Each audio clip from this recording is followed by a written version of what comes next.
Development Fund, which shall be a national government fund consisting of monies of an amount of not less than 5%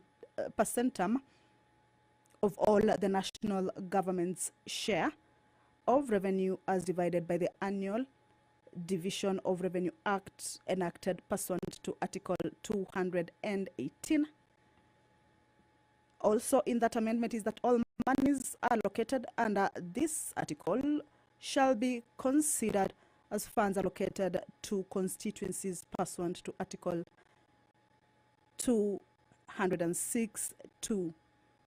Part C of this new article is to be administered in accordance with the provisions of an Act of Parliament.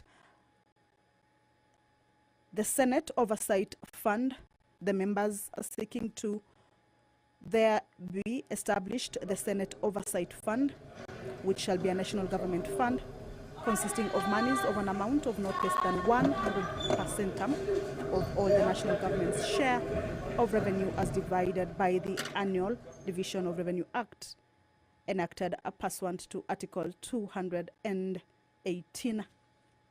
This is a legislative proposal that will be made by the member for Matungulu and the member for Gishugu. Speaker of the National Assembly, Honorable Moses Wetangula, is in the chambers.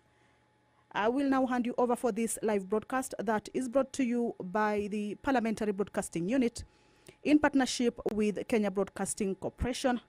My name is Kamche Menza. Good afternoon.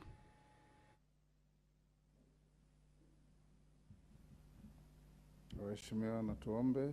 Ewe Mwenyezi Mungu, ambaye kwa hekima na wema wako umeteua nyadhifa za viongozi na mabunge kwa ustawi wa jamii na utawala wa haki ya wanadamu, twakusihi ututazame kwa neema nyingi sisi watumishi wako ambao wameridhika kutuita ili tutekeleze shughuli muhimu za jamhuri yetu.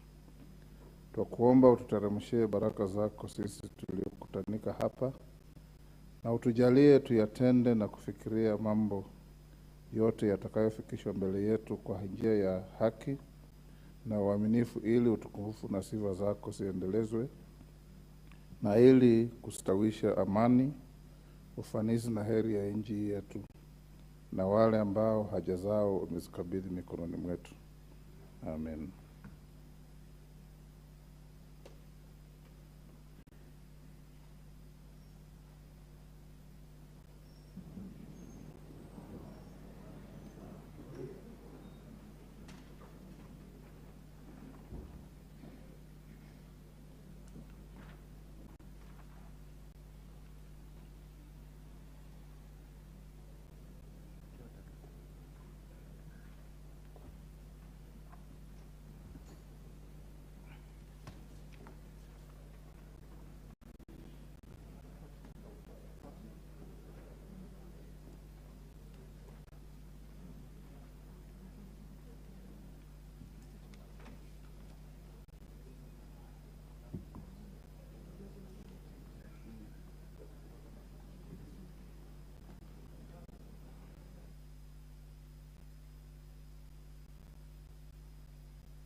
Honorable members, we have quorum, therefore we can transact our business.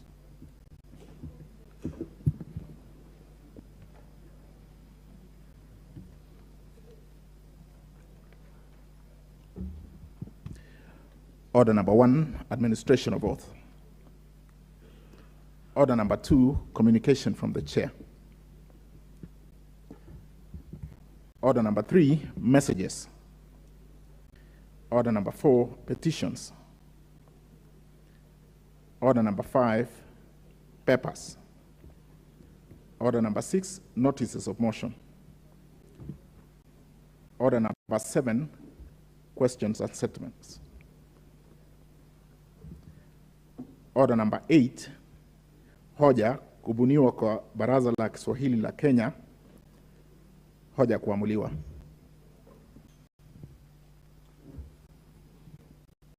Honorable members, hii hoja ilikuwa imemalizika katika kipindi cha mazungumzo ya bunge, na sasa ni kuleta swali ili muamue. Na swali ni kwamba tukitambua kifungu cha 7 cha katiba ya Kenya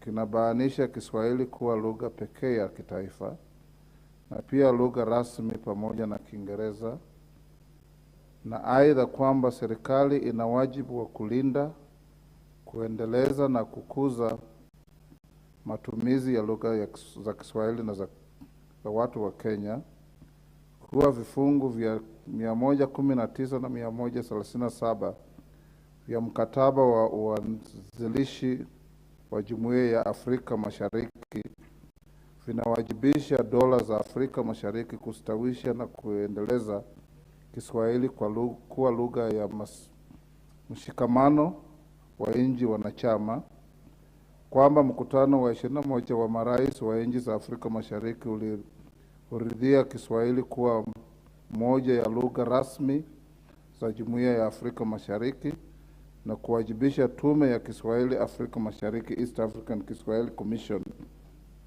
kuwezesha kukoleza matumizi ya Kiswahili katika kanda hii, na kwamba Kiswahili ni moja ya lugha rasmi za Umoja wa Afrika, na kwamba Umoja wa Mataifa kupitia UNESCO imetenga kila Julai 7 kuwa siku ya Kiswahili duniani.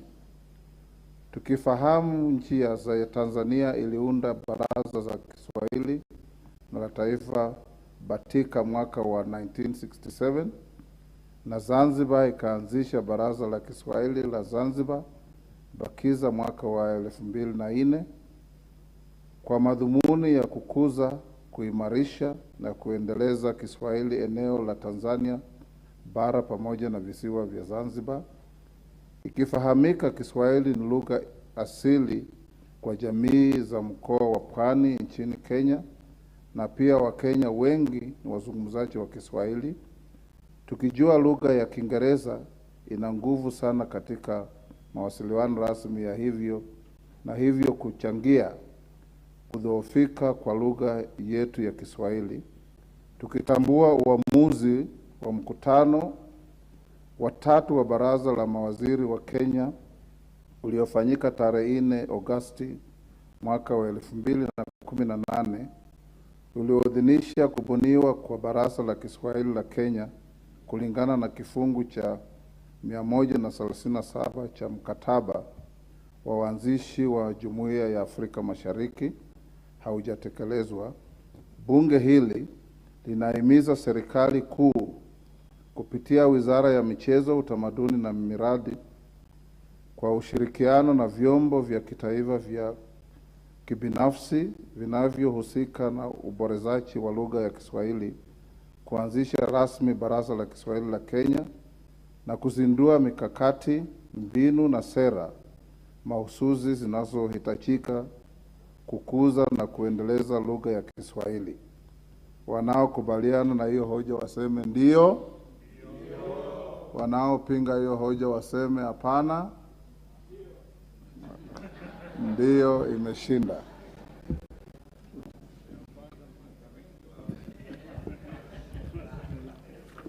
Next. Order number 9, motion, adoption of sessional paper number 3 on the National Action Plan on Business and Human Rights. Majority Leader. I don't have any papers. What is? Majority Leader. The Majority Leader is here now. we will, you'll move that motion and we'll debate it up to 3:30. Good. Then at 3:30, we will invite the Honorable Mule and the Honorable Kishimu. I hope they're in the house to go to the matter that we stayed yesterday after the voting in accordance with the move by TJ Kajwang to adjourn early. So Majority Leader, you may move, have your seconder, and at 3:30 we'll stop your debate and go to the Mule Kishimu matter. Thank you, Honorable Speaker. My apologies, I was upstairs on the committee elections. Honorable Speaker, I beg to move that this House adopt sessional paper number 3 of 2021 on the National Action Plan on Business and Human Rights, laid on the table of the House on 21st September 2021. Honorable Speaker, Kenya is one of the only two African countries that has developed a National Action Plan on Business and Human Rights. This, Honorable Speaker, is a comprehensive policy document for the protection against human rights violations by businesses, both private and also that are state-owned or those in the public sector. The National Action Plan on Business and Human Rights seeks to domesticate the United Nations guiding principles on business and human rights, otherwise known as UNGPs. These UNGPs are the global standard for preventing and addressing the risk of adverse impacts on human rights linked to business activity. They were unanimously adopted by the United Nations Human Rights Council in 2011.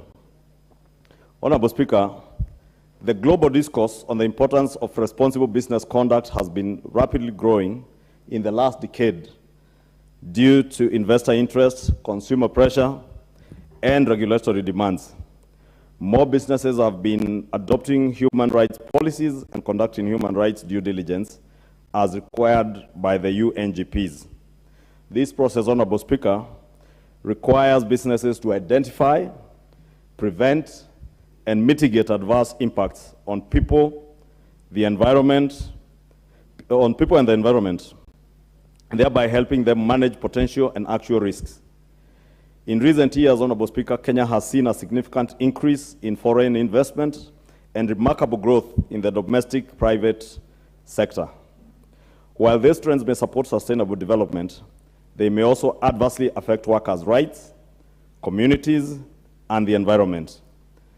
Adverse effects from business activities range from community displacements, child labor, environmental degradation, and detestable working conditions. And Honorable Speaker, members will attest to this, that indeed as our country develops, as more investors come into our country, Honorable Speaker, there are cases where investors, both in the private and the public sector, disregard the issue of human rights in terms of even when we are doing roads, Honorable Speaker, you remember people are displaced from their places of businesses, from their homes, without due compensation, Honorable Speaker, and without regard to the effect that we have on the people that we are displacing in terms of adhering to their human rights. Honorable Speaker, this policy document speaks to that. Honorable Speaker, the National Action Plan has 4 key objectives, namely to guide the state in fulfilling its duty to protect individuals and communities from business-related human rights abuses, to guide businesses on the measures they should take to meet their responsibility, to respect human rights in their operations, to promote human rights due diligence by businesses, and to offer a roadmap of strengthening access to state-based judicial and non-judicial remedies. Honorable Speaker, again from these key objectives, this National Action Plan seeks, as I say, to protect both individuals and communities. And that's why I was giving the clear examples, Honorable Speaker, when we displace people from their homes, we affect their businesses, maybe when you are constructing a road or something, or even a factory that is being built in a neighborhood. without due regard to the pollution that you bring in the neighborhood, putting to risk people's lives. And therefore, this National Action Plan will ensure, Honorable Speaker, that policies are there to protect. The second objective, Honorable Speaker, as I've mentioned, is to guide businesses on the measures they should take to meet their responsibility to respect human rights in their operations, just to make sure that businesses are aware of what measures they should take to ensure that they adhere to the protection of human rights of the people. It also obligates government, Honorable Speaker, to ensure that government has a responsibility and a duty of care that it owes to the people, either individually or communally in the communities we live in, Honorable Speaker. Honorable Speaker, the National Action Plan is divided into 4 chapters. The first chapter covers the background information, the formulation process, and the objective of the National Action Plan.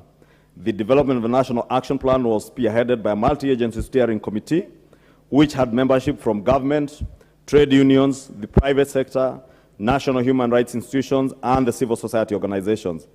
After a 4-year period of extensive stakeholder consultations, the National Action Plan was drafted in 2019 and received cabinet approval in February 2021 before it was tabled in this House, as I mentioned earlier on, in September of 2021. Honorable Speaker, the second chapter of the National Action Plan addresses the situational analysis and focuses on 5 key themes, namely access to land, environmental protection, labor rights, revenue transparency, and access to remedy. These themes highlight the key business and human rights concerns identified from the stakeholder consultations. The chapter also highlights policy concerns under these themes. Honorable Speaker, members will agree with me that these 5 key themes. Access to land, Honorable Speaker, is quite, and you know how emotive the land issue in Kenya is. And you find in places, Honorable Speaker, and you have very good examples, especially when dams are being built, that access to land becomes a problem, people end up being displaced. Environmental protection, again, Honorable Speaker, you've seen the cases where dams, for instance, investors want to do dams in forests, therefore degrading our environment. And that environment has a bearing on our rights as communities and as individuals who live around those areas. And therefore, some of these themes, Honorable Speaker, including labor rights, Honorable Speaker. And Honorable Speaker, you bear with me, there are certain nationalities who have heavily invested in our country, Honorable Speaker. I'm just avoiding to mention names of friendly nations, Honorable Speaker. But we have seen countries or nationalities of certain countries abuse our people in terms of their labor rights. Our people are made to work for long hours without due compensation in terms of overtime. Some work under very degrading environments. Members will bear witness that you have seen contractors on roads who are doing roads with very dusty work being done, but something as simple as a face mask or goggles are not issued to these workers as they carry on work. And therefore, this action plan seeks to protect those people so that we also help government and help our nation in bringing down the cost of healthcare. And Honorable Speaker, you know, respiratory diseases in this country are a big problem. And some of those diseases emanate from investment activities or the activities of our investors who disregard all manner of human rights and therefore subject their workers to inhumane working conditions. People work without masks. People are working in factories where they are mixing chemicals without respiratory safety gear to protect their respiratory system, Honorable Speaker. And they end up, at the end of the day, Honorable Speaker, contracting diseases. Honorable Speaker, members will remember the many cases of cancer cases around our flower farms in Naivasha and in other areas where people grow flowers, where people are subjected to working in greenhouses that have a lot of chemical emissions and they have no safety protection at all. Therefore, this national action plan and the themes around it seeks to protect these people, even as we protect businesses. It also ensures, Honorable Speaker, that people have remedies, both judicial and non-judicial remedies, that if investors or if a government agency, a state-owned corporation or a privately owned corporation harms people's health or even the environment, the people individually or as a community have recourse, either through the judicial system or other non-judicial remedies that will ensure that they are adequately compensated, Honorable Speaker. Honorable Speaker, the third chapter is the policy actions that have adopted the three-pillar framework of the UNGPs, namely the state duty to protect human rights. As I said, the state has a duty to protect human rights, both individually and communally. Two, the corporate responsibility to respect human rights. As I mentioned, that our corporates, both state-owned and private, have a responsibility to respect human rights. And three is access to remedy, as I was mentioning, that should your rights be contravened, whether you're a worker, whether you're a community. You remember cases in point, the case in point of oil spillage in some river in Makwiny. That community in Makwiny ought to have some remedy, Honorable Speaker, in law, and this policy addresses some of those things. The chapter also details key policy priority areas that the government will focus on for the next 5 years in a bid to ensure that all businesses, including state-owned enterprises, respect human rights. Therefore, Honorable Speaker, that's what I'm saying. Even our state-owned agencies, like the road agencies, Kera, Kura, Kenha, when they are building roads, whether it's Kenyan that is extracting geothermal energy in Olkaria or in Menengai or wherever else, they have to respect human rights. They don't have the impunity that because they are state-owned, then they are excluded from the respect of human rights. The policy, Honorable Speaker, the policy actions under Pillar 1 on the state duty to protect human rights include the introduction of human rights due diligence requirement for businesses before licensing. That now before you license a business, the state will ensure that they have done some due diligence on how well that particular business adheres to the protection and respect of human rights. The use of public procurement systems to promote human rights, again, that's something, again, members could also think about, even as we seek to begin our work in this 13th Assembly in terms of legislation. We may think about even legislative interventions on how we will incorporate human rights due diligence as part of the public procurement systems to ensure that every other corporate, be it private or corporate, that is getting government, for instance, from government, have a duty and a responsibility to ensure that they protect human rights. And maybe it could be something that they get a score on, just like we get financial scores and technical scores when we are evaluating our public procurement bidders. Maybe something we could look at, Honorable Speaker, and I want to challenge members to think around those issues, especially on public procurement. Honorable Speaker, the alignment of all trade agreements to international human rights standards is also another issue. The development of guidelines for non-financial reporting under the Companies Act. Again, Honorable Speaker, you remember in the 12th Parliament, we enacted the company laws. There's also an opportunity, and I'm only mentioning this to give members, especially our new members, ideas on some of the key areas that you could borrow ideas from to develop bills that will not only place you in good standing with your constituents and the nation, but also borrow from such policies that you can introduce amendments to the company laws that we passed last year to ensure that there are guidelines on non-financial reporting on how well either state or non-state actors in the corporate world adhere to human rights. The other thing is the strengthening of oversight mechanisms such as the Labor Inspectorate to ensure that our Labor Inspectorate Department, Honorable Speaker, is well empowered and well resourced to ensure that they are able to ensure that all our corporates do adhere to the protection of human rights.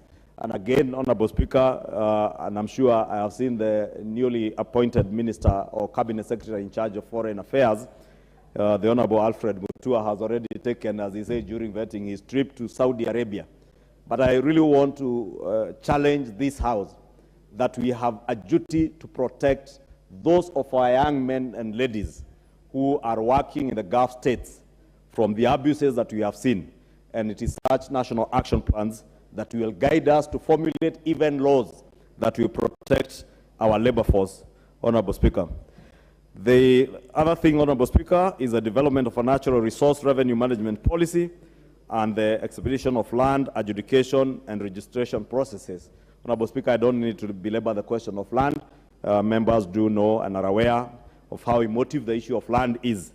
And maybe we have laws that we have not respected very well. You will find in our neighborhoods, Honorable Speaker, somebody comes to build a factory that has emissions that are harmful to children. And these things are being done in neighborhoods, in residential areas. In other places, they do near rivers, polluting our rivers. The case in point, Honorable Speaker, is the case of Nairobi River. Members will appreciate the degradation and the pollution in all our rivers, not just Nairobi River, although Nairobi River, because of passing through our industrial area and numerous residential areas, has suffered a lot. Lastly, Honorable Speaker, the policy action plan under Pillar 2 on the corporate responsibility to respect human rights include developing guideline tools for businesses on their duty to respect human rights, requiring businesses to adopt human rights policies, encouraging proactive disclosure by businesses on their human rights impacts, and requiring businesses to cooperate with government agencies and other stakeholders in facilitating access to remedies for business-related human rights violations. That, Honorable Speaker, if a business violates the rights of its workers, the people, or the community, that they will also cooperate with government agencies to be able to ensure that the people whose rights have been violated access remedies, and these remedies could include compensation for abuse of rights. Honorable Speaker, the policy action plan actions under Pillar 3 on access to remedy include promoting the use of alternative dispute resolution mechanisms, strengthening the national legal aid program, and creating awareness of the judicial and non-judicial remedies available to victims of business-related human rights violations. Again, Honorable Speaker, as I mentioned, we are looking at both judicial and non-judicial, and that's why Pillar 3 speaks to the alternative dispute resolution mechanism, so that where corporates abuse the rights of communities or a people, people don't necessarily have to go to court. They could engage in non-judicial processes and alternative dispute resolution mechanisms to be able to ensure that people get remedy. Honorable Speaker, the fourth and the last chapter of this National Action Plan provides the implementation framework of the policy, and it proposes the establishment of an interagency implementation committee to oversee the implementation of this policy. It further provides that the National Action Plan will be reviewed periodically to capture the emerging issues in the business and human rights disclosure. Honorable Speaker, I beg Honorable Speaker to move that this House then adopts this session of paper number 3 of 2021, which, Honorable Speaker, members being able to peruse it as it's already in the table office, we will see the work that went into the production of this particular policy plan and how beneficial it is to our communities and also to the business community in the country. Honorable Speaker, with those, I beg to move, and I want to ask my deputy leader, the Honorable Mbaya, to second. Thank you very much, Mr. Speaker. I beg to second the sessional paper number 3 of 2021, the National Action Plan on Business and Human Rights. Mr. Speaker, for many years in this country, human rights issues have been against government, that government is trampling on the human rights of its citizens. And for many years, we had civil rights organizations and a lot of CBOs that came out to protest against the abuse of human rights. But now, as human rights platforms have moved, now it is looking at what are businesses doing?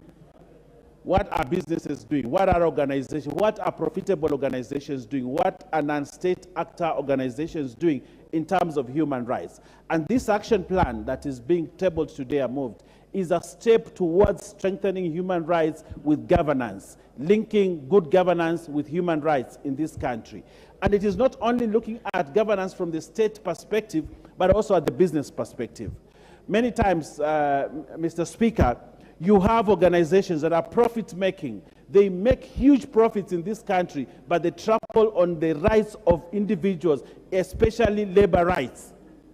And when these people whose rights are being trampled on, they do not have a judicial recourse. They cannot have judicial remedies because these companies are powerful, these companies have connections, these companies are such that they're untouchable. But today, the launch of this organization is a big reprieve for this country, that today you can actually seek judicial remedy because you work in an organization, and in that organization, your rights have been trampled on, and you can actually seek it and get it, because today we are doing that. And we want to tell these big companies, multi-agencies, the blue chip companies, respect human rights, respect the rights of the people that work for you.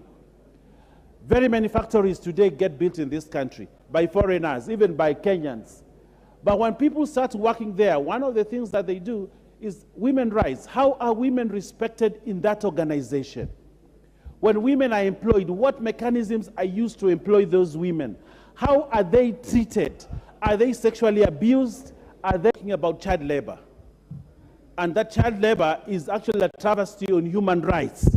But it has continued in many organizations. Today, this action plan that is being moved in this, and we're asking for adoption in this parliament, is guarding against child labor. That children should be given the opportunity to go to school, complete school, and seek employment. But child labor is a source of cheap labor. And many organizations actually look for it and employ young people so that they can get cheap labor out of it. We are saying as a country, as a nation, we are the second to launch this action plan. We are saying we need to move forward, protect our children from unscrupulous business people who are looking for cheap labor. Mr. Speaker, when you look at this action plan, it has pillars that provides guidelines for businesses to promote human rights, to give judicial remedies, and also to give individual communities an opportunity to defend their rights. Mr. Speaker, there are communities in this country that live at the behest of big multinationals because they have an opportunity to do mining. When they are doing mining in that area, they do not care about the environmental issues in that place. These people get respiratory diseases because a company in that area is doing mining, they are emitting dust, they are emitting dangerous gases, but these people have nowhere to go. But we are telling these companies that are setting up factories in those areas and they want to use land and they do want to do mining, we have an action plan. Look at it so that as you're developing your SOPs as an organization, you're able to protect the environment and protect the rights of those people. Mr. Speaker, a lot of the big roads that are being made today, people go out to get maram. They get a lot of materials from other places. But when you go there, Mr. Speaker, they leave huge excavations, huge holes on the land, and they don't care about it. Land rights are human rights. But yet the rights of these people who live in this place are not protected. What you hear is a child was passing by, walked inside there, the water was very deep, and that child died. And there is no recourse for that child who died or the family that lost that person. A person working in a factory has his hand cut because of a machine, but that person has no remedy in law or in courts, or does not get the opportunity for judicial reviews or such like things because that company does not want to give that worker an opportunity. The pay, Mr. Speaker, that is given to workers who work in some of these factories is something that is shameful for a country. But because we do not have an action plan for infusing human rights within business activities, then our people suffer. Mr. Speaker, we are asking this House to pass this action plan. But we should not just pass this action plan, we should ensure it is enforced so that our people in this country are respected, their human rights are respected wherever they work, wherever they are, so that big businesses do not make profit with trampling on the rights of our people. Mr. Speaker, I second and I ask this House to read this, and the committees in this House, every committee, as you meet your ministers, as you meet the people in the ministry, tell them that there's an action plan on human rights and business. I thank you, Mr. Speaker, and I second. Order, honorable members. Order. Order, honorable members. I now propose the question that this House adopt sessional paper number 3 of 2021 on the National Action Plan on Business and Human Rights laid on the table of the House on 21st September 2021. Honorable members, you know the procedural motions you passed here limits debate on this motion to 5 minutes per member. Paul Biego Chesumei.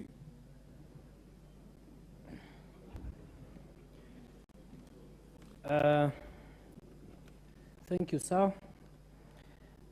Thank you very much, Mr. Speaker, sir, for according me this privilege and honor to make my maiden speech. I've really waited for this opportunity, and thank God the opportunity has been got. It goes without saying that the real honor is to the great people of Chesumei constituency, who in their wisdom accorded me the opportunity to be part of the 13th Parliament by immensely electing me to represent them. My name is Paul Kibichi Biego. I want to congratulate you, Mr. Speaker, and your deputy for winning the confidence of this House to lead the legislative agenda, and as I also extend my congratulations to the members of this House as we seek to join hands to make substantive deliberations. I thank God for the far that He has brought me, and I also thank my family, more so my wife, who unconditionally supported my ambitions and aspirations. I also am not also forgetting my campaigners who came together in large numbers to form Team Polo, in which we collectively combed villages and homesteads seeking votes. Furthermore, I wish to convey my gratitude to our party UDA and Kenya Kwanza family, led by His Excellency Dr. William Samoei Ruto, and I confess that the party's ideals and manifesto not only resonated with me, but also with the people of Nandi and Kenyans at large.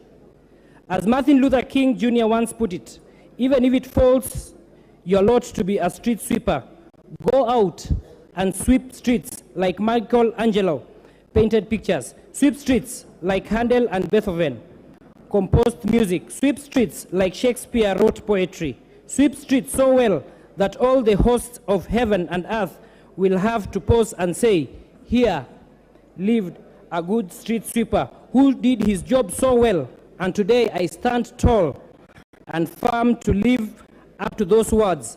I seek to be the best in my representation to the great people of Chesumei constituency. Mr. Speaker, sir, my constituency is located in Nandi County and an area of astute agricultural background. And as I stand here, I stand on top of dilapidated roads in which I seek to be the solution for my people, for them to be able to move their products from the villages to the markets. Worst affected amongst many others are the tea farmers, who are having an horrendous task faring the same due to bad roads.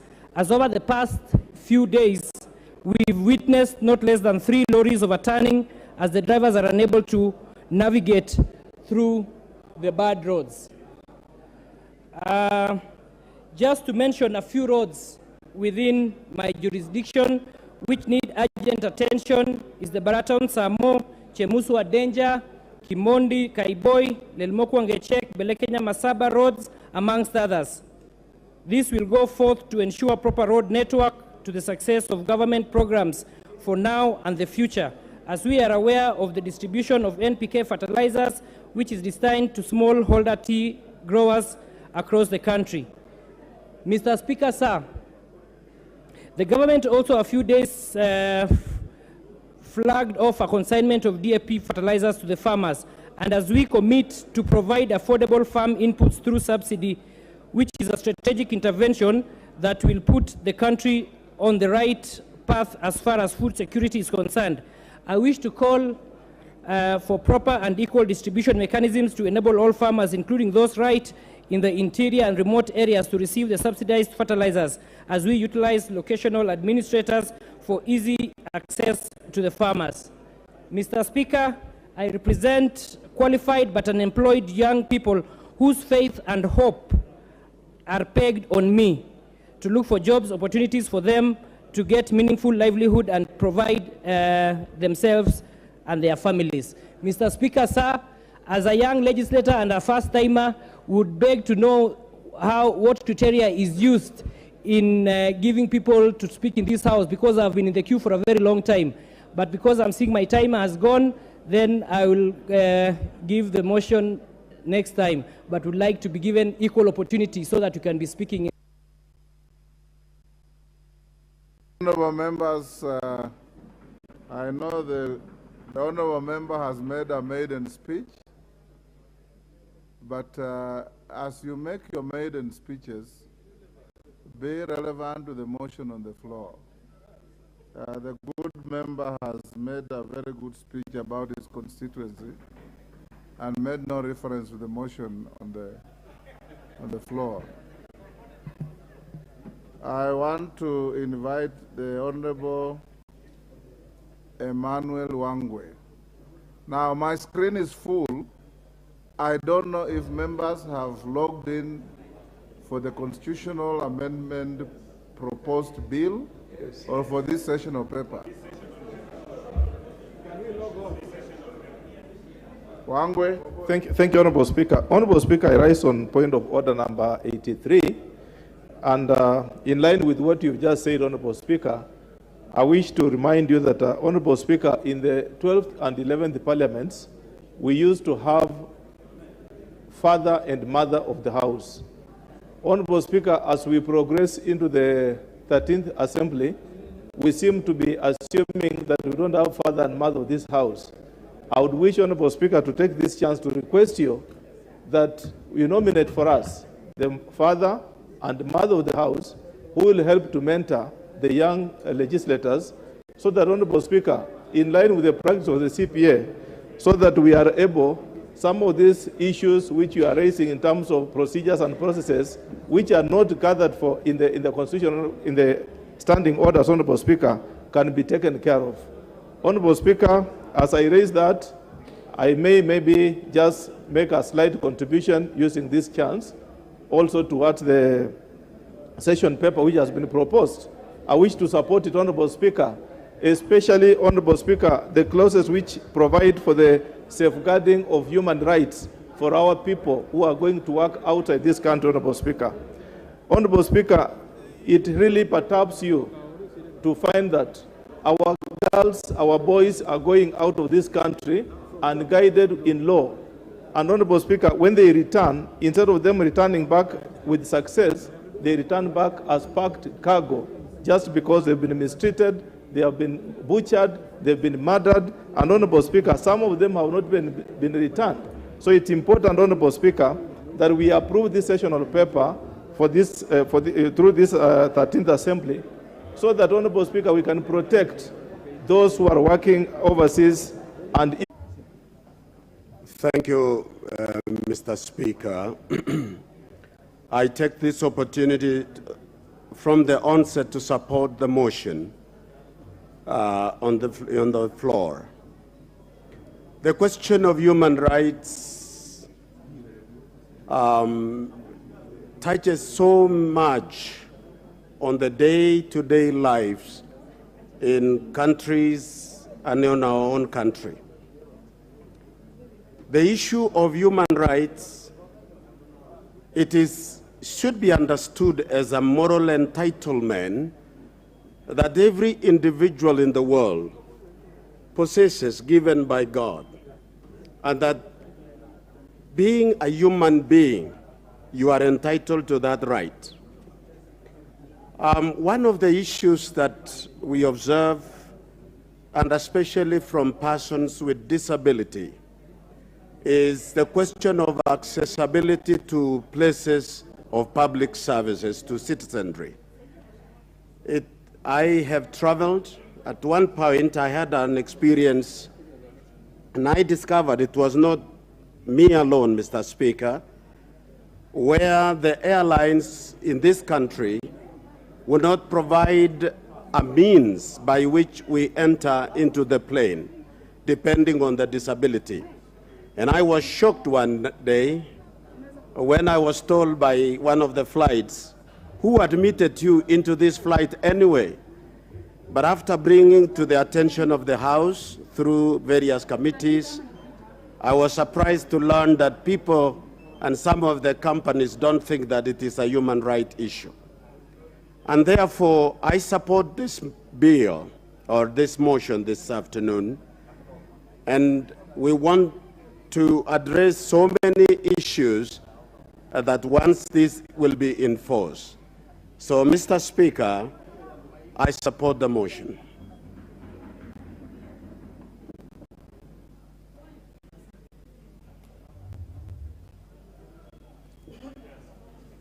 Okay, thank you. The Honorable Kahindi Katana. I don't know if you want to contribute on this motion or the constitutional issue. If you are logging in for constitution, you hold your horses until 3:30. If you are on this motion, go ahead. Thank you, Mr. Speaker, for giving me this chance. I support the motion because on the issue of human rights, we have seen so many multinationals who have no respect to the workers whom they employ in their companies. Mr. Speaker, it is so sad that especially young women who have been employed in these areas, they become prey for the managers or the supervisors. They abuse them sexually. So I support the motion because it is going to bring to an end this kind of abuse to our young women. Mr. Speaker, these companies also, once they do the minings, they disregard the environmental issues. They only think of how much money they are going to make. Then they leave us with a lot of problems with our environment. Mr. Speaker, I support the motion. Thank you. Order, honorable members. Order. Order, honorable majority leader and your team. Honorable members, I want to acknowledge the presence in the public gallery of Kongoni Primary School from Langata constituency, Nairobi. On your behalf and my behalf, we welcome the school to the House of Parliament. Honorable members, there's a short communication. I wish to inform the House that I received 2 letters relating to the ongoing elections of chairpersons and vice chairpersons of committees. The first letter is from the Honorable Leader of the Minority Party, the Honorable Pio Wandai, CBS MP. The second one is from the member for Kipipiri, the Honorable Wanjiku Muhia MP. In this letter, the Leader of the Minority Party sought postponement of elections of chairpersons and vice chairpersons of the Public Investments Committee on Commercial Affairs and the Departmental Committee on Energy from tomorrow, Thursday, 3rd November 2022 to Friday, 10th November 2022. The deferment is informed by the need to reorganize membership of committees in line with Standing Order 174 in view of vacancies arising from the elections of the chairpersons and vice chairpersons of departmental committees. On her part, the Honourable Member for Kipipiri, the Honourable Wanjiku Muhia, MP, notified me that she is a member of the Select Committee on Regional Integration, where she will be vying for position of chairperson in the election scheduled to take place on Friday, 4th November 2022. She was concerned that the Joint Parliamentary Committee on Elections of IALA which she co-chairs, would be retreating in Mombasa on Friday, 3rd November 2022, to consider matters with the statutory timelines that will disenfranchise her in the elections proceeded, if the elections proceeded as scheduled. The member therefore sought the intelligence of the Speaker to reschedule the elections from Friday 4th to Thursday 3rd November 2022 in order to enable her to participate in the elections and thereafter proceed to attend the ad hoc committee meeting. Honourable members have since acceded to both requests by the leader of the minority and the Honourable Wanjiku. In this regard, therefore, the elections of chairpersons and vice chairpersons of the affected committees are scheduled as follows. The Committee on Regional Integration will hold elections tomorrow, Thursday, the 3rd November 2022, at 3:30 p.m. The elections by the Public Investments Committee on Commercial Affairs and the Departmental Committee on Energy stand deferred to Friday, 10th November 2022 in the morning, I think it's at about 9. The House is accordingly guided. I thank you. Honorable Didymus Barasa, you have 4 minutes on this motion.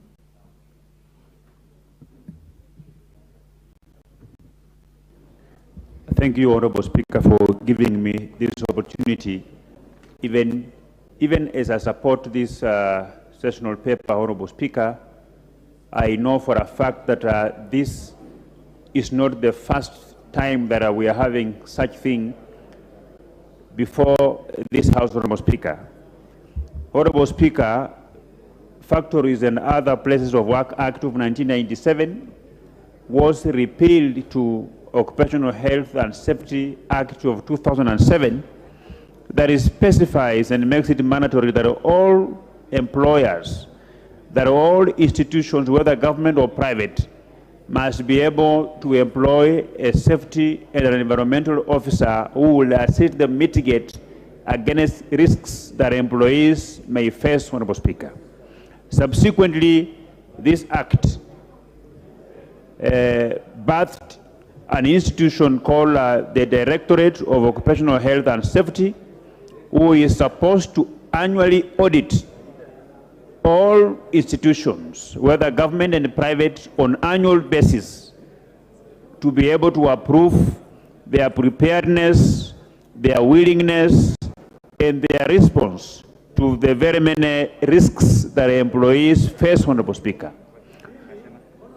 So, as a House, what we should be asking ourselves is whether the Directorate of Occupational Health and Safety is doing her work in line with the legal provisions or not. We even have National Environmental Management Authority that is supposed to audit institutions, those that are not able to deal with the mitigations against the environment that are dealt with by this National Environmental Management Authority, Honorable Speaker. And again, another question that we should ask ourselves is whether NEMA is doing enough to ensure that our environment are protected. Even the Employment Act, Honorable Speaker, it puts the responsibility of ensuring that the very basic rights of employees by the employer are taken care of. This is not limited to things to do with the child labor. So I know, Honorable Speaker, that even as we approve this sessional paper, we already have enough laws in this country that it takes care of these particular risks, that takes care of the interest of employees in terms of working in a very safe environment. We are aware, Honorable Speaker, that thousands, or if not millions of people in this country who have contracted various occupational diseases and ailments because of the working conditions, Honorable Speaker. The reason as to why this House and the Constitution allowed for the passage of the law that takes care of injuries that an individual might get or sustain from work-related issues was to put the responsibility on institutions to put much efforts in protecting the rights of employees, Honorable Speaker. Honorable Speaker, I think time has come where we need to look at the Work Injuries and the Benefits Act to be able to increase those benefits. If that is what will make everybody who is an employee in this country, whether government or private, to put much efforts in ensuring that employees works in an environment that is conducive, that will not make them prone to contracting this occupational ailment, Honorable Speaker. With these very few remarks, I support, but I say yes, we have enough existing laws against what is being proposed here, and it is up to this government, is up to this House to ensure that institutions charged with the responsibility of ensuring work environments are conducive do what we expect them to do. Honorable Speaker, I support. Honorable Majority Leader, in keeping with my earlier direction that your debate will be interrupted at 3:30, order Minority Whip. Understanding Order 96, you may have to get a member to move the House to adjourn debate, get a seconder. We put the question, then we go to the constitutional debate. The Honorable Pokose.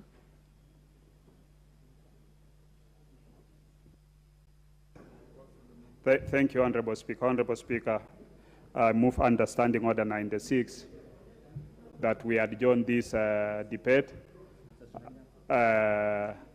considering that you had scheduled, you had given initial direction that the House will be able to adjourn so that we can deal with the constitutional matter.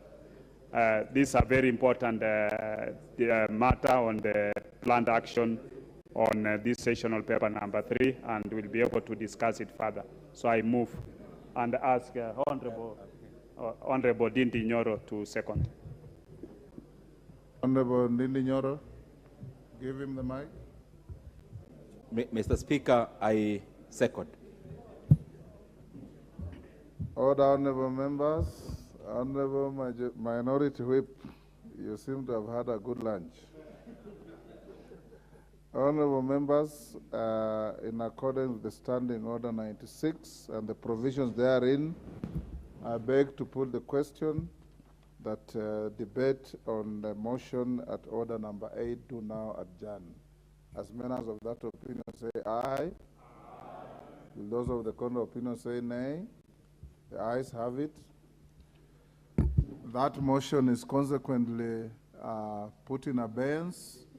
It will be back on the order paper either tomorrow or Tuesday. We'll now move to the pre-publication debate on the constitutional bill proposed by the Honorable Mule and Honorable Kishimo. Clerk. Statement on the legislative proposal to amend the Constitution under Standing Order 114-7A. Honorable members, I did indicate to you yesterday, Honorable Junet, please have some order. I did indicate to the House the purport of this debate. It's a pre-publication debate. It has no vote at the end. All members who have issues have received representation from the member for Dagoretti South, for example, that he has an issue he wants to ride on to the proposed bill. Debate the statement, put your issues. We have in this House a drafts team from our draft section that will pick your ideas as you debate and eventually share with the proponents of the bill to see whether they can find a way into improving the bill. Those with ideas that you would want to share directly with the Honorable Mule and Kishimo, after your debate you can do so. It is thereafter that then the Speaker will decide whether the debate and the draft merit to be given a nod to be drafted as a constitutional amendment bill, or it dies after the debate. So as you debate, know that that is the direction we are going. I now invite the Honorable Mule to start off the debate. Thereafter, we'll have Honorable Gishimo to make his statement. After that, because of the enormous interest I see in this debate, I want your direction as to whether you want to debate for 5 minutes each or 10 minutes each.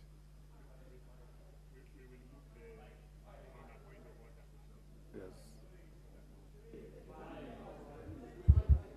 3. 5 or 10? Okay, let's hear the members, then I'll give you direction.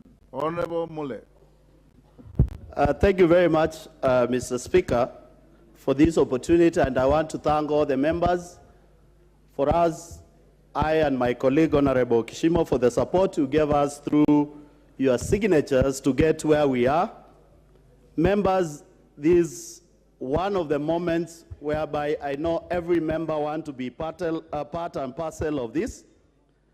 And I will give some insights, and then Honorable Kishimo will give us the roadmap on how we need to move from now so that we can get to the tail end and make sure that the National Government Constituency Development Fund and the rest funds we are proposing are completely within, and they have earned a place at the Constitution of Kenya.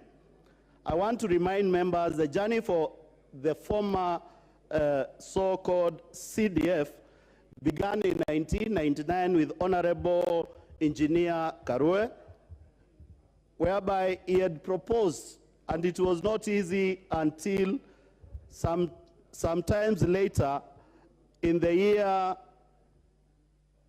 2000, when this House passed the act to make sure that we have Constituency Development Fund.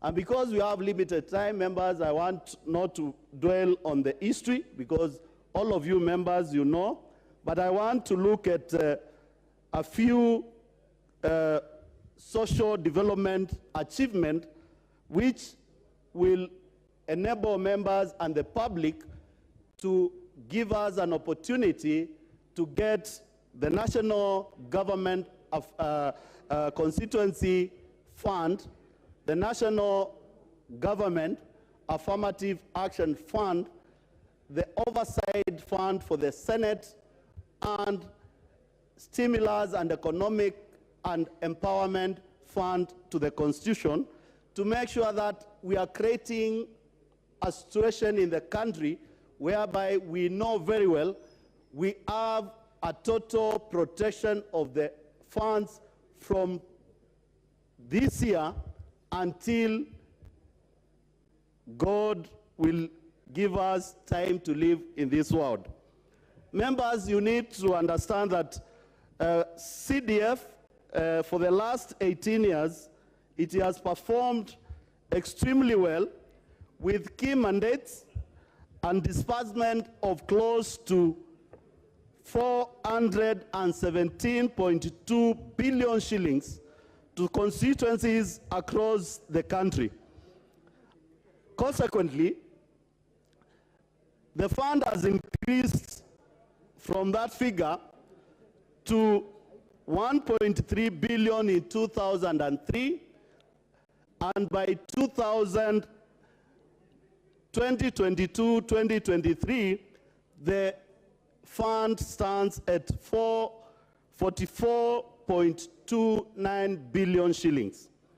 Members, I know you know exactly what CDF has done on the ground at the grassroots level, and I just want to put to the public and members in this house why we need to protect this fund and the other funds to make sure that we move forward and Kenyans and the future of this nation, and especially the constituency we develop, are completely safeguarded.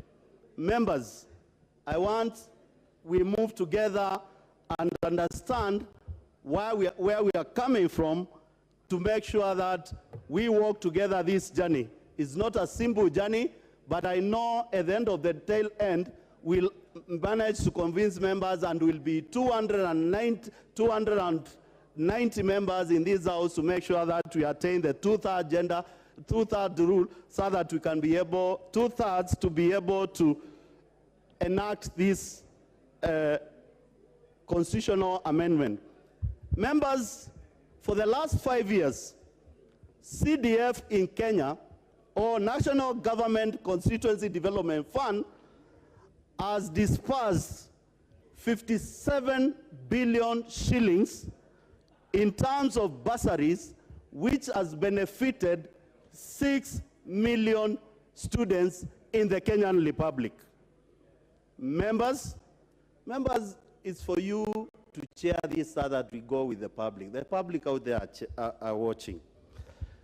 Secondly, members, National Government Constituency Development Fund has constructed for the last 5 years 24,020 classrooms in different parts of this country to contribute to the education sector.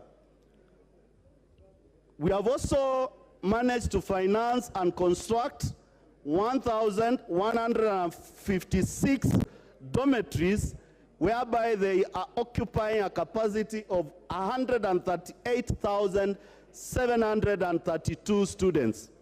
We have also been able to construct in different constituencies 3,288 administration and secondary. In most of the secondary school, we have been able to finance and construct 131 libraries, which are making enormous changes within our secondary schools for learning for students. Members, to make sure that there is proper sanitation in primary school and secondary school, for the last 5 years, National Government Constituency Development Fund constructed 19,400 sanitary better toilets for our kids in this country. Members, in the same period, National Government Constituency Development Fund also has purchased 961 new buses to ferry our students to various areas. Members, in the same line of education, Constituency Development Fund was able to enable members start at least 833. We have been able to construct 876 staff houses within various schools across the country. In partnership with KMTC, or Kenya Medical Training Campus, we have been able to assist KMTC across the country to do 190 lecture halls and 67 administration blocks within the campuses. Members, you know very well, quite a number of members have been able to partner up with the government to put up TTIs, Treasury Technical Institute, in various constituencies. At the same time, we have been able to do 10 lecture halls in those TTIs and 71 administration blocks. In the last 5 years, members, as members of parliament, you are able to allocate at least 57 billion shillings to bursaries to make sure that we keep students in school. As you are aware, members, at this moment, I know every member in this house is under pressure from the public and the community and the constituency we represent to make sure that students are in school and they are in safe hands. Mr. Speaker, in the security sector, this fund has been able to give us an opportunity to create national government administration offices totaling to 193, assistant chiefs and chiefs offices totaling to 2,102, police posts for security in our constituencies totaling to 1,091, new police staff houses, 350, and new facilities within. Mr. Speaker, and I want to inform this House, this is one fund whereby it has elevated students who have not been able to understand they will make to the end through education. We should be proud as a House, and I want to announce to you that National Constituency Development Fund funded to completion of 8 commercial pilots who are flying high-end aircrafts in the country and in the world using CDF.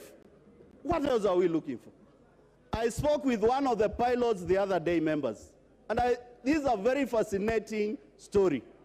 And this pilot is willing to come and give testimony from Form 4 all the way to become a commercial pilot of Boeing 787. He has been enabled that by CDF. Members, this fund, it is a fund which has earned itself a place in the Constitution.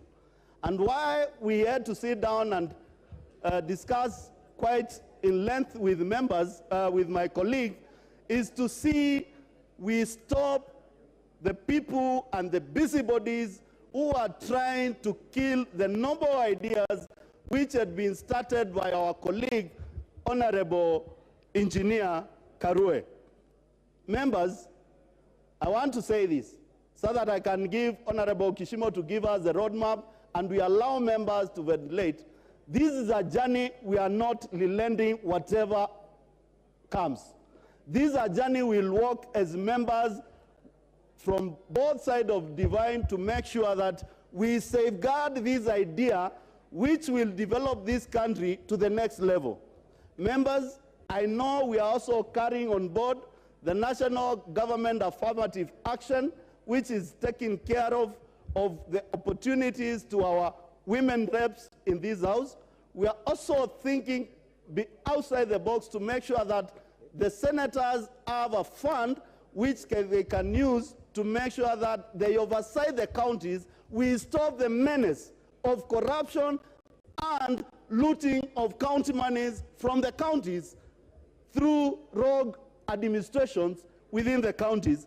And lastly, we are also looking forward whereby we have economic stimulants and empowerment fund which will take care of the women, the men. And when I say the men, some people are looking at me as a man.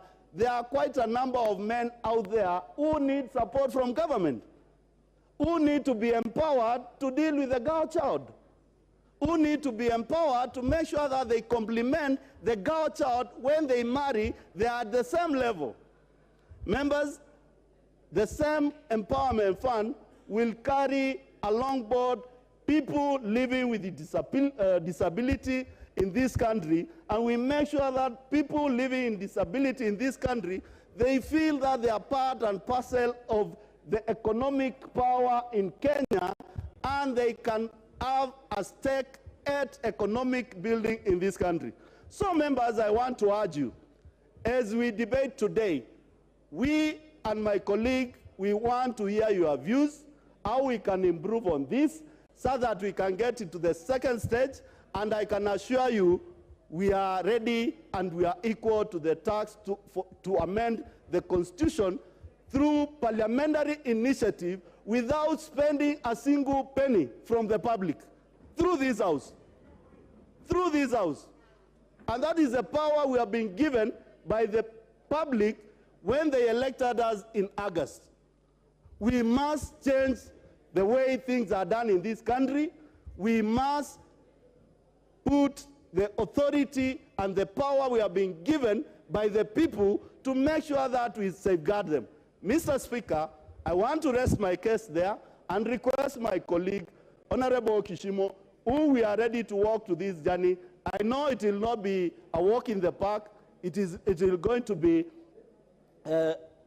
ups and downs, but we are ready to make sure that we safeguard all these funds and make sure that Kenyans have value for money at the end and for the future, and forget about the busybodies who think members of parliament are part and parcel of the committees. And I know Honorable Kishimo will give you how the funds are structured and how will. Members, the last thing I want to say, after we enact and entrench all those funds in the Constitution, you will have the opportunity to enact new acts through this House, whereby you will never require the two-thirds majority.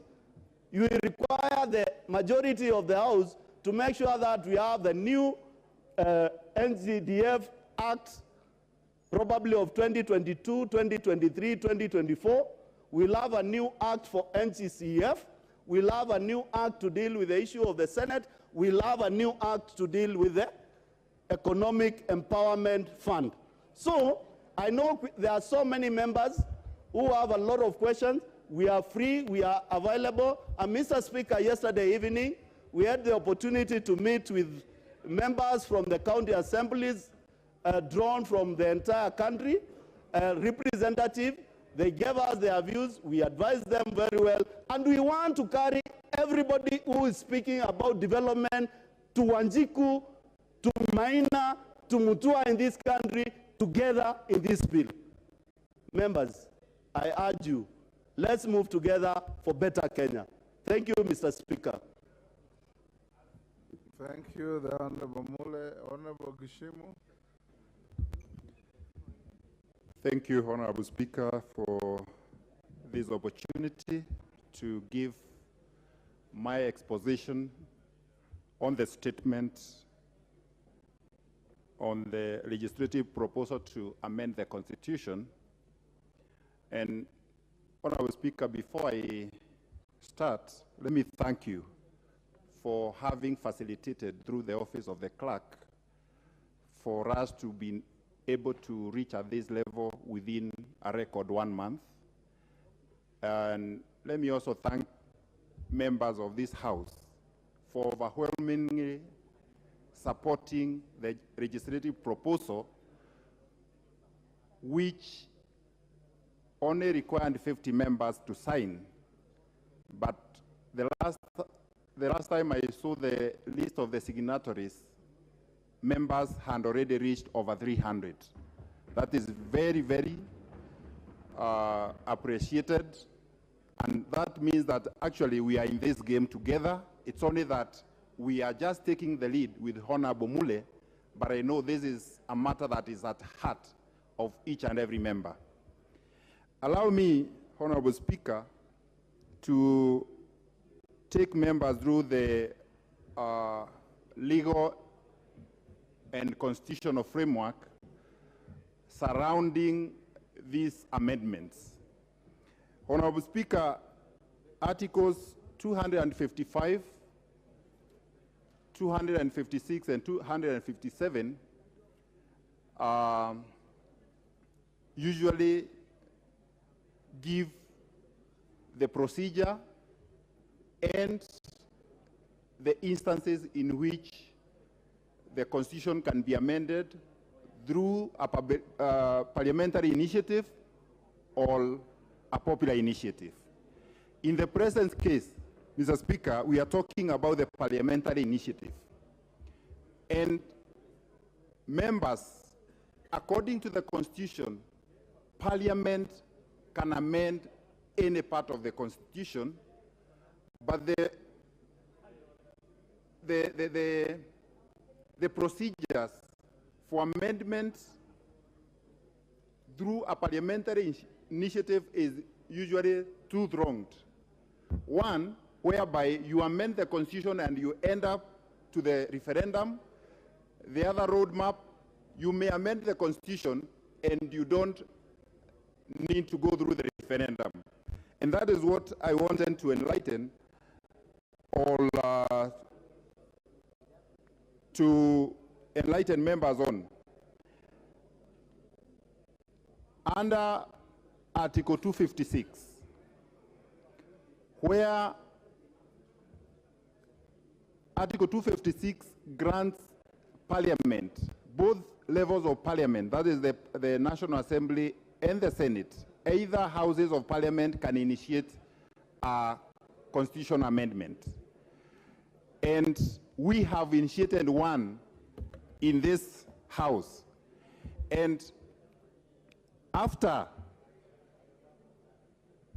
the publication of the bill, the House or the bill will be read for the first time in this House, and it will require that we have a whole 90 days for the public to weigh in, for public participation, before the matter is reintroduced back to the Parliament for the second reading. And in both instances, that is the second reading and third reading, the threshold to pass a bill to amend the Constitution is 2/3 majority in both houses. If both houses pass the bill, then the two speakers of the National Assembly and the Senate will pass the bill to the President for assent with a certificate. However, the President will not assent to the bill if it touches on the matters that are enumerated under Article 255(1), which, if the bill touches on the matters of Bill of Rights, the sovereignty, the supremacy of the Constitution, independence of the judiciary, and commissions and independent offices, and other matters that are enumerated there. In that instance, that bill will stand committed to the IBC by the President for them to give an approval for his assent. And that approval will not come until the matter is taken for a referendum. And the requirement in that referendum is that at least 25% of the registered voters in more than half, in half of the counties shall have voted with a majority of the members giving a nod to the bill.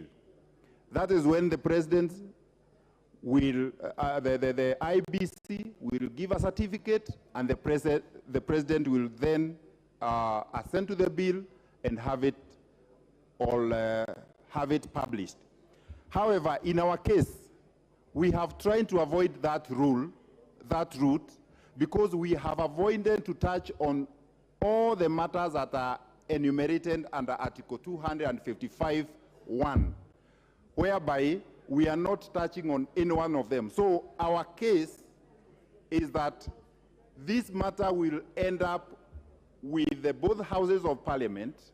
Then both speakers of Parliament, should we reach the requisite 2/3 majority, will present the bill to the President for assent.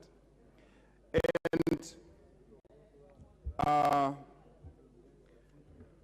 Mr. Speaker, on the matter, on the roadmap that is provided under the standing orders, as you've already guided this House, today we are not debating this bill for any vote or for any resolution. We are just giving the House an opportunity to give general comments, which will later be collated and taken into account by the committee that will be given the responsibility to take this matter forward, which your Honorable Speaker has already given, that NGCDF committee will be steering further discussions in the matter. Honorable Speaker, and for the interest of the members, towards the tail end of the Parliament, the Procedure and House Business House Rules Committee, which is under the leadership of the Speaker, presented to this House, the amendments to the standing orders, and that is how standing order number 114.7A was introduced in this House because of the importance of constitutional amendments. The roadmap towards an amendment of the Constitution was given preference in that amendment. And one of the areas, or actually the first step, is to have a legislative proposal, which we've already have before this House. The Speaker has already allowed members to make, or the sponsors to make statements, which we are already making, so that members can weigh in and give their general comments. Then after this, these comments of the members, there will be a facilitation for collation of these comments. And that is why we are urging members, kindly, if you can give your views as to how we can be able to enrich these amendments, that will be the best thing, because they will be picked by the committee that will take over the matter from here and be able to guide the House ahead. Then after the collation of the comments, the committee will also give members another opportunity to appear before it and the other stakeholders, including the AG, the commissions, and the independent offices, and including the Senate. And this, Honorable Speaker, thank you, have given a very good guidance. There were fears by the senators that we might discuss and pass this bill as it is before their input. They will have an opportunity at the next level to give their views, and any other person interested. The whole country will also have an opportunity, because we will have a whole 3 months after the first reading for us to be able to reach out to every other part of this country, being a constitutional amendment. Mr. Speaker, lastly, after all this is taken, there will be what we call harmonization of all the views that have been collated from the views from this House, from all the stakeholders, and at that point, that is when the bill will be published for first reading and introduction into the House. At that level, Honorable Speaker, with your guidance, that is where you said that once the bill is introduced and read for the first reading in the House, it cannot be amended. And that is why this roadmap, this period is very, very important, so that all people that have an interest in the matter can be brought on board. Without belaboring the point, Mr. Speaker, this is an opportunity for these members now to give their views, to give their comments, and reach. Please do not, kindly members, we have not done this in finality. So we beseech you not to seem to be like you're correcting us. Appear to be like you are enriching the debate, you are enriching the proposals that we've come up with, so that we can have the best for this country. We protect CDF, GAF, and introduce 2 other funds which are very critical in this country.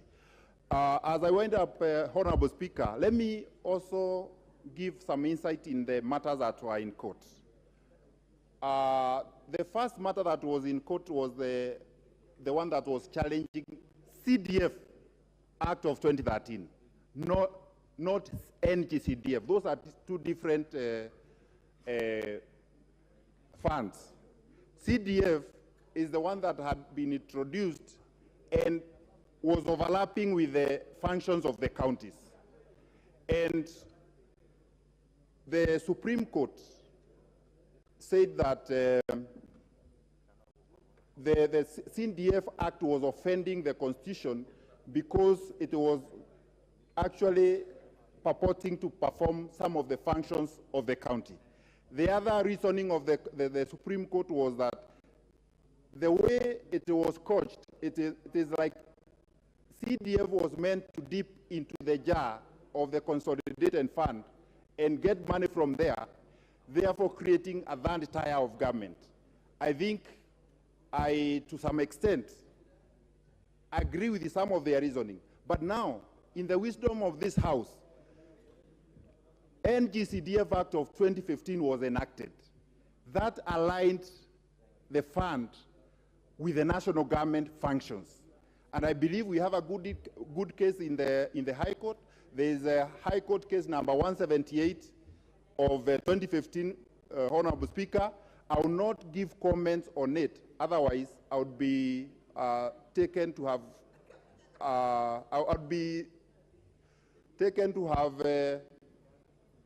gone against the rules of this House under the Standing Order number 89, the sub judice rules, because this matter is active in court.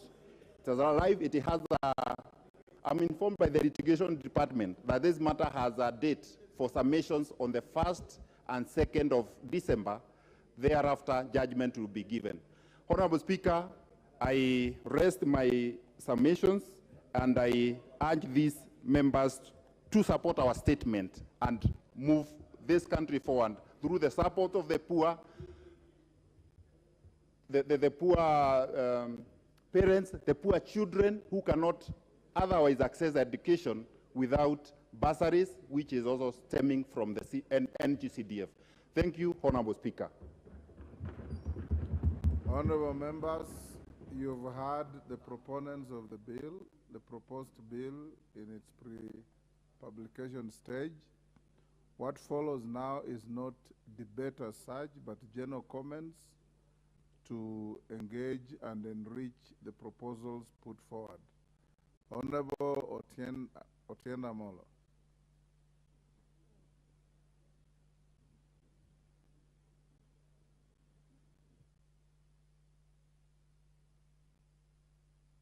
The mic. Thank you.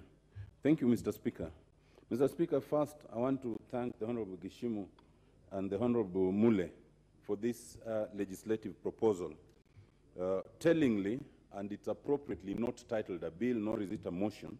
It's a legislative proposal, and at some appropriate time, Mr. Speaker, you'll be giving you a ruling on issues of amendment. Previously, when this House considered constitutional amendments under the Punguza Mzigo and the BBI, the Speaker then gave a ruling that it could not be amended. But I think out of abundance of caution... Honorable Otienda Molo, each member, starting with yourself, will have 5 minutes. Thank you, Mr. Speaker. Mr. Speaker, it is appropriate that at this stage, the movers consider getting the widest consultations. As you had directed, there will be public participation and develop consensus, and at an appropriate stage. Because of the possibility of difficulty of amendment, it would be appropriate to consult the Attorney General, the Kenya Law Reform Commission, and of course the drafters in this House. But I generally want to start by supporting this initiative. Mr. Speaker, at the outset, it is important for Kenyans to understand that when members of parliament speak of needing the CDF, they do not need it for themselves. With or without the CDF, the members of parliament have their salaries. And in fact, without the CDF, the workforce, the task is reduced. But Mr. Speaker, as we speak today, every day, and I'm sure I speak for all the members here, we get no less than 100 phone calls of children who are at home because they cannot get bursaries. So it is not the members who are suffering, it is the people. I want to announce, Mr. Speaker, that the one thing that unites Kenyans, and I had the privilege to write this constitution, everywhere we went, the one thing people supported was the CDF. And I will explain why we did not entrench it at the time. And I think we were wrong. We should have entrenched it at that time. Mr. Speaker, the principle of having the CDF is very noble. And it is the same principle of why we have devolved government at the county level. The same principle why in Article 173 we created the Judiciary Fund.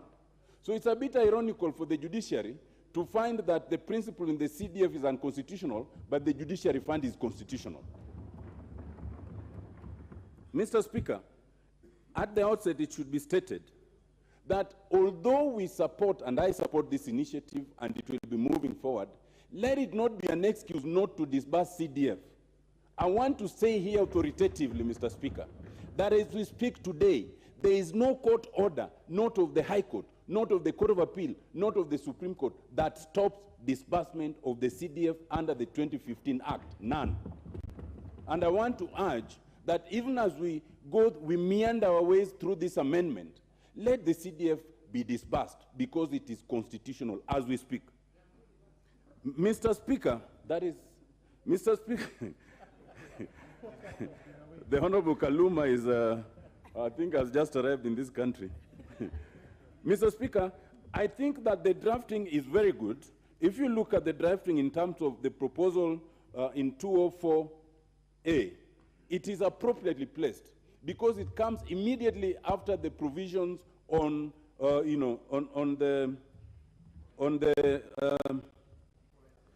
the fund that is similarly created for the purposes of bringing areas that have been behind. And if you look at this drafting, Mr. Speaker, it acknowledges that this is a national government fund.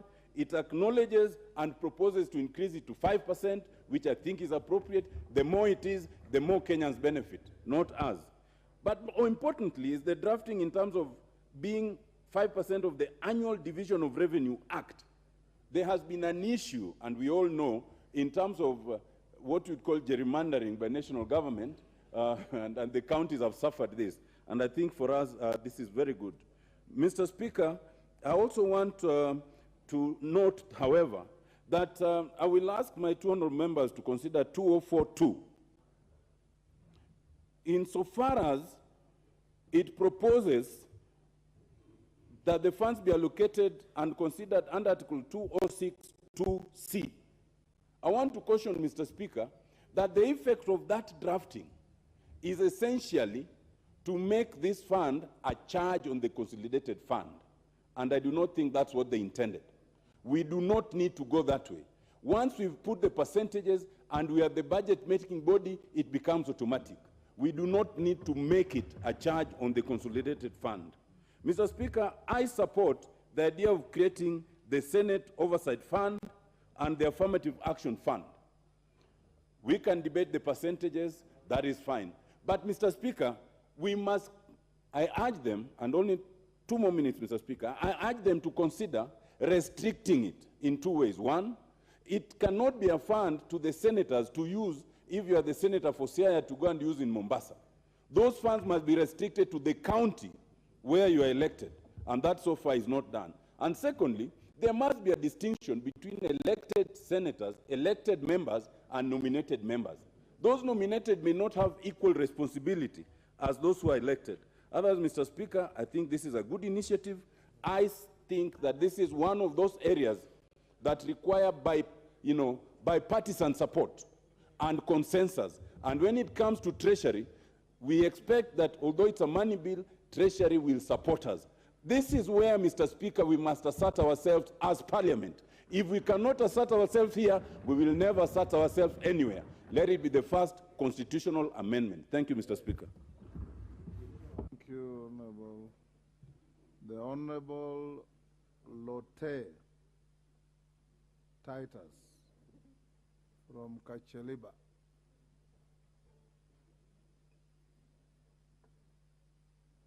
He logged in and left. Where is it? I'm here. Mr. Speaker, I rise up today to discuss this very important matter that touches on this House, that is the National Government Constituency Development Fund, and also put a lot of emphasis on the National Government Affirmative Action Fund, having been the CEO, the immediate CEO of this fund. Mr. Speaker, I think when the President was addressing this House, he actually accepted that the fund called the National Government Constituency Fund be put into the Constitution. And I think this should be and must be the first constitutional amendment that this House is supposed to do. Mr. Speaker, if you look at the developments, just like as exposed by the member and the mover, the development that this fund has done into the constituencies, You will attest to me that this is the only fund that can be seen to have acted and to have action in this country. The reason why we've got a lot of children crying now, a lot of parents crying, is because this fund is not in circulation now. And I think this fund has got a lot of public support. So for me, Mr. Speaker, I want to say, without mixing my words, that every item of the budget of this government, if it is not anything centering around the NGCDF and the NGAF funding, it will not be able to reach to the Wanjiko. I know we've got other initiatives that the government want to use to be able to reach to the people, the ASLA fund and the rest. This is the only fund, Mr. Speaker, that touches the lives of the persons at the ground. If you look at the ASLA fund, there are conditions for you to be able to meet and reach this fund, the ASLA fund.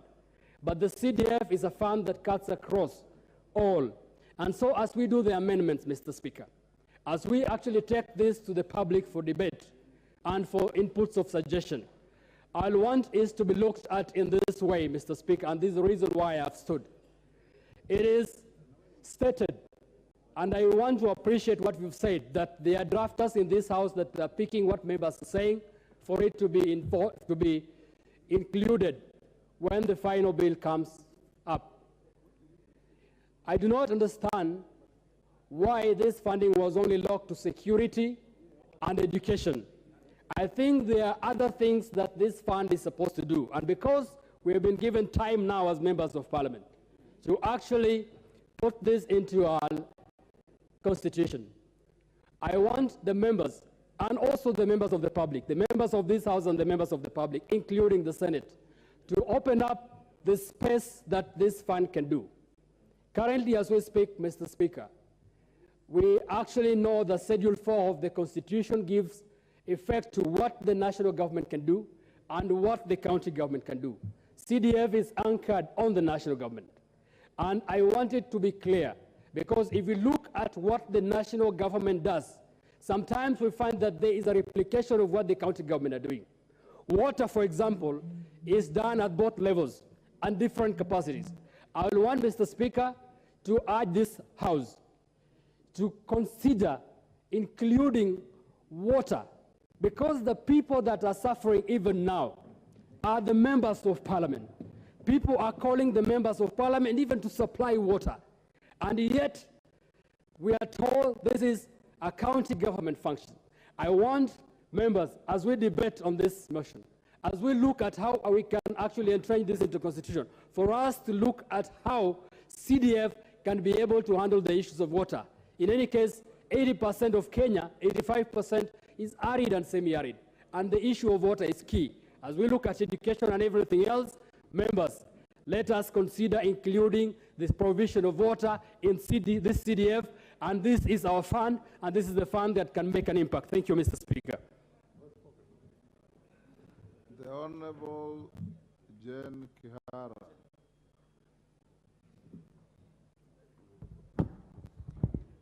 Thank you, Mr. Speaker, for giving me this chance. Mr. Speaker, I am a pioneer of CDF. Remember, Mr. Speaker, we were with you in Parliament last time. And in fact, Ron Namamba took CDF to court until he became a member of Parliament. Then he realized how important this fund is. Mr. Speaker, this is the most devolved fund in this country. And why Honorable Muriuki Karowe came up with it, there was a time, there was this very famous phrase that a development project will be done when funds become available. So the regions that never supported the government of the day never got development. So this one goes to every corner of the country. Mr. Speaker, I happen to also have been a wife of an MP who didn't have CDF. Honorable Speaker, It was such a difficult leadership where I would see my husband selling a cow and giving out all that money to a parent whose kid was not in school. This is how this fund is important.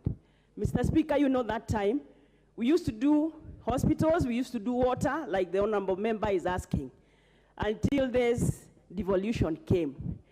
That time, we used to do everything. I was in the pioneer committee of NGCDF, or CDF then, and I happened to travel this country. Today, as we talk, Kenyans do not know that an MP, member of parliament, would just sit here and make laws.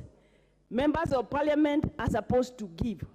If there's nothing to give, and it's not just giving, it's distributing. It feels so good, Mr. Speaker, when a young man comes and tells me, Madam Kihara, I went to school courtesy of your CDF and I'm working in this place. It feels very, very good.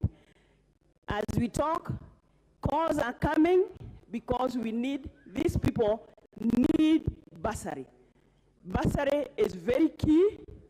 And in fact, if there is a segment of bursary that goes to county government, I wish Honorable Geshibo and Honorable Mule would bring it to CDF, channel it through CDF, because we are the people who are with the students and the parents, and we know where it bites. Mr. Speaker, let me say this. I happen to have been at the place where this idea by Mr. Mule, Honorable Mule and Geshimo was muted, and I thought this is the greatest idea. Today, if we don't have CDF, this marginalization would go to the regions that have not supported a particular government.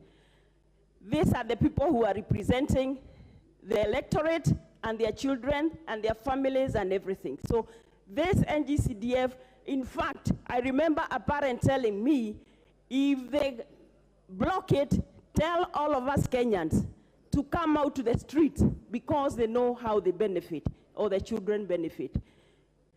So without much ado, Honorable Geshimo, Honorable Mule, thank you very much.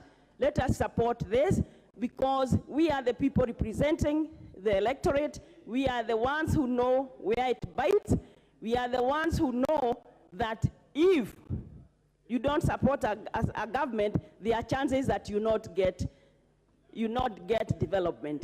Thank you, and I support. Very well. Minority Leader. Thank you, the Honorable Speaker. Let me just add my voice to this very important debate.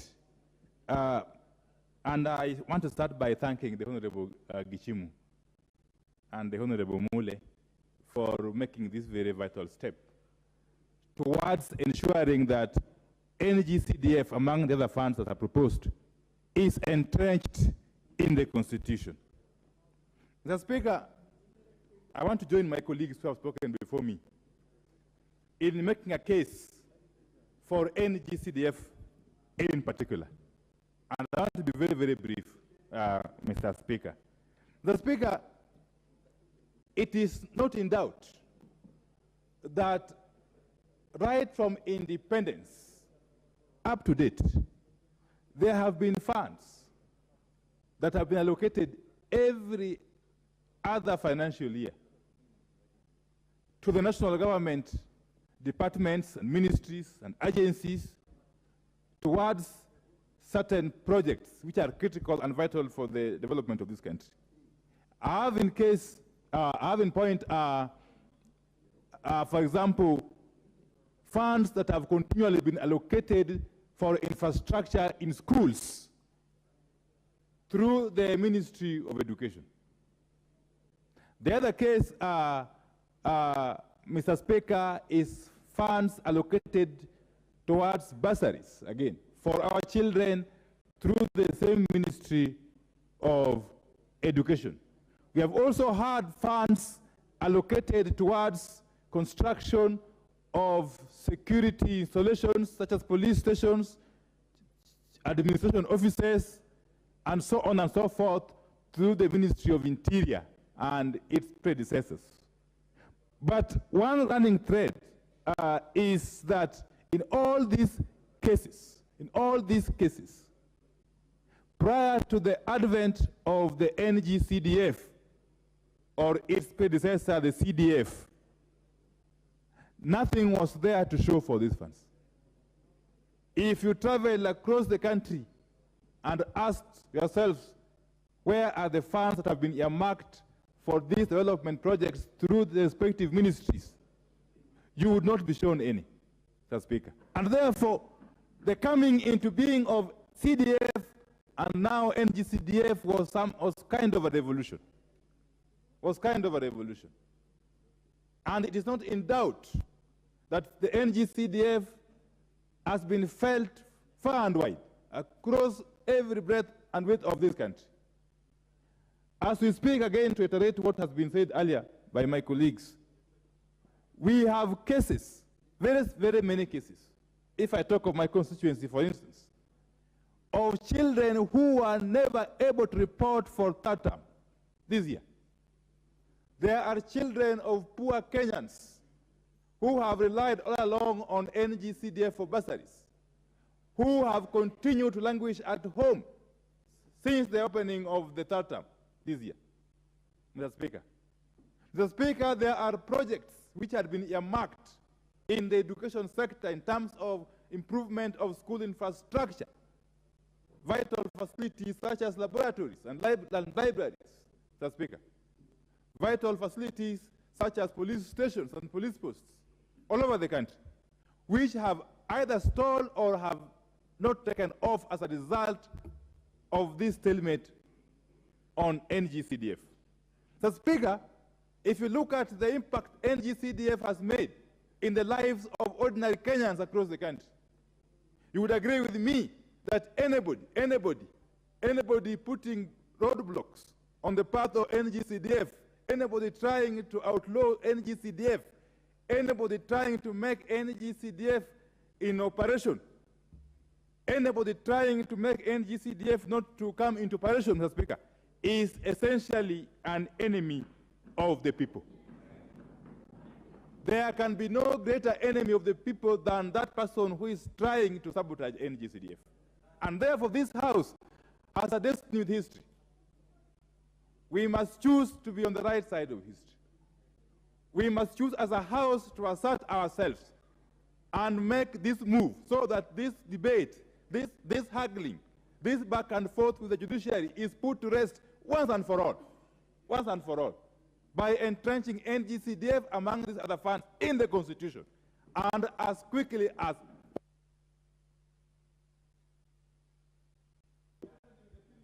Very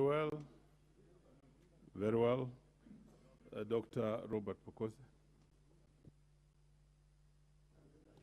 Thank you, Mr. Speaker, sir, for allowing me to join my colleagues on making comments on this constitutional amendment by the Honorable Kishimu and Honorable Stephen Mule, member for Matungulu, and member for Gishugu, respectively.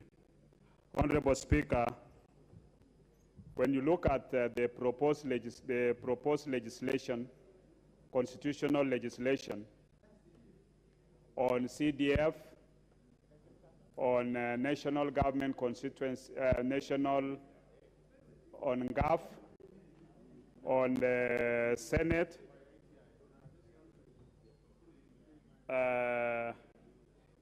establishment of the National Government Constituency Development Fund, on legislation to also establish the Senate Oversight Fund,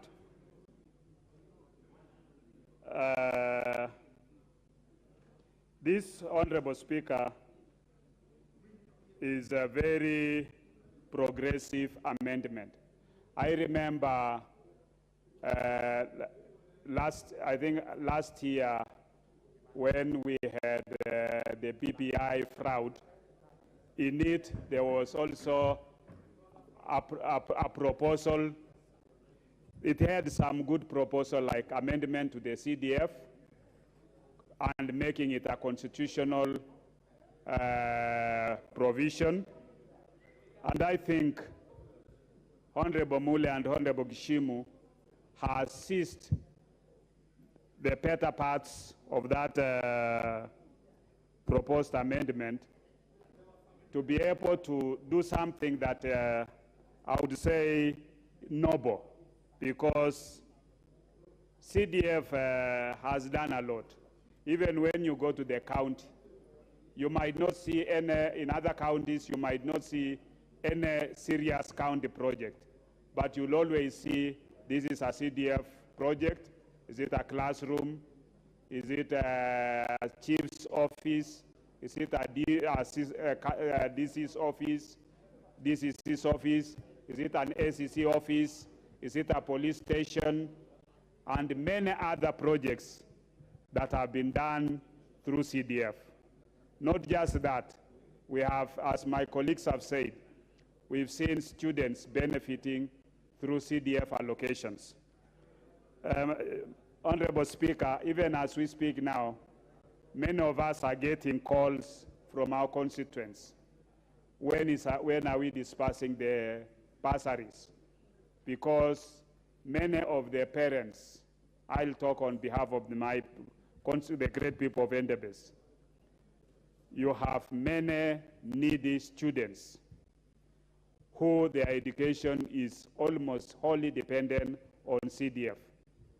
We have infrastructure for schools which has been improved through CDF. So I think making it, putting it into our constitution to protect this very important fund is an obligation for this House. And I hope that members will need to take note, because we will need to have, when the time comes, as it is going to be published now, it will take, maybe for the new members, it will take 90 days. After 90 days, then we can have second reading of this bill. Then, because it's a parliamentary initiative, it needs 2/3 of our support, and it will also go to the Senate to get 2/3 so that this bill can be actualized. My only take, Honorable Speaker, is the proposed 5%, whether it is able to be accommodated within our budget, or it will be, or it needs some bit of amendment before it is published to maybe 3% or even 3.5, because we need to be also realistic in terms of that. Yeah, that is my suggestion, but you have your own suggestion. But hopefully, let's hope the economy will grow. With those few remarks, I'll support this amendment. Very well, TJ Kajwang.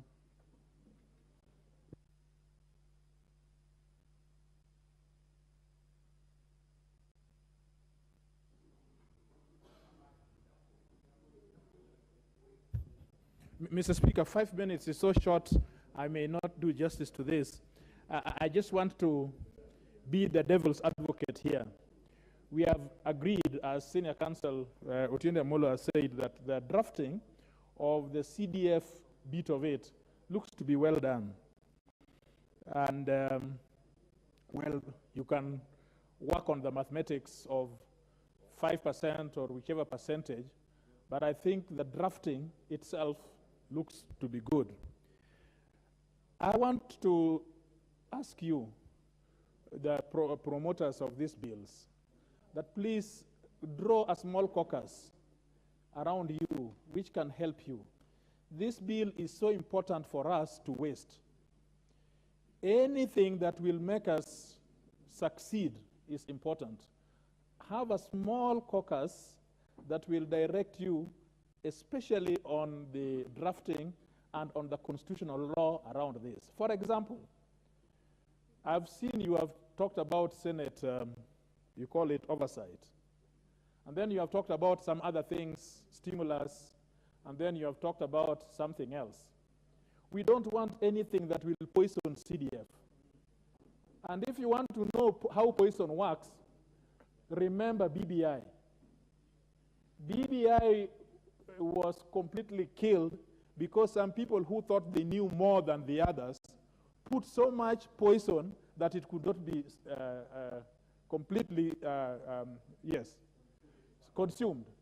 So please, we don't want to do anything around this, but let us have this CDF. So I propose, first of all, Mr. Speaker, this conjoining, the fact that Honorable Gishimo and Honorable Mule, I suggest that every bill should go by its own. Let us have 4 bills so that no poison, nothing poisons the other. If another falls, let it fall by its side, because we don't want something to spoil the broth that we will make. You know, you're talking about Senate oversight. What you are forgetting is that there is Article 127 of the Constitution, sub-Article 6, which gives Parliament the authority to facilitate members. Now, whether Parliament has been doing this or whether it is sufficient for Senate is another matter. But you will have problems. The first question you'll have to ask, is that provision that you are going to put not inconsistent with Article 127 sub-Article 6? That's the number one. Number two, there is no institution called Senate. The institution that Parliament, that the Constitution knows is Parliament. Did I say the other way? There is nothing called Senate in terms of the Constitution. What the Constitution knows is Parliament. So you can't talk about giving oversight to a specific body as though you want to change the institutions which run around it. You will have a constitutional problem. Because until you change Article 95, which cannot be changed without referendum, you will have a technical problem of one amendment running contrary to the other. Number three, even this oversight, you see, let us not make people think that CDF is ours in our pockets, that we use CDF to enrich ourselves. Because I have had people say that just because there is an oversight committee in CDF, so we can use that oversight committee to do things. No. Even we need oversight. We need money for oversight. Our role under Article 95 is oversight. It has nothing to do with CDF. CDF is the people's money. So we also need this parliamentary oversight so that we can be able to do our job. Now that thing, again, you call stimulus, you will have a problem with the mandarins at Treasury. And we don't want the fight in executive to come and spoil for us a good thing in CDF. So, Mr. Speaker, sir, I beg to support, but please draw a small caucus that will help you clean up this thing, that then when it becomes to the floor, it will sail through. Thank you very much. Very well. There are a number of interventions here which I think were for the earlier matter. And we have on Yusuf with intervention. You may remove them. Irene, intervention. On Robert Basili, intervention. We have on Geoffrey, intervention. So you could remove them so that you have the mainstream keying in. Now, next is Cliff Gisairo of Kitutu. Thank you, Mr. Speaker. And also let me thank Honorable Gishimo and Honorable Mule for bringing this to the floor of the House. Today, as we sit here, the poor Kenyans are watching us very keenly because we are the representatives of the poor. NGCDF is what has changed lives back at home, back in the villages. Today, as I'm speaking, most of my constituents, Kitutu Masaba children, are on extended holiday because they are not able to report to schools. They are on forced extended holiday. We'll want to quote CDF as money for the members of parliament, but that's not the truth. No member of parliament has his children going to school courtesy of bursaries. This is money for the poor. So we have to support this amendment so that we have it firmly installed in our Constitution to ensure that the poor child is protected and guaranteed to go on with school. We have infrastructural funds that are usually given by the ministry. But if you look at how equitable that is done, you'll find that some areas have never received that money. You'll find national schools, one national school having received in a certain period over 160 million shillings. Whereas all the schools in my constituency, they get peanuts. They do not have laboratories. They do not have classrooms. And only this can be done by NGCDF. This is the only fund that touches the poor. We are here because the people who lined up to vote for us are the poor. Very few of you are voted here by the rich. So while we stand here, let us know that our key role is to defend the poor. And this is one of it. While at it, Honorable Mule and Gishimu, in the whole document, I propose that, as one honorable member stated, that we include elements like water into the NGCDF, because as we move it to 5%, that means more funds. Let us have water covered into these funds to support the communities get water. Also, the allocation on sports should be slightly increased from the current, I think, 1% of the allocation, because sport is also a key activity in our communities. This will help us nurture talent and support the youths. It's not just education. Sometimes some youth are talented in sports.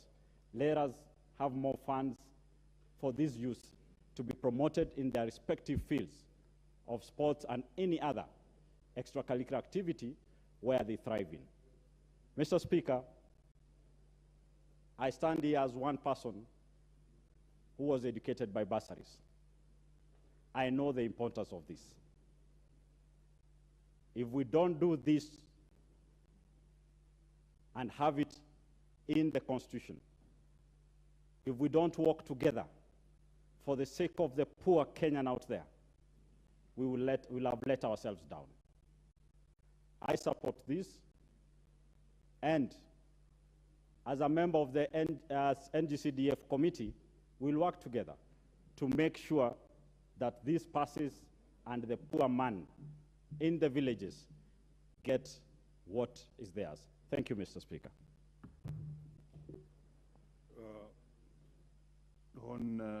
Rebecca Tonkei, Narok.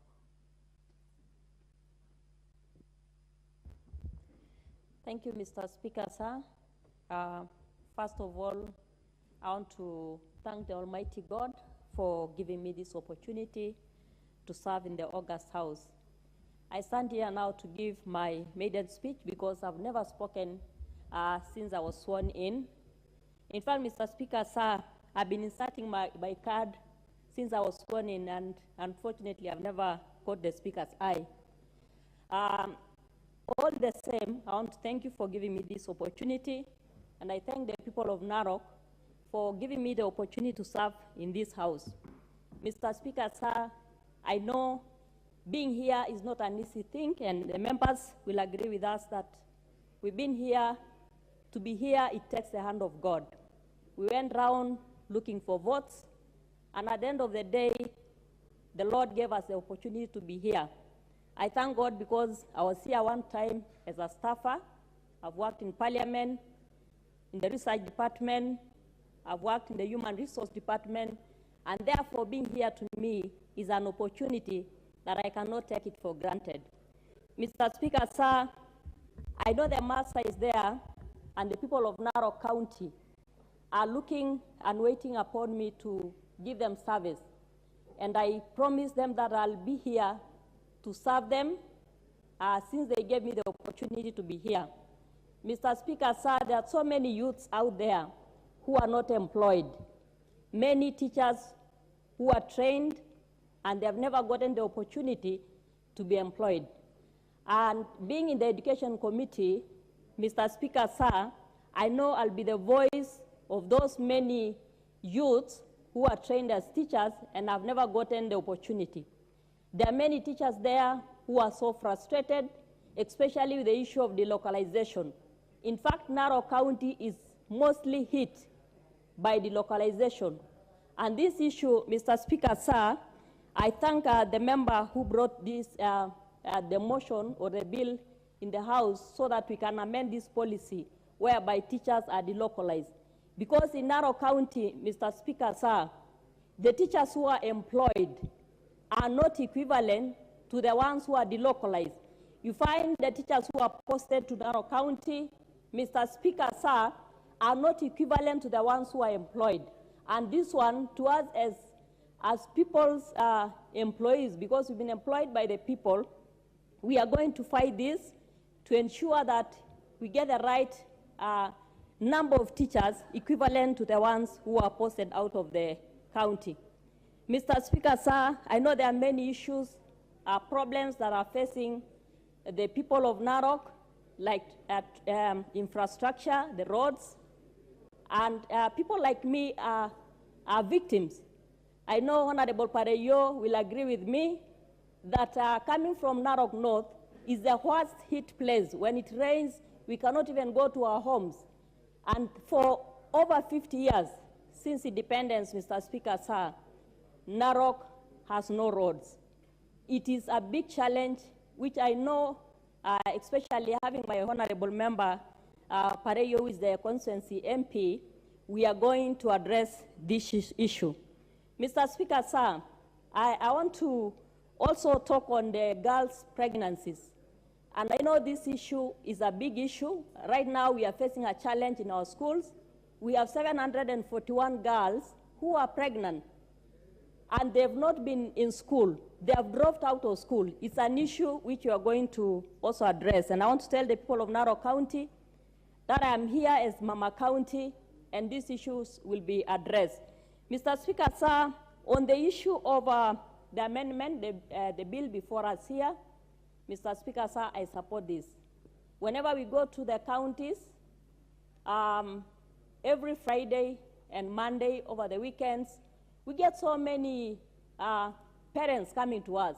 In fact, my office is flocked, the county office, because people are waiting to see if the members can support those poor children, the needy ones, who cannot afford to go to school because they have no funds to do that. Mr. Speaker, sir, this bill is timely, and we are going to give it full support so that these monies can be dispersed and our people can be able to get bursaries. The women who are waiting for us to give them funds to be able to do issues like ushanga, things like groups, women groups, and all that can get that money. So, Mr. Speaker, sir, I submit, I support the amendment. Thank you, Mr. Speaker, sir. Honorable Member for Mandera East.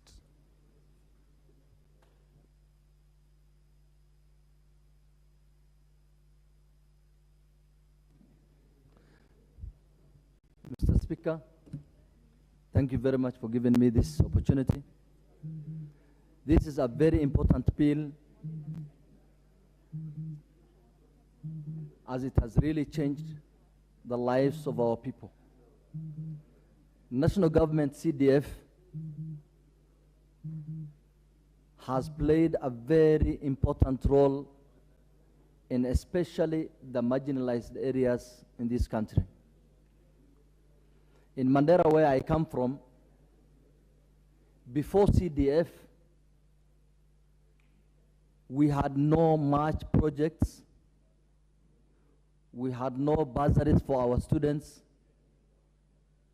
We had no offices for our administration offices, including the chiefs.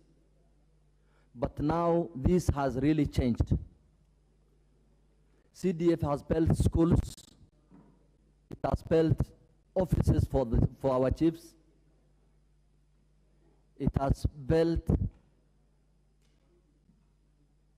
houses for our security officers. Since we came in as members of parliament in August, because there was no CDF released since then, students are crying, parents are really having problems. So many students, needy and poor students, are now out of school. We expect this bill to move very fast and entrenched in the Constitution so that these needy students can be helped and returned back to school. Just last week I was in my constituency, and the chiefs were complaining that, you know, they hear their cases under a tree. In these modern times, we cannot accept our chiefs to hear cases under a tree. I expect to build as many offices as possible for my chiefs, and as many houses as possible for my police officers, so that they can be motivated and do their job as required by law. I also support the increment from 2.5% to 5%, so that we can do, more, we can carry out more projects, and more students benefit out of these funds. I also request the drafters to include, this thing is now limited to only security and education. I expect them to open it up so that we can buy agricultural equipments for our people. In Mandera, we have River Dawa, and there are, farms in the river banks. People require agricultural equipment so that they can carry out, their activities. But you see, our hands are tied that this money cannot be used to buy those equipments. We are only allowed to invest in educational activities and security activities. So if we open it up, we can do as much projects as possible in different departments. We also need to, use this money in even, building low-cost houses for our needy people. We can use it if it's possible. If you have the budget, you can use this money appropriately in other projects. I therefore support this bill, and I expect this to be fast-tracked. And I also request the Ministry of Treasury to release these funds and not use the excuse of delaying it following. Very well. Honorable Member for Igembe Central is next. Thank you, Mr. Speaker. May I first congratulate Honorable Mule and Honorable Kishimo for this motion, for bringing forth this bill. Honorable Speaker, this NGCDF fund has been a very important fund to every Kenyan, and I think this is the only fund that stands for everyone, regardless of where you come from, which party you are affiliated to, or how many terms you've served in parliament. Is truly a fund which is serving each and everyone equally. This is the fund that is given to us as community leaders, or rather to the communities that we represent, for improving their living standards, mostly through education and security as it stands now.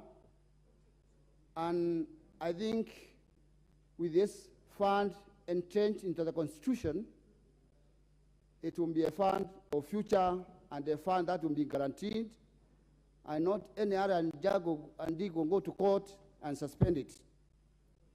I support this idea because right now that we have it, not known its whereabouts, we have very many kids at home. The education standards is paralyzed. You know, the government policy on 100% transition needs a lot of structures. And these structures could only have been put in place with the CDF standing. Mr. Speaker, considering CDF funds with other funds in this country, the most visible development projects that are seen are those from CDF. And that's why when we talk of this CDF being increased from 2.5 to 5%, it's a good idea because it will bring more developments, it will increase more structures, and it will pay school fees for even more kids. But I'm of the idea that when this fund is being distributed to the constituencies, it would have served better if we can go with the policy of 1 man, 1 vote, 1 shilling, so that a constituency having 10 or 15,000 people is not given equal amount to that which has more than 200,000 people, so that everybody will get equal share and it will serve us equally. Mr. Speaker, the senior lawyers have spoken about other funds, and I believe they've given the necessary advice to the 2 gentlemen, honorable members, and this fund will be fully protected, and we look forward to having this fund increased to continue serving us. Finally, Mr. Speaker, as I support this fund, I'm saying let's work very fast on it, support it, and look forward to having it released very soon so that our kids can go back to school. Mr. Speaker, especially in my area where I represent Mutembei Central, all the standing infrastructures are there cutters of CDF. And with the increasement of the fund, we look forward to putting up more structures and supporting more kids. And thank you for this opportunity, and may God bless us all. Very well. Honorable member from the area south is next. Thank you, Mr. Speaker, for giving me this opportunity. Mr. Speaker, I want to join other members of this House in congratulating the members, those 2 members who have brought this debate on the CDF to be anchored in the Constitution. Mr. Speaker, like it has been mentioned, the CDF, or the NG CDF, is the only one which is feasible in our constituencies. Our constituencies have got other government departments which have got responsibility, and they are also given allocations. But the money which is allocated to these other government departments is not visible. For example, if we talk of health, we know there's always an outcry of the hospitals having no medicine. Mr. Speaker, those people who get sick and they cannot access medicine, they end up at the MP's house or office to seek for support. Mr. Speaker, we know it has been mentioned in this House that all issues of death and other national disasters, they also end up at the MP's house. While we know very well that there's a disaster fund. Mr. Speaker, what am I trying to say? Members of the public are not aware of these other funds which are supposed to help them. The only thing they know is the NG-CDF. And so anything arising to our poor citizens, they associate it with the MP, and they seek for support, irrespective whether it is a national government responsibility or it is a county government responsibility. Mr. Speaker, I support the broadening of the scope of the NG-CDF so that the members of parliament can be able to cater effectively for the constituents who voted them in. It has been mentioned that water is a major issue.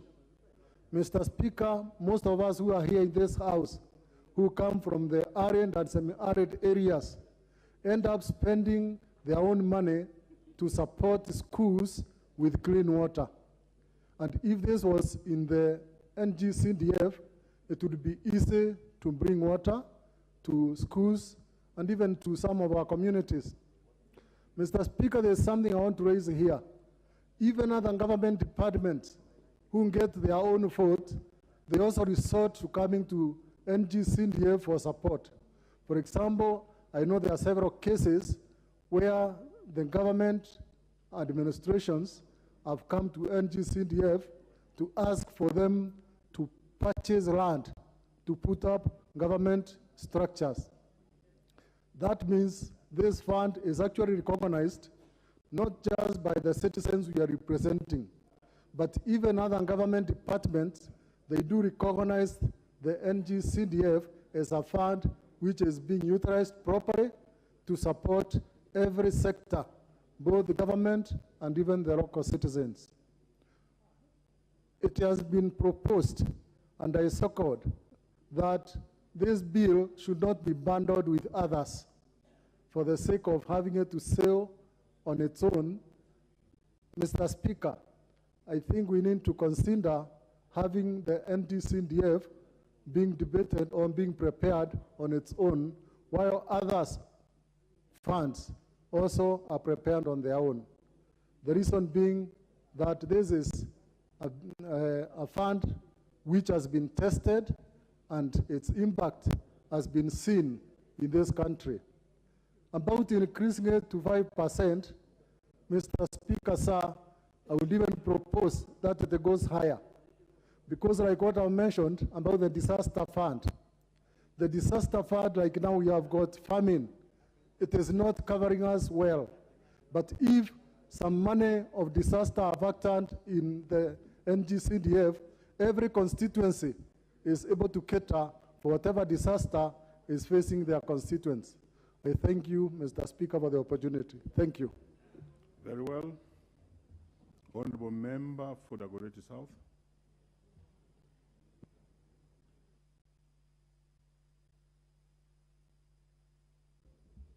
Mr. Speaker, I thank you. And I want to first start by saying that this House is finally now doing business. After we have been done with the preliminary issues that we were prosecuting the last few weeks, I do feel now that we are in the real business of this House. Mr. Speaker, it is commendable what the Honorable Mule has done and what the Honorable Wakili Geshimo have done by actually presenting such an impressive legislative proposal that seeks to amend the Constitution to entrench decentralized funds in our Constitution, Mr. Speaker. And Mr. Speaker, I'm speaking from a constituency that has seen the impact of a decentralized fund in the name of CDF. Mr. Speaker, in the last 5 years, the Dagoretti South constituency has built 5 new high schools from scratch to completion, 5 new high schools that are now being used by residents of the Dagoretti South constituency. We have been able to get all our chiefs from Mabati structures. None of our chiefs is in a Mabati structure. They are now in very good, habitable, modern offices. We have been able to build police station upon police station. The grand, ultra-modern Reruta police station, multi-story, digitized. OB is in the computer. Mr. Speaker, we have been able to build the Mokarara Central Kitchen, out of which we are able to feed 10,000 students every day. A kitchen that has a capacity of feeding up to 20,000 pupils, Mr. Speaker, in our comprehensive school feeding program. Mr. Speaker, this is just to mention a few of the things that CDF is able to do if well managed, if well oversighted, if well superintended. Mr. Speaker, that is why I rise to support this motion. And in fact, I want to say that when it comes to the committee stage, Mr. Speaker, I shall be proposing some amendments. These amendments are actually builds to this proposal. And I think the House was very wise in having a pre-publication conference where members are able to ventilate, put in some bills so that the proposers are able to just draft anew and include some of these amendments. Mr. Speaker, it is my view that if CDF is working so well for constituencies as a decentralized funds, then we should be thinking how much further can we decentralize funds, Mr. Speaker. That is why the amendment that I see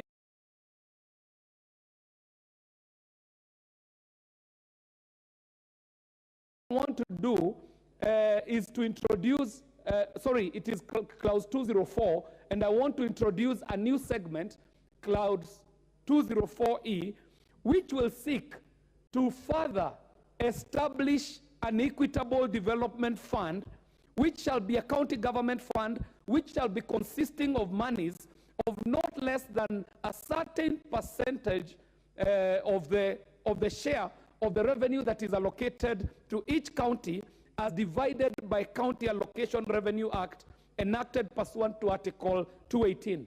Mr. Speaker, this clause in its second part will read that all monies allocated under this article shall be considered as funds allocated towards pursuant to Article 207(2)(a) to be administered in accordance to the provisions of an Act of Parliament, and 3, Parliament shall enact legislation to make further provisions for the operation of this article. Mr. Speaker, I had thought that I would push a floor amendment, but I later got to understand what it is we are doing this afternoon, because what we are doing is a pre-conference, Mr. Speaker. And I want to note, Mr. Speaker, that even as we speak now, we have in your gallery, the Speaker's gallery, members of County Assembly from different counties, Mr. Speaker. We have the Honorable Mwaura from Nairobi City County. We have the Honorable Mutie. We have the Honorable Namina, who are here to see if members can be magnanimous enough to see, as they enjoy the CDF, whether we can unlock what members of county assemblies have been unable to unlock with their governors, Mr. Speaker. Let us see how we shall be able to decentralize further funds, so because we've seen the effect of decentralizing funds and the impact they have, and the benefits that accrue will be for the good of this nation, for the people who elect us. And Mr. Speaker, this is the work we came to do in Parliament. I thank you for the opportunity. Thank you very much. Very well. On Adan Haji, Mandera East West, is in the house. Thank you so much, Mr. Speaker, for giving me this opportunity. I sincerely thank Honorable Gishumu and Honorable Mule for having brought this statement at the right time. As we know very well, CDF is the only devolved fund that is everywhere, every corner of this country, and the most rural area of this country. The only fund visible, the only activities that are visible are activities that has been undertaken by CDF. And unlike other funds, like even the county development funds, which after communities do some work, the delay in payment for years, the delay in payment for years. Yes, on Kiare, what is out of order?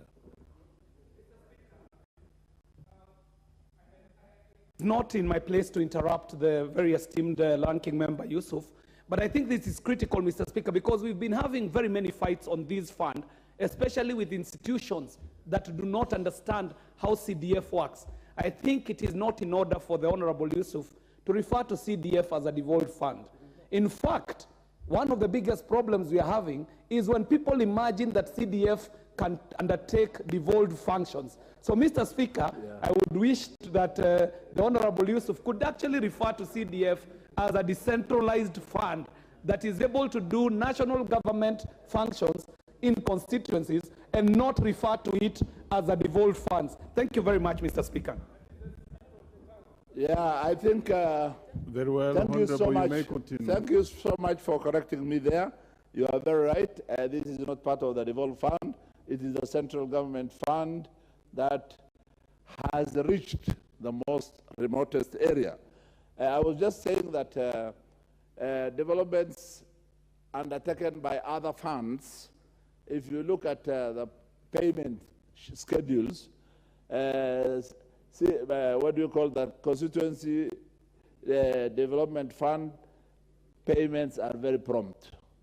That is why, however little it is, even contractors who do classrooms, who do police stations, who do chief's office, they prefer the national government CDF fund projects than taking big projects from the counties, which sometimes it takes 3 years, 4 years, or even 5 years to be paid. And the projects that are done by national government CDF fund are projects which are community felt need. The processes that are undertaken are processes which involve all community sectors, the women, the youth, and they come up with their preferred projects, and ultimately the projects that are done becomes the serious felt needs of the projects. Wananchi, wherever they are talking about CDF. Now that since we were elected in August up to now, there's no CDF released, a lot of students are dropping out of school just because there's no bursary. But you still hear there's bursary allocation in other parts of other accounts or other funds. But the ones which are really felt, the ones which really do some job, the ones where students are highly relying on and making sure that they are going to school and studying is the NG-CDF fund. And as we are here today, whatever has gone to court is CDF, is not NG-CDF.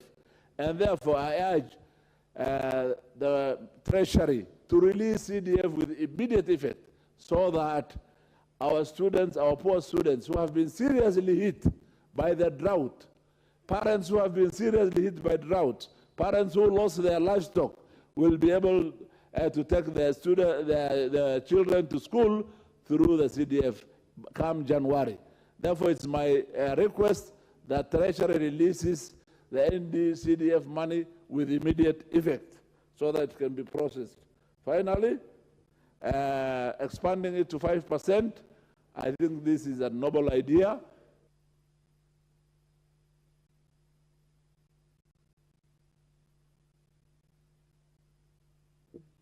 Okay, very well. Next to speak on this is Joseph Gitari, Kirinyaga Central. Thank you, Honorable Speaker. Honorable members, I would really want to ask you to be patient. We are actually following the queue and also trying to make sure that there's fairness. I'm very happy about the ranking members who are very patient in the House, and I can see them here. You may proceed. Thank you, Speaker, for giving me this opportunity. I want to congratulate Honorable Geshimu and Honorable Mure for bringing this timely debate. Honorable Speaker, on start, I want to remind Kenyans that what was annulled in court was the CDF Act 2013, and we still have NGCDF 2015. Honorable Speaker, I was in this parliament, in 10th and 11th parliament, and I know how these two acts came into place. So I would ask the CS in charge of National Treasury not to shy away, because we are covered. As we speak, Mr. Speaker, we have kids at home. We are receiving calls because we don't have money for bursary. And bearing in mind that the Form 4s and Class 8 are doing their exams, and even the others in Class 6 to go to junior secondary school, it is a critical moment where we are supposed to be having that money so that we issue bursaries to avoid the Form 4 classes from being interrupted. Honorable Speaker, when I served in 11th Parliament, CDF was active, and there were no restrictions as such because most of the functions were not devolved. I clearly remember in Kirinyaga Central, we did 11 dispensaries, and these dispensaries are ongoing, about 6 or 7 of them. Honorable Speaker, when these functions were devolved to the county government, if you go to any constituency, if you go to any county, you can show what CDF has been doing since the onstart by Mheshimiwa Muriuki Karwe, Engineer Muriuki Karwe. Mr. Speaker, if you go to any part of the country, you'll find CDF offices, you'll find chiefs being housed, like in Kirinyaga Central. When I served as a member of parliament in 10th and 11th Parliament, we were able to house all the chiefs and assistant chiefs. We even went ahead and we were able to even, in our main police station, Kirogea police station, to do houses for the police. Mr. Speaker, if you go to any constituency and compare, let's say the county development, compare with the CDF, you'll be shocked because CDF projects are very many. Mr. Speaker, I want to agree and disagree with some of our colleagues. I was imagining, as much as the provision of the Constitution does not envisage Senate, Mr. Speaker, we need to that at the end of the day in these chambers, and we need our colleagues in the Senate to support this with to that. Mr. Speaker, you remember in the presidential debate, the opening of this parliament, His Excellency the President said that he knows what CDF has done in this country. And I remember at a point, he said we look at the ways of where we can incorporate the National Assembly and Senate so that we can have some funding for them. So I want us to embrace our brothers in Senate so that at least we can gather the two-thirds majority. I support this move, Mr. Speaker, and we'll be causing some amendments at the right time because we even have to think about our counties and whatever is happening, right, Mr. Speaker? Because there is the proposed World Development Fund that was initiated by Mheshimiwa Kenyatta, who is a governor now. And I think it is important so that we can have some equalization. Even if you don't support which kind of the government, you are entitled to some development within your ward or constituency. So I support this motive, and we'll be moving some amendments. I thank you. Very well. On Gitonga Mukanji, Manyata. Finally there. Proceed.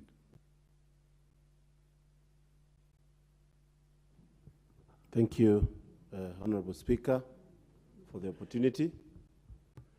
I want to first take this opportunity to congratulate my fellow members, Honorable Mule and Geshimo, for this very important proposal.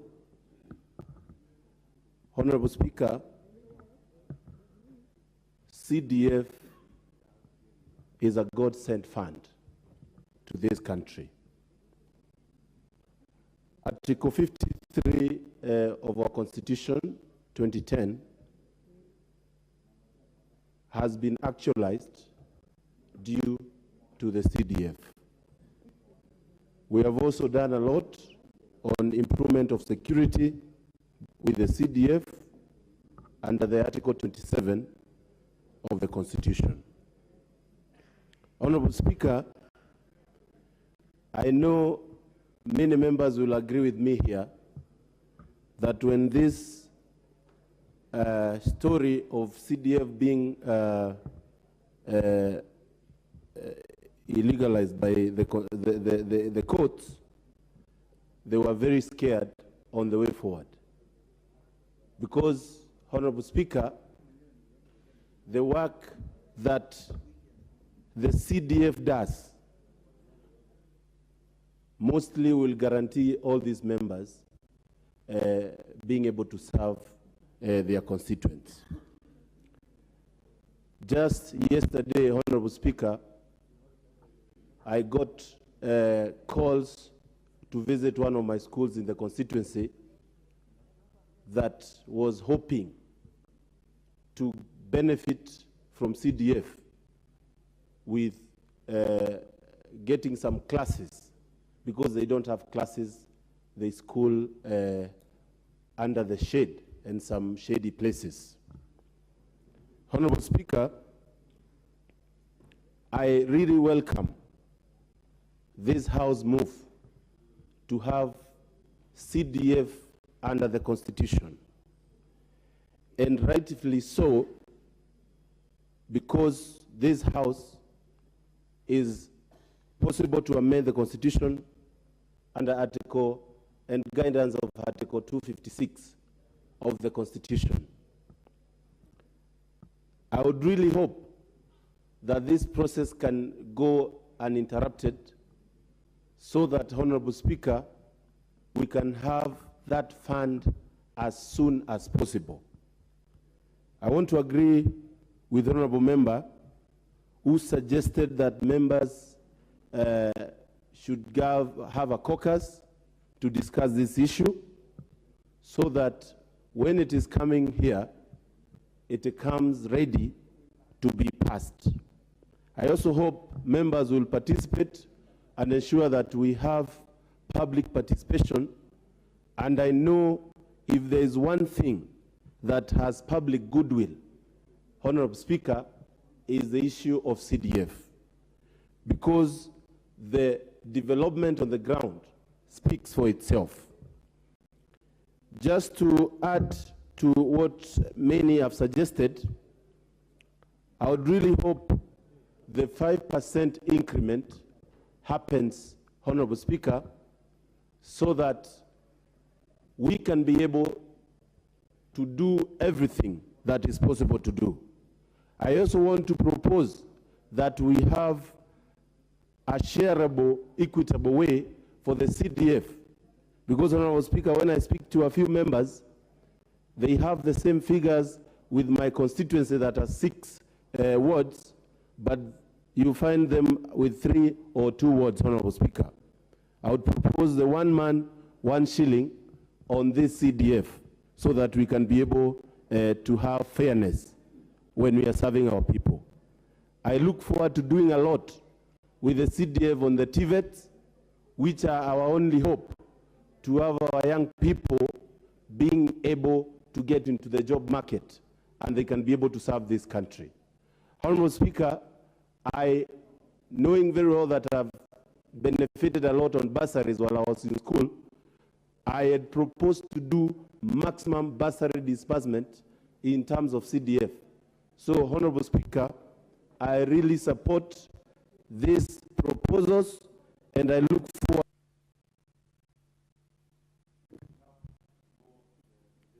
Very well, your time is over. Honorable Anthony Watch Madari. Thank you very much, Honorable Speaker. First, I want to congratulate both members, Honorable Mule and Honorable Gishimu, for this timely bill.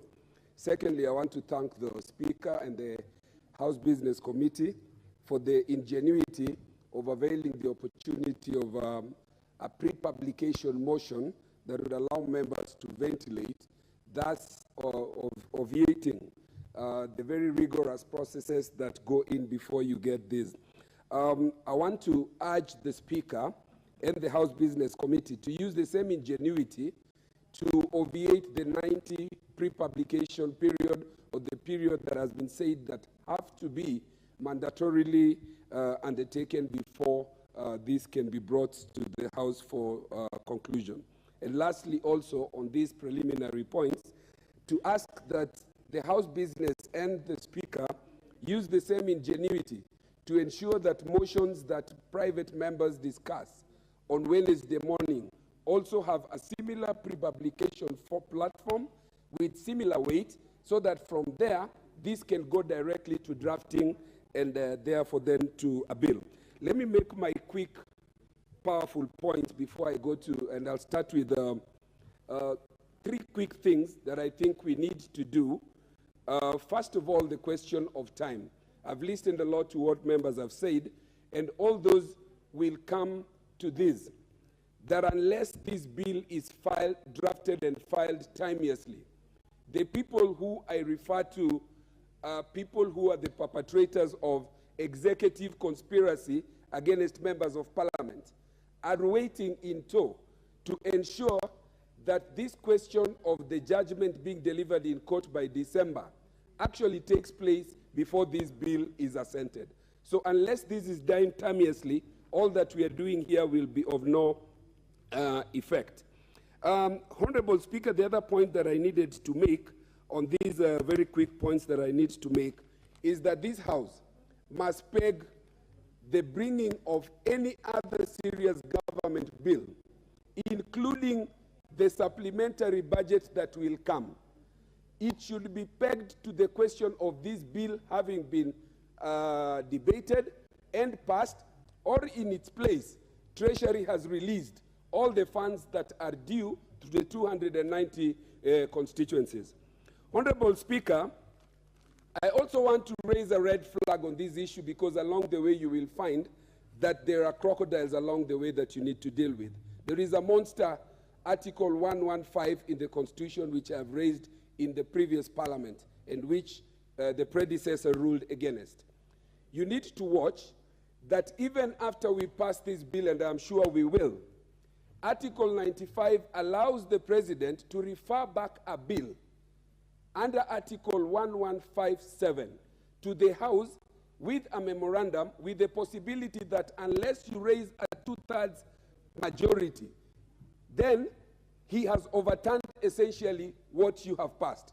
The effect of that, which was what I argued in the previous Parliament, is that it imports what in the US they have called the line veto amendment, which is unconstitutional. It allows the executive head of government to become a legislator through the back door by returning to you a bill, which if you cannot raise two-thirds, becomes law. So that is something that we must look at, and therefore, the people who are going to be in the caucus championing this bill must not only look for bipartisanship between the Senate and the National Assembly for acceptance and acceptability with the Treasury people, the Attorney General, and the other stakeholders. They must also look for political goodwill from the executive arm of government, and in particular, the President, that this will be passed. Mr. President, Honorable Speaker, I also want to support, and maybe I'm wishing him good tidings in terms of referring him to Mr. President. That is futuristic. I do want to agree lastly with Honorable TJ Kajwang that we must separate these funds.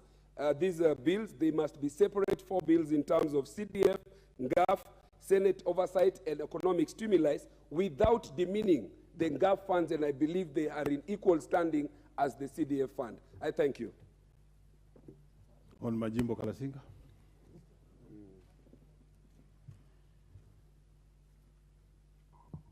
Thank you very much, Mr. Speaker, for having given me this time to add my sentiments on this very important initiative. Mr. Speaker, you realize that we come from a constituency. And every Thursday when we leave, Mr. Speaker, to go to our constituencies, meet our people, you get thousands of students, Mr. Speaker, in different school uniforms in our compound, Mr. Speaker, waiting for financial support. Mr. Speaker, all this was done before it was done by CDA bursaries, which, Mr. Speaker, now we don't have. It has not been done for this term, Mr. Speaker. I take this time, Mr. Speaker, to ask the CS Treasury, Mr. Speaker, to expedite, Mr. Speaker, the disbursement of the fund that we so far that is due for us, Mr. Speaker, for this financial year. And we don't want that money, Mr. Speaker, to come in bits.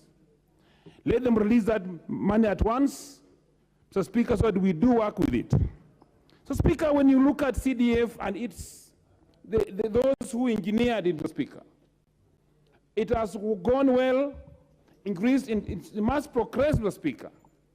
When we are talking of 2.5, Mr. Speaker, that was then. As we progress, Mr. Speaker, in revenue collection, 5%, Mr. Speaker, according to me, is okay.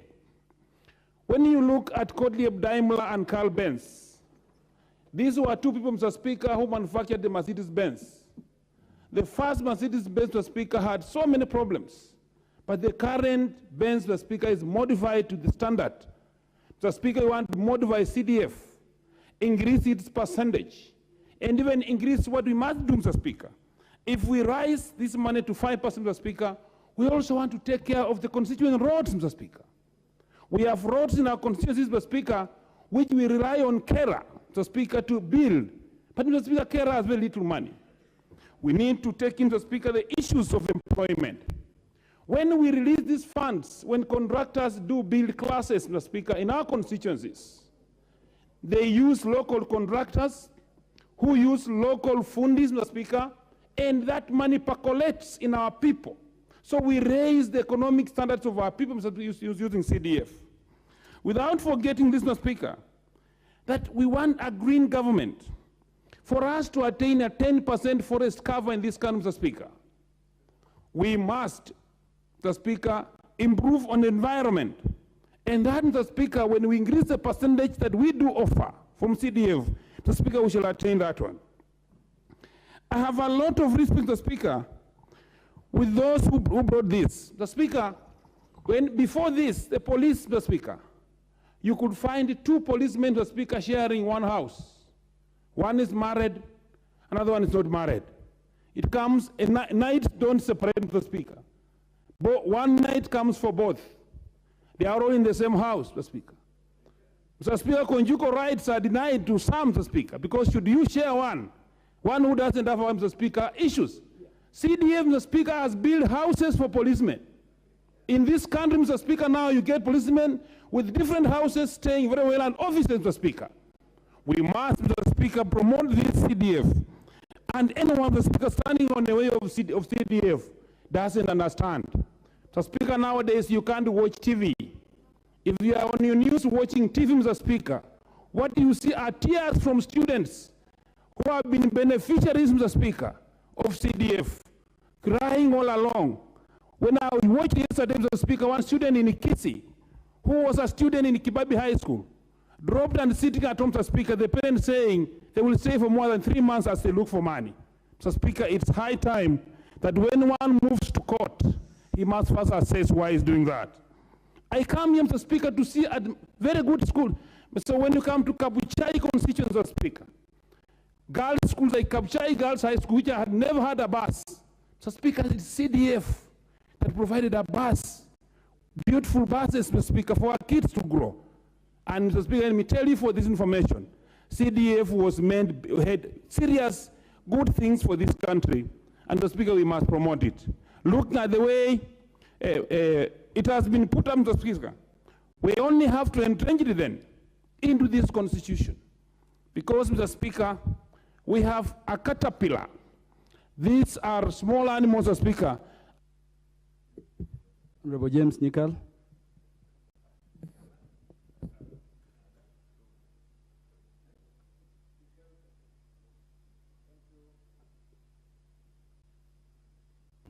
Thank you, Mr. Speaker, for giving me opportunity to contribute to this. Mr. Speaker, I'll be very brief.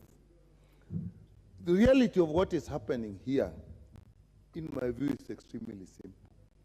We have an institution that has been working, that was actually there before we promulgated the Constitution of 2010. We then promulgated the Constitution of 2010. Now, there's doubts that have been created about it. So if you look at it carefully, this is basically a continuation of the implementation of the Constitution.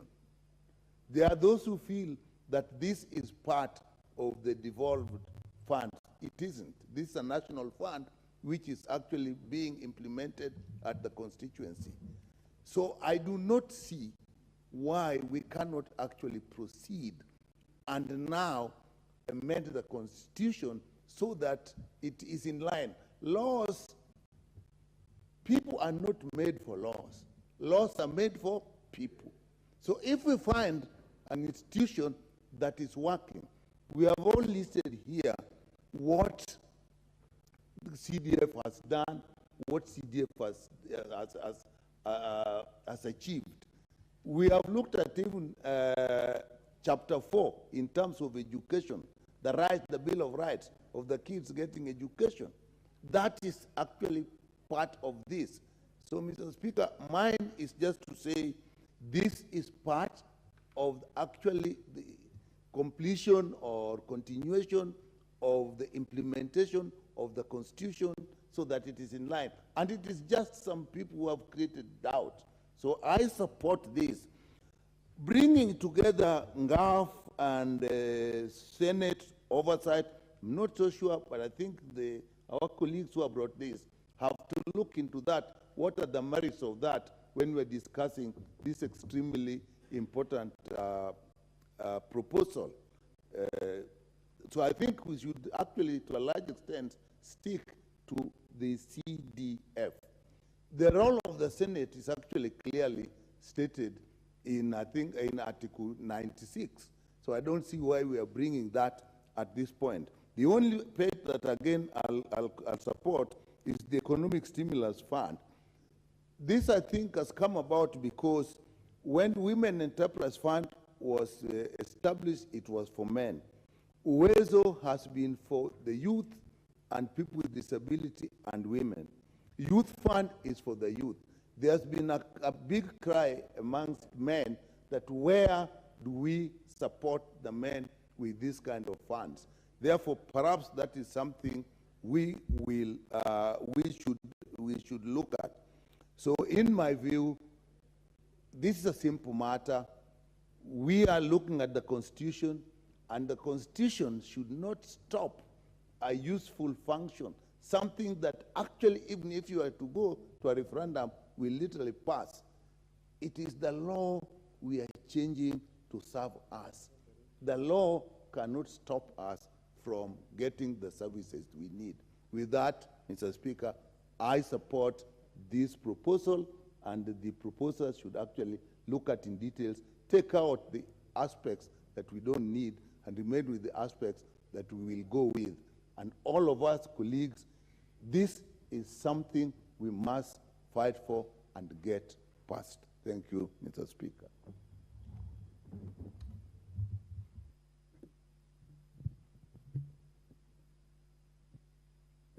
The MP for Keses, Honorable Julius Ruto.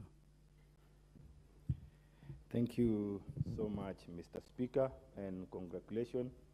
Seeing you for the first time sitting there feels good. Mr. Speaker, allow me to take this opportunity to also contribute to this very important matter that has come before us, and I want to congratulate the honorable members, Mule and Gishui, who have thought it wise to bring this to a pre-publishing conference. Indeed, as we've said, CDF, even prior to NGCDF, has done marvelous work. I want to throw back my memory when I was young. I remember back in my village, we have a school now called St. Catherine's Girls High School. It was then called Keses High School. And I saw this day when a chief and some Moses were moving around the village, forcefully taking cows, selling them to build a school. Now, with the coming in of CDF, we've seen a lot of schools rising up, and good schools. Our children from the basic level down there can access school like the others. In our Constitution, Article 10, 2B, it discusses the real intention of the Constitution in facilitating equity among Kenyans, in facilitating inclusivity among Kenyans, and right to access services like majorly education. As we all know, education is the key driver of transformation. Education is a key equalizer of all peoples, the lower, the poor, and the richer, or those who are in the higher side. At this point, I want to say that it is very critical for this honorable House to have this discussion, and we carry on the amendments to the Constitution so that we mainstream this particular fund, because this fund has necessitated the achievement of the intention of the Constitution. Probably in the few weeks ago, or some few months ago, we've seen courts giving us a ruling quashing the CDF. But some people said, and the CDF was not touched. But as we talk now, National Treasury has not released the funds. Back in our village, our society are suffering. Children are home, they are not going to school. NGCDF was serving a lot by giving out bursaries, those who are poor in the society, and they were able to compete well with those who are privileged. And in the long run, they achieve the same position to compete for resources, to compete for positions, even in our country, Kenya. So I stand to support that it is high time that we need to have this discussion, and we look at the intention, not the interpretation, as it has been said. And I want to call upon the Attorney General by now, should move quickly, now that he's officially in office, to advise the National Treasury to release the funds so that we address the challenges we are facing in the society. I want to agree with Honorable Dr. Malipali, who has said that the laws are made for people, not people for the laws. In this case, I also want to call upon, as we look at this one, let us look at the supporting legislative Public Procurement Act, because I know the whole objective is to spur the economic growth of every sector, of everywhere, of every region in our country. And NGCDF, in this case, is the only fund that can go down to a village, deep village, unknown people. If we allow the Public Procurement Act to accommodate the people there so that this money can be retained along there and improve the lives of the people. Lastly, we are facing now as a country, Kenya, a challenge of unemployment, our youth in the society.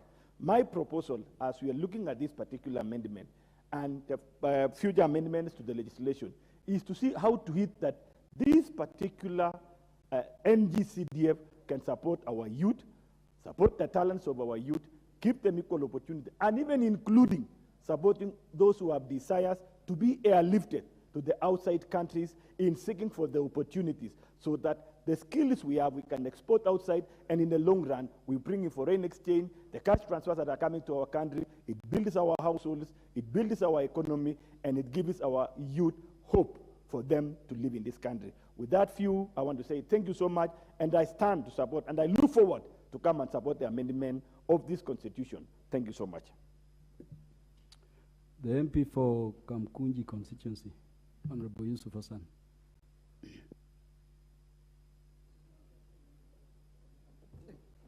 Hello, thank you. It's mine.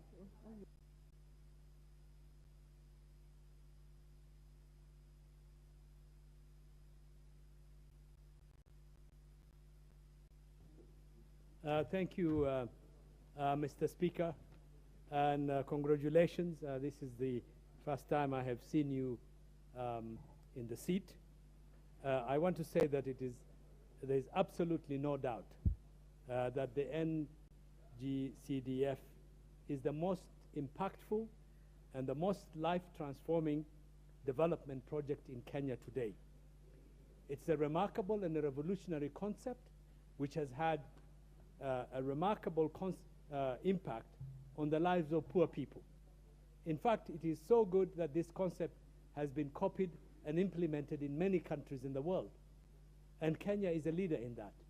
And it's a concept that meets the urgent needs of the Kenyan people more than any other development project in this country. Mr. Speaker, I represent one of the poorest urban neighborhoods in the country. I have more than 124,000 people who are considered to live below the poverty line and who need assistance at many given times. But the CDF bursaries have made a lot of difference among those marginalized people of my constituency. Thousands of kids who normally would not get support to go to universities, technical colleges, or secondary schools have been able to go to school for the first time in their lives. I have come across fathers and mothers from these marginalized communities who tell me that for the first time in the history of their families, they have a university graduate in the family. This is remarkable. I have also seen how this fund has been used to expand educational facilities and educational opportunities. We have built a technical college now which has 700 kids. We have built 2 secondary schools, new secondary schools, just for girls that have 1,800 children. Girls did not have a secondary school when I became a member of parliament. And this is done by the CDF, not by any other government fund. And you know, the people who are taking this CDF case to the courts are people who work in the NGO community. These are people who live, are members of the bourgeois community, who live in comfortable lives in Karen, in Lavington, in Kitusuru, in Muthaiga. They live in posh houses. Their children are driven in top-range vehicles, 4x4, to private schools. These people do not understand the difficult lives of our ordinary people. And that's why they use the resources they have to punish members of parliament. But they're not punishing members of parliament. Members of parliament are not affected. Their children are not affected. These people are waging war against the ordinary poor people of Kenya. These are sadistic, miserable people who I think are using their time negatively. So I want to say that we don't need to be a country of scores of millionaires and millions of poor people. We don't want to continue to perpetuate the inequalities and the social injustices that exist historically in our country. We want to change that. And the NG-CDF has changed, has made an impact. And that's why I think we need to move forward. And I support and congratulate Mheshimiwa Stephen Muli and Mheshimiwa Gichumu Githinji for bringing this proposal. And I call upon the government not to waste any time by holding the CDF funds. Release the CDF funds while we're working on long-term solutions to this particular problem so that we can entrench the CDF in our national laws and make sure that we meet the needs of our poor people. Thank you, Mr. Speaker. The MP for Gwen, the Honorable Joseph Lelmengit. Okay, thank you, Mr. Speaker, for giving me this opportunity to support the motion or to contribute to this important motion in anchoring the NG-CDF in our Kenyan constitution. First and foremost, it's a privilege to represent my people from Mgwen constituency in this 13th August House. I speak now before this chamber and on their behalf. I owe a great debt to my constituents whose journey with me began way back when I was a little boy, whose education was supported by the community through CDF and Arambes. I still recall vividly, Mr. Speaker, when I dropped out of school in Form 2 because my parents could not afford to pay school fees. I went to do for a casual laborer job, fixing tire punctures for motorbikes with the hope that I would make money so that I could go back to school. I stayed there for 1 year until the community came to my rescue. They did a fundraiser and I went back to school. I did not go back to a boarding school. I joined a day school called Toulon Secondary School. It was because of CDF that enabled me to clear school. I worked hard, I excelled, and made it to university, Jomo Kenyatta University, and now I am here in Bunge, in Parliament, as a member of Parliament representing the great people of Mgwen constituency. The reason why I'm saying that, Mr. Speaker, is I support this CDF fully so that other students can have the opportunity to be great people of this country. The support I received from my constituents is invaluable, and I cannot repay them enough. To my constituents back home, please know that each day I work tirelessly to represent you. I will fight for your interests in farming, in both tea farming, dairy farming, and any other part of economic contributor. We have challenges, Mr. Speaker, sir, in Mgwen constituency, especially the connectivity rate is about 35% in Mgwen constituency. I would like to urge the rest of the members, or I will work tirelessly with the rest of the members so that we can make the connectivity of electricity in Mgwen constituency higher. As a youth member of Parliament, I would also work to represent the youth back home, to be their role model, to help them, support them in these hard economic times. I would also want to pledge my support to the President and the Deputy President in implementing their Kenya Kwanza plan, which is the economic liberation of this country.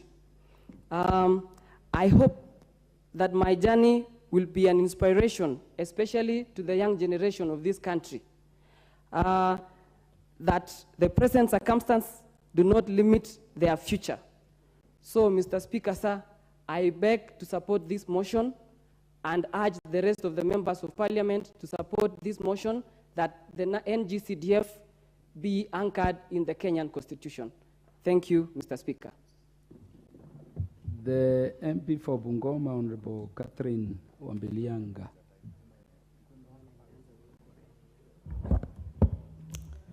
Thank you, Honorable Speaker, for giving me this chance also to contribute on this motion.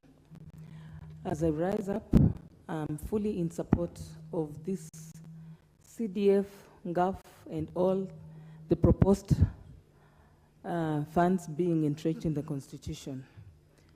This is a matter of interest, not just to members of Parliament alone, but to the whole country. Our constituents are watching, and they expect that CDF continues. As I rise, I add in the voice of women, where I work, and I stand for the affirmative fund. That is the GAF. The GAF fund has come in handy to supplement timely when it comes to school fees. So when we talk about bursaries, where students have failed to get bursaries from the CDF, they always move to GAF. In my county, for instance, I have taken the GAF fund as a rescue fund to take back girls who have dropped out of school and maybe get early pregnancies. I take them back to school and fund them to continue with their education. So I would say that CDF alongside GAF should be entrenched in the Constitution. When I look back at how most of our children got educated is actually because of CDF. As most members have spoken here, it is clear that back in our constituencies, back in our counties, seriously speaking, students are in dire need. All the messages we get at any time, you get students are just dumped at the door waiting for help. And it's CDF that has helped them. At school level, I'm a teacher for that matter. In the past, we never had good schools. But with CDF, when you look around, you walk down in the constituencies, you'll see a great improvement on the kind of buildings and structures that have come up. For instance, Kimilili constituents, where we have Honorable Didmas, it is a role model of a constituency because most of the schools around now have storied building, which was a mirage those days. But as I speak, this has now come to happen. Finally, as I also look at GAF, which brings us, most of us here, the women back to this county, to this honorable house, have come back mostly because at least there was some fund which supported us back in our campaigns. This is through the projects we do. We give grants to women groups. We do projects with the youth. We empower the youth. We empower people living with disability. And these are vulnerable groups which have actually been forgotten in society. The little fund that gets to GAF is what makes this possible. And this fund has gone a long way just to support the very, very humble person on the ground. As much as we are waiting for the Hustler Fund, this kind of fund, that is the CDF, the GAF fund, is a fund that has been decentralized and it gets down to the person who is very low at the ground there. And therefore, on this note, I fully support and want to thank my honorable colleague members, the Honorable Mule and Geshimo, who brought up this motion. Thank you, and I support.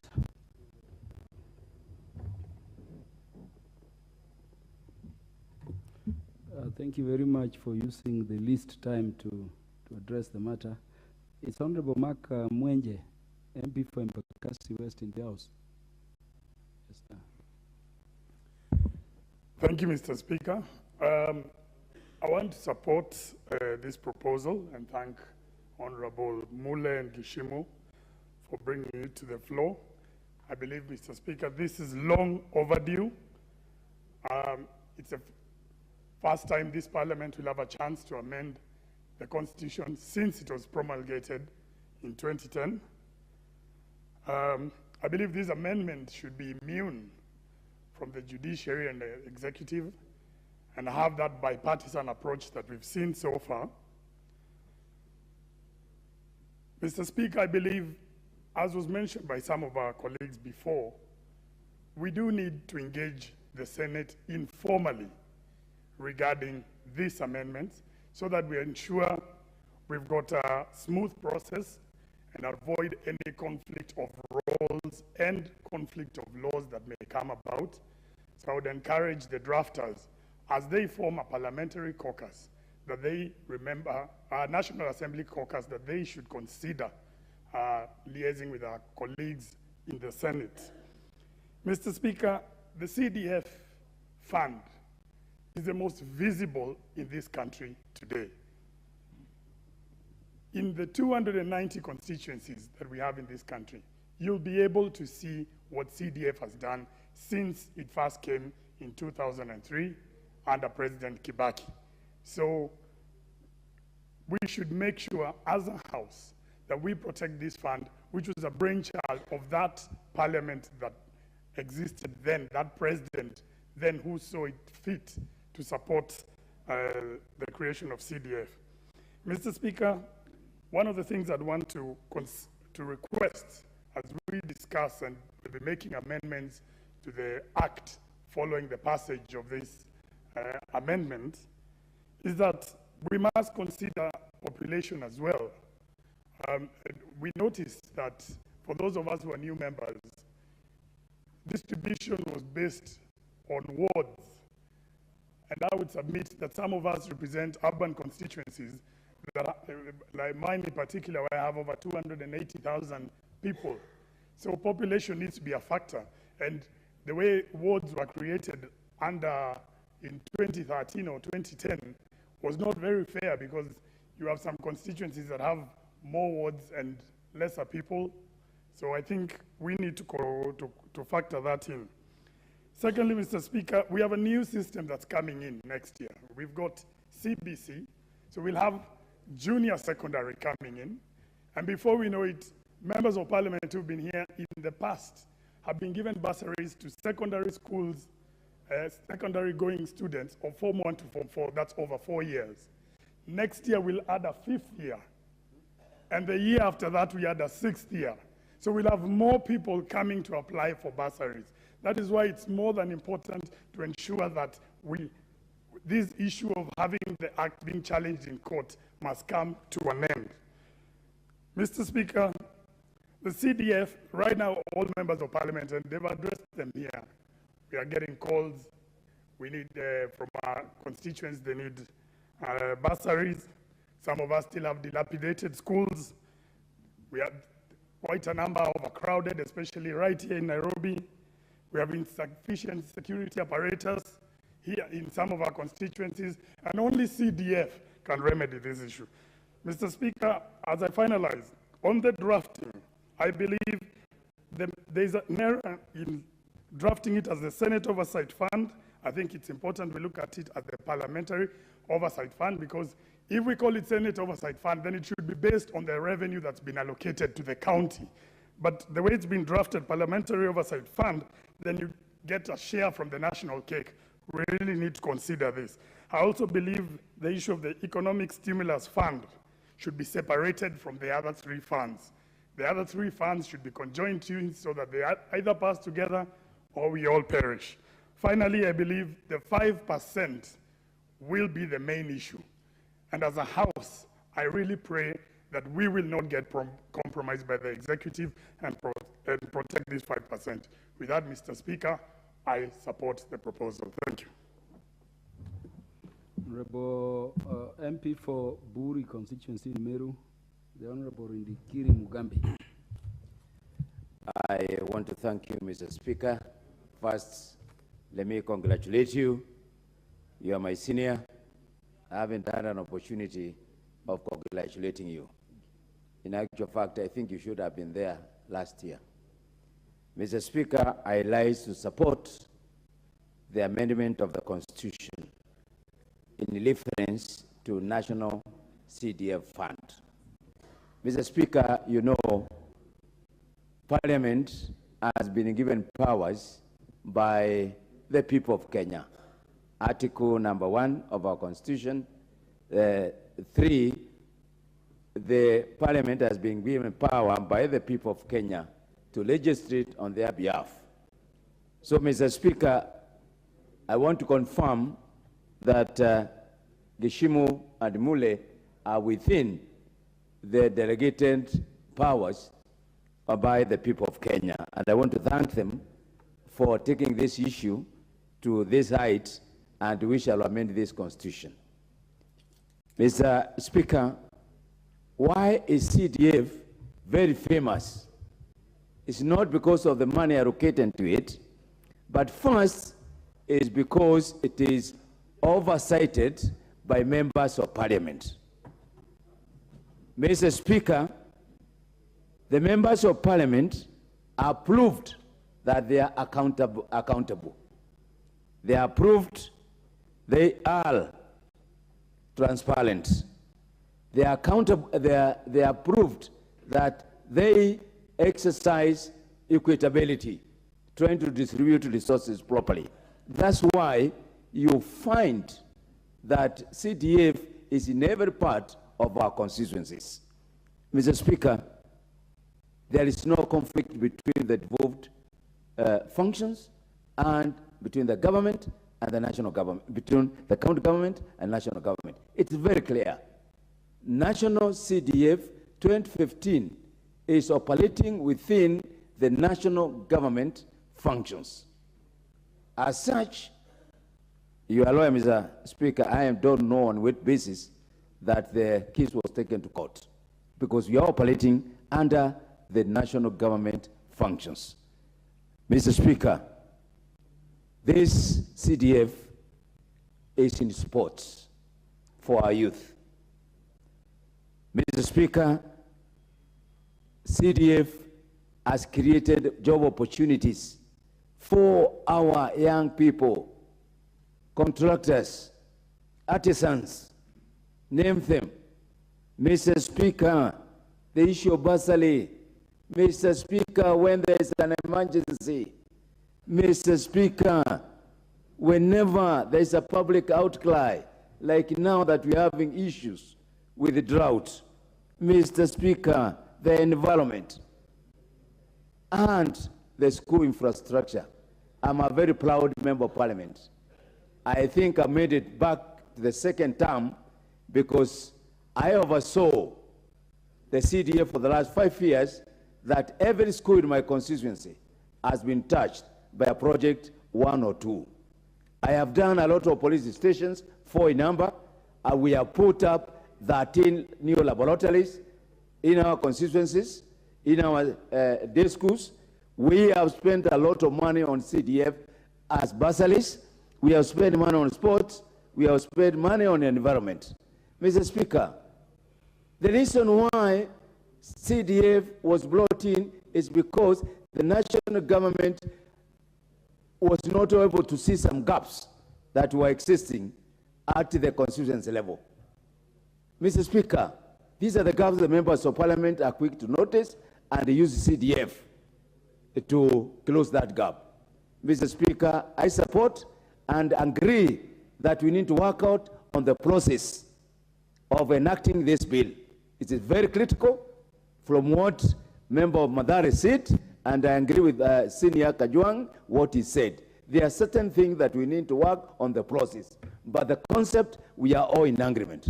I support, Mr. Speaker.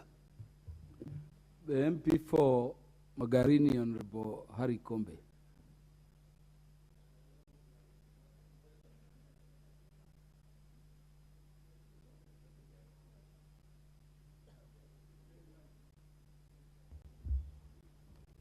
Asante Mheshimiwa Spika kwa kupata kuniona, na pia vile vile niseme pongezi kwa Mheshimiwa Mule na Mheshimiwa Gichumu kwa kuweza kuleta mswada huu ambao unaitisha marekebisho ya katiba ili kwamba tukaweze kuiweka hazina ya maendeleo ya maeneo bunge hapa nchini katika katiba.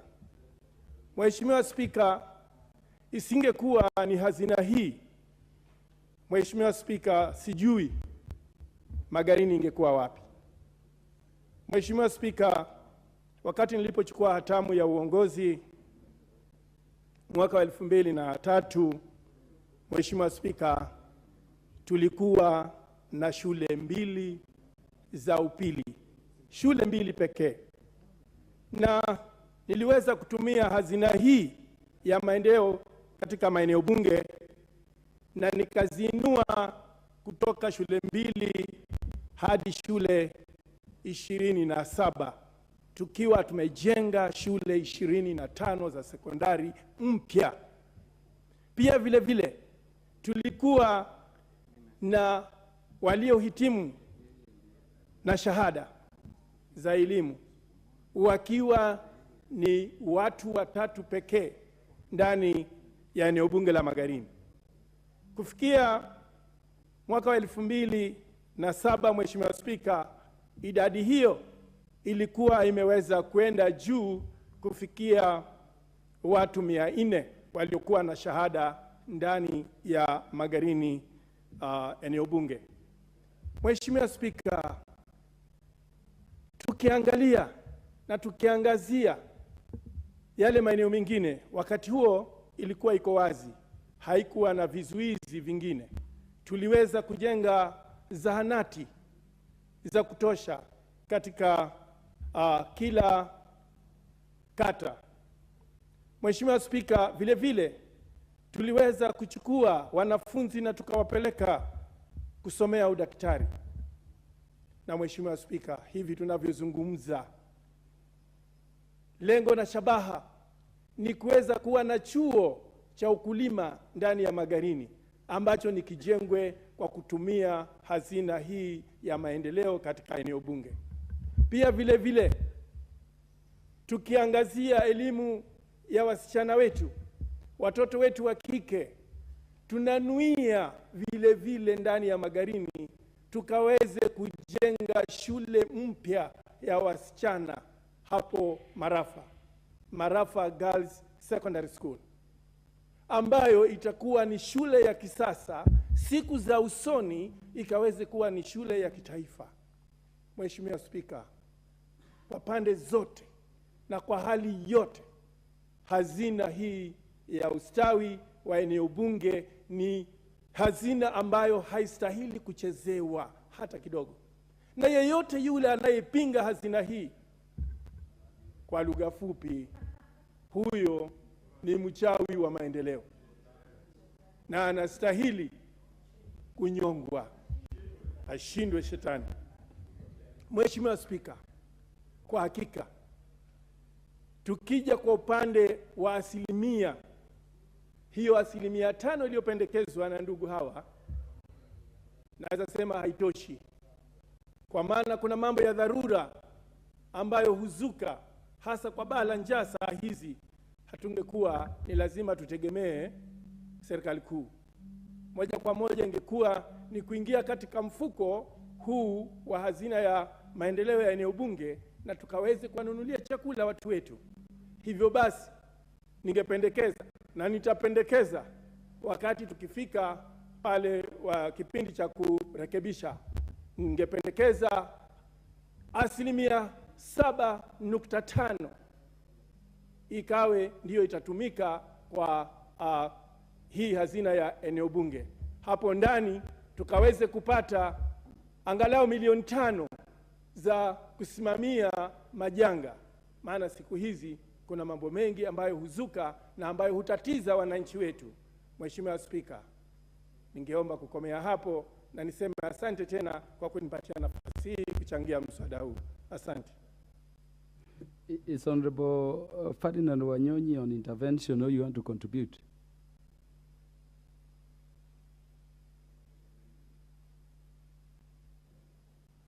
Thank you, Chair. Thank you very much, Mr. Speaker. I want to take this opportunity. Are you on intervention or you want to contribute? I want to contribute. Please proceed. Lovely. Thank you. I've been sitting here for quite some time. But, Mr. Speaker, I want to take this opportunity to thank you and thank my colleague Steve, Mule, and Majirani here, that they did something that actually we did. I was in the committee of CDF last parliament, and we went around the whole country looking for the people to say what they want. So the public participation that came up with, they all agree that CDF should be increased from what it is today to 5%. The reason they were giving is because now the land is becoming very small and smaller and smaller because of the population. Now schools are being built. They are building schools not the normal way, but now building buildings to be able to economize on the land, because land has not been used for cultivation purposes. Mr. Speaker, I want to ask that, as mentioned by one of the colleagues, we want to make this as soon as possible, because whatever went to court was CDF 2013. The NT CDF 2015 has no issue. And therefore, I take this opportunity to ask the leadership of this House to get onto the executive, His Excellency the President, so that they can be able to release the CDF that people are now complaining, including me. I have problems. I had commitments, hoping that I was going to get the money, but now the money is stuck. So the leadership of this House, Mr. Speaker, should take it up so they can be able to see the His Excellency the President to order the Treasury to release the money, so that as we go on with amendment, the money should be released so that our students and other projects can get on. The other thing is that, Mr. Speaker, we also mentioned that I think we should have a caucus here to be able to have this whatever we are discussing here, it's important that we do it as soon as possible so that we can be able to record whatever amendments we want to bring to this CDF. And Mr. Speaker, it's important that we do it as soon as possible because the busybodies out there, like so my colleague has just mentioned, they are busy doing nothing but opposing because they have nothing to lose. You and me, as members of the parliament, we don't need the CDF. That the people out there, the community, the poor person out there is the one that needs CDF. And therefore, I think let's move fast. That the caucus that one of the members actually suggested be formed as soon as possible, maybe by next week, to be able to come back with this amendment that we are now having, and they sit down, make the proposed amendments, bring this house, so they can be able to clear. And Mr. Speaker, I can assure you that once we take that route, I think things are going to be much easier because our children are suffering out there. As I sit here, as I go out there, there is nothing else other than getting calls that the children are out here, they are not able to move. And so therefore, Mr. Speaker, let's move as a house to have this amendment. Let's move as a house to go to the executive to have the treasury release the money, because the money is there, and I don't see anything wrong. I don't see what is holding the money at the treasury. With those few remarks, the Speaker, thank you so much and support them. Yeah, we bypassed the MP for Igembe North. Is he in the house? MP for Igembe North. Okay, thank you, Mr. Speaker, for this opportunity to contribute to this monumental proposal that will go into annals of history if rightfully anchored in the Constitution. Mr. Speaker, national government CDF, its contributions are quite immeasurable. I come from a rural constituency whereby most of the people are living below the poverty line. Mr. Speaker, with the ravaging effects of the drought and the cloud that's hanging over the CDF, today if you go to the rural areas, particularly the marginal constituencies, the life there is quite gloomy. Students, parents are highly disappointed. They have no hope to continue with their education. Whenever we go there, the people look at us as the people who have not been able to iron the hiccups that are surrounding the CDF. I believe this is the high time. The enemies of CDF are told to keep off.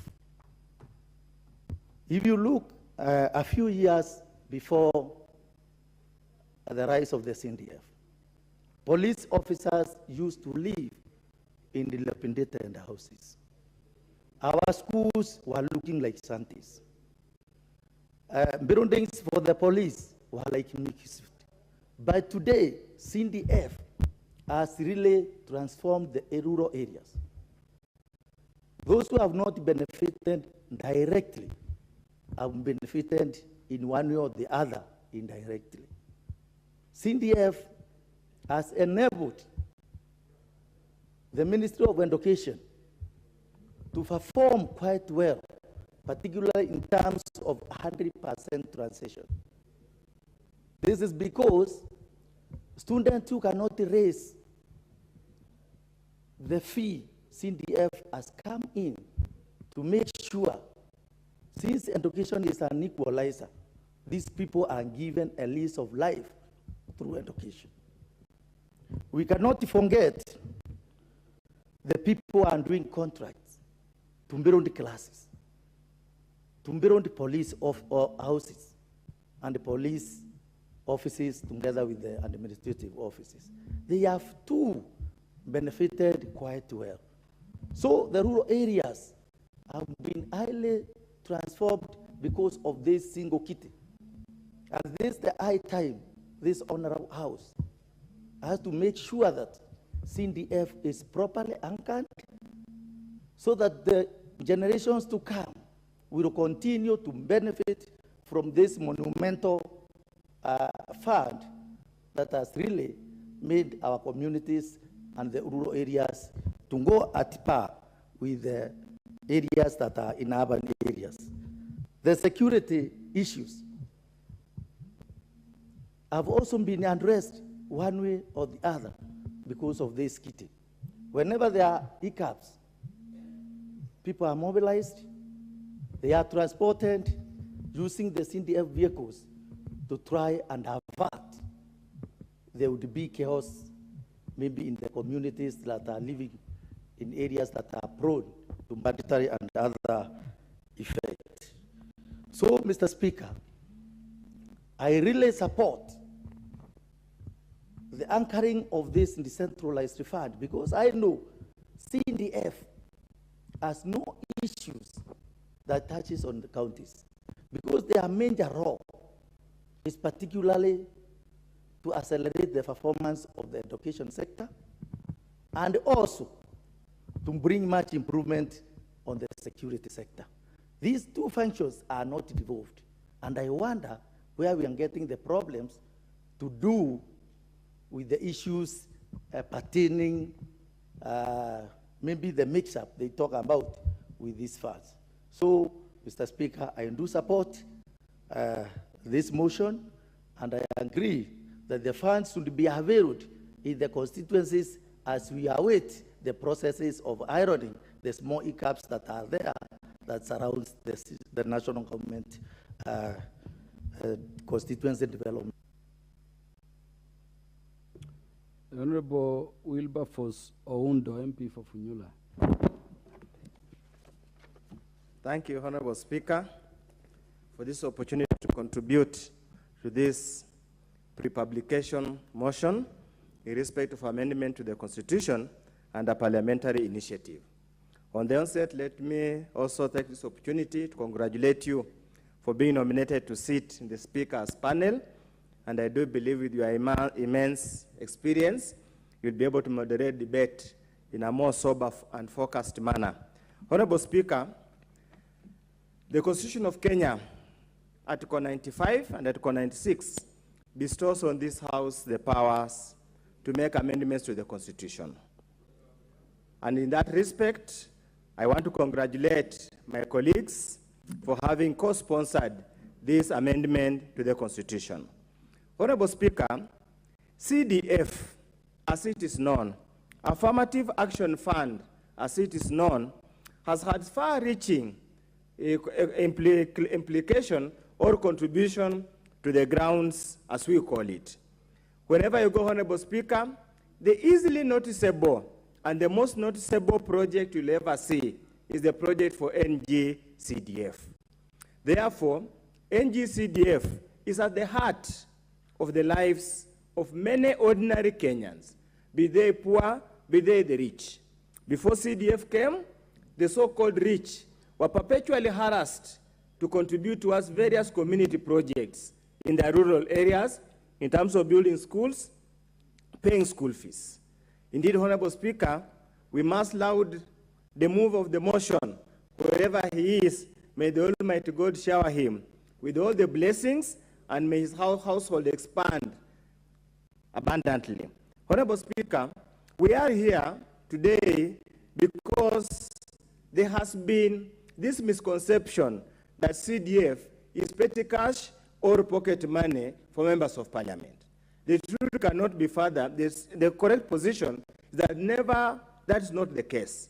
It's a public fund that comes with very clear expenditure programs or items, so it is never a budget, was never pocket money. It's not individual funds for members of parliament.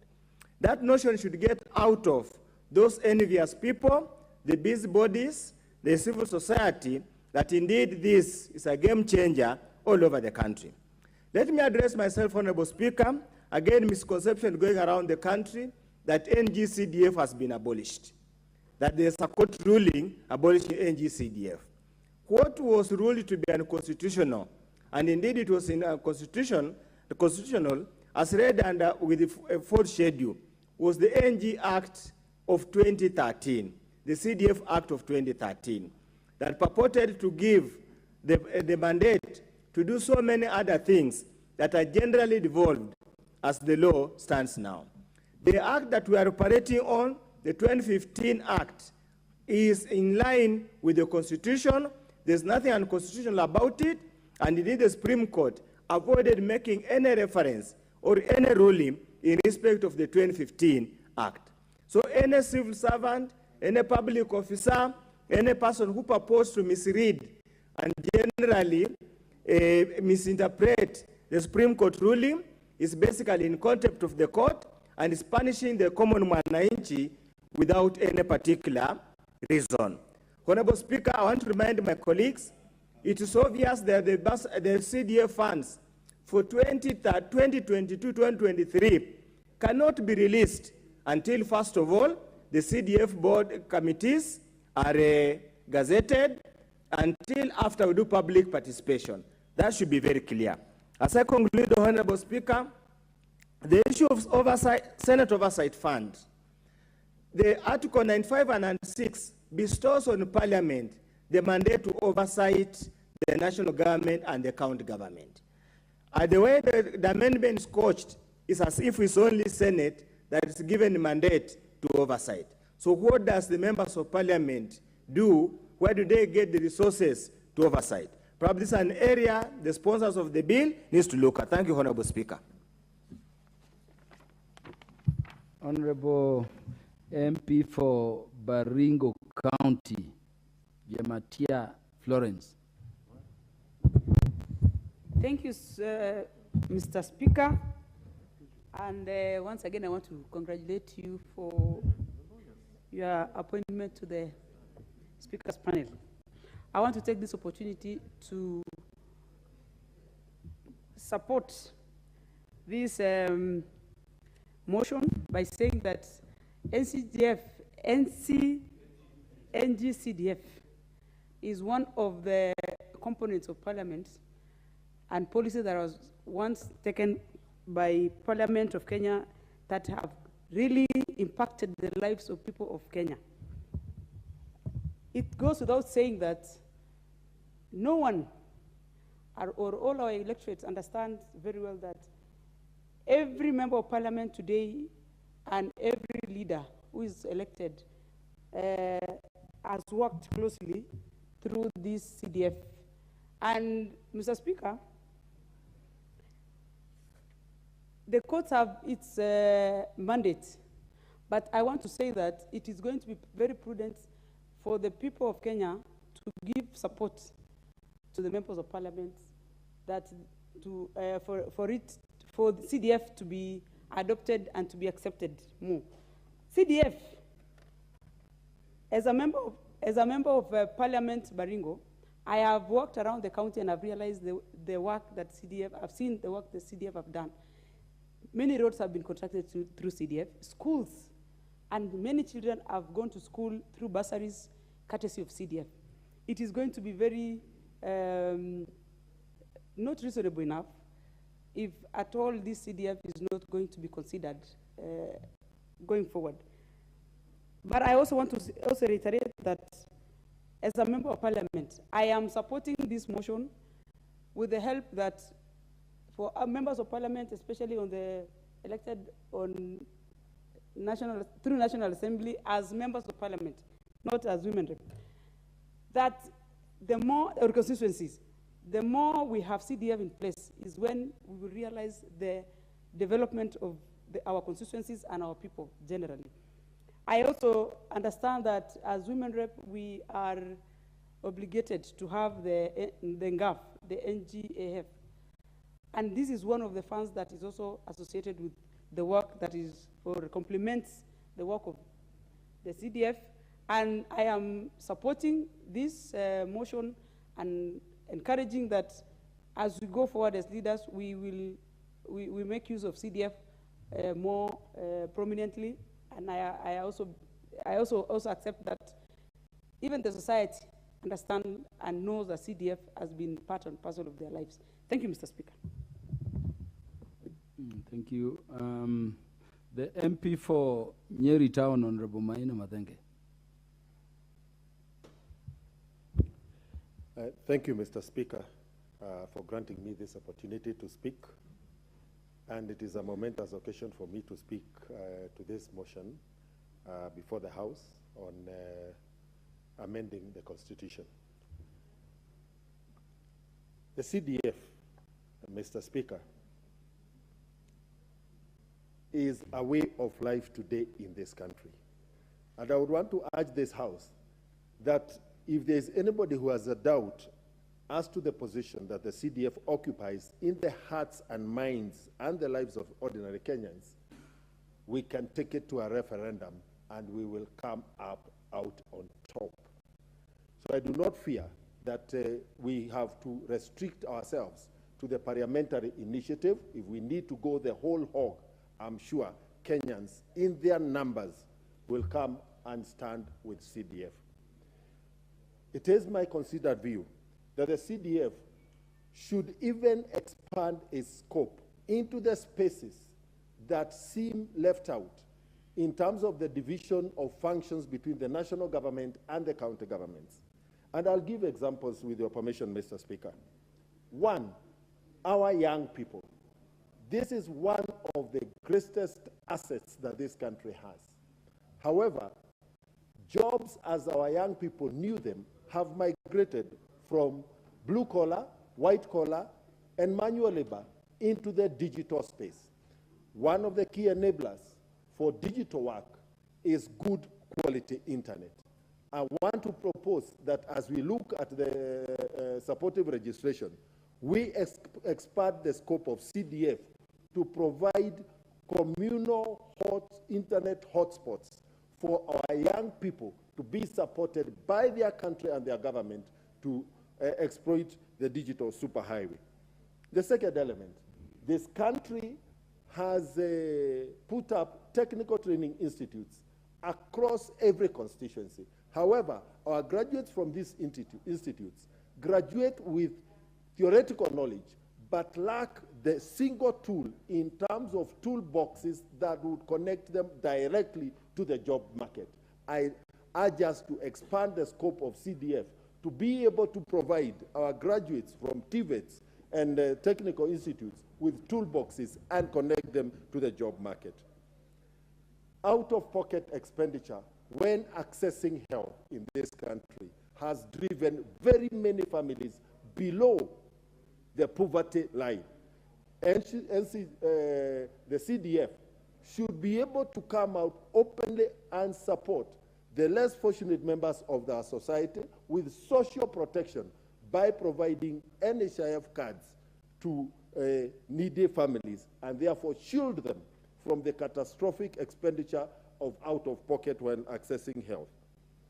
The hunger situation in our country today is one area where if CDF was existing today, we would be having a different story, because we should be able to extend support to families that are sleeping hungry.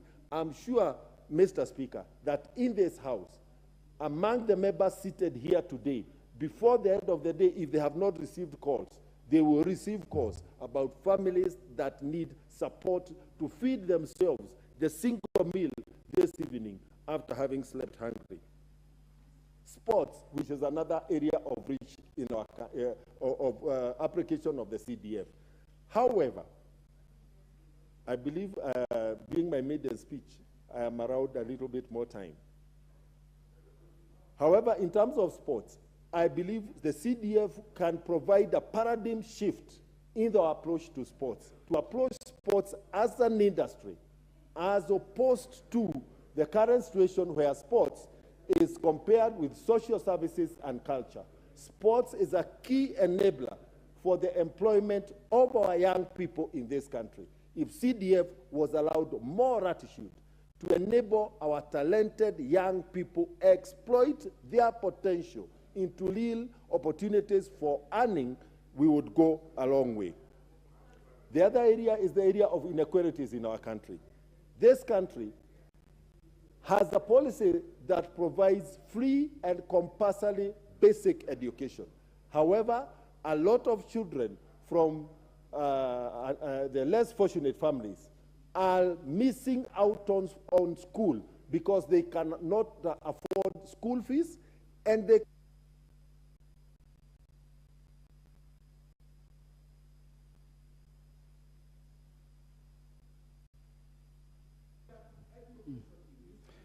add him 1 minute. Add him 1 minute. He's made the first request. So I would urge that as we consider, we consider this motion and the subsequent registration, we will expand the scope. Lastly, the area of drug and substance abuse. In our urban areas, our youth have become captive to drug and substance abuse.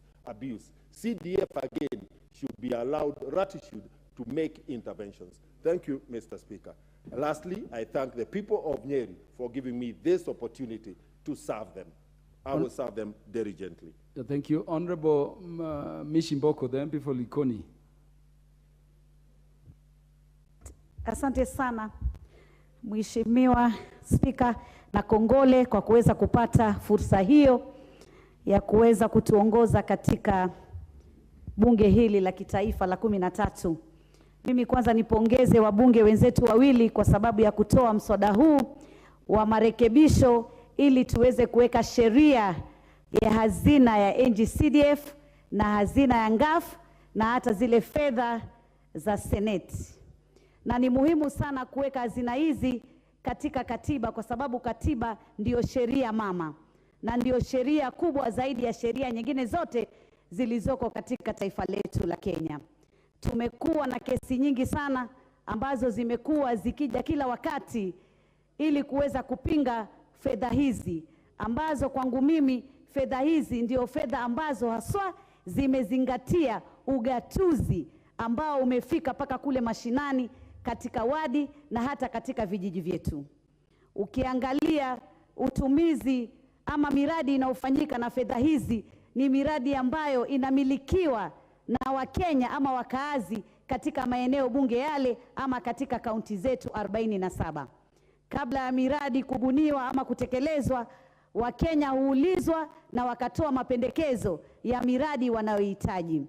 Kwa hivyo hata sasa utakapofanya utafiti kuuliza Wakenya faida ya ugatuzi ama fedha za ugatuzi, fedha zile ambazo zinakuja kupitia kaunti na zile fedha ambazo zinakuja kupitia maeneo bunge, pesa za NG-CDF na pesa za NGAF, watakuambia 100% itakuwa ni fedha za NG-CDF pamoja na fedha za NGAF.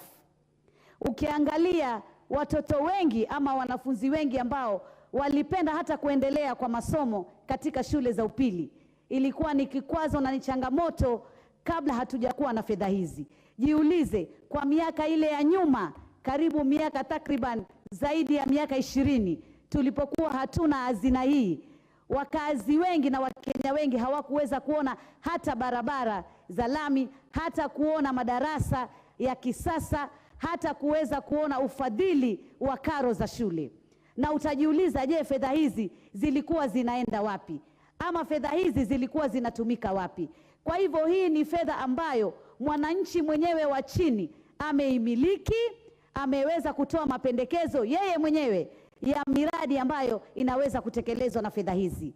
Pesa za NGAF tukiangalia, zinaangalia makundi ya Wakenya waliotengwa kama vile walemavu, kina mama na vijana ambao wametengwa sana katika taifa letu katika nyanja za kiuchumi, na wameweza kuboresha uchumi wao kwa kupitia njia tofauti za kibiashara na pia hata upande wa sanaa na kukuza vipaji vya vijana wale na pia wale walio walemavu na kina mama.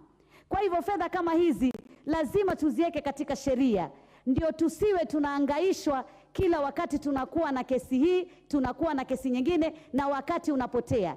Hivi sasa watoto wetu wanahitaji karo za shule. Wengi hivi sasa wako majumbani na sisi wabunge tumekuwa na kazi kubwa sana, na imekuwa kizungumkuti. Kila wakati tunaambiwa fedha hizi tutaweza kuzipata, mara tunaambiwa si haki kulingana na sheria, haziko katika sheria. Kwa hivyo kuweza kufanya marekebisho na kuweka haswa sheria hii iwe katika katiba, kwa sababu tunajua katiba ni sheria mama, na hatutakuwa tena na kizungumkuti ama na sitofahamu ya kuhusiana na fedha hizi. Kwa hivyo mimi hata pale kwangu Likoni nimejenga shule ya upili ya wasichana, na ambapo tulikuwa hatuna shule za upili, aswa shule ya bweni, na watoto wa kike ambao kwa muda mrefu wametengwa katika mambo ya kielimu ama kimasomo wameweza kufika pale. Mambo ya usalama tumeweza kuboresha, mambo ya mazingira tumeweza kuboresha, mambo pia ya mambo ya sanaa tumeweza kuboresha, mambo ya michezo tumeweza kuboresha. Hata majanga yanapokuja, pesa za ngafu, pesa za NGCDF zinaweza kusimamia na kuweza kuhakikisha Wakenya wameweza kutolewa katika changamoto kama hizo. Kwa hivyo yoyote anayepinga fedha hizi, huyo atakuwa ni adui mkubwa wa maendeleo katika taifa letu la Kenya. Na sisi tutasimama kidete tuhakikishe Wakenya watafaidika na fedha hizi, pesa zao kwa miradi yao, na wao pia waweze kujiita Wakenya na wajivunie kuwa Wakenya. Asante sana Mheshimiwa Kaluma. Asante sana mjumbe wa eneo bunge la Bondo.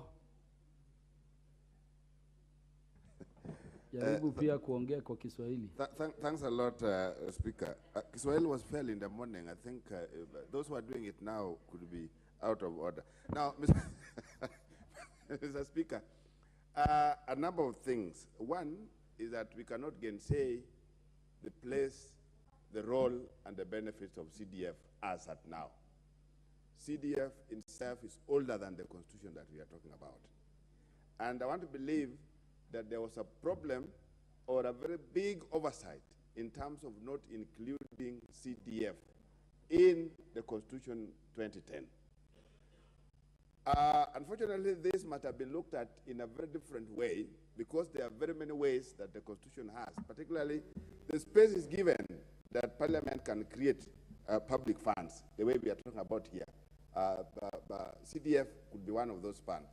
But then, in a similar manner, the Constitution also is given, Article 176(2), is giving the county governments something that ought to have been given to both governments, the national and the county governments, either as a principle or a provision where that resources need to touch every other part of this country as reasonably and as effective as possible.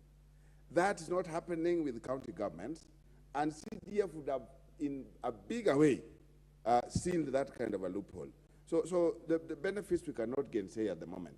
Now, Mr. Speaker, the biggest problem here is the safety of the fund. I think this is where the problem is. How safe is the fund? The benefits are enormous, and it's acknowledged by everybody else. But given that sometimes haters of members of parliament,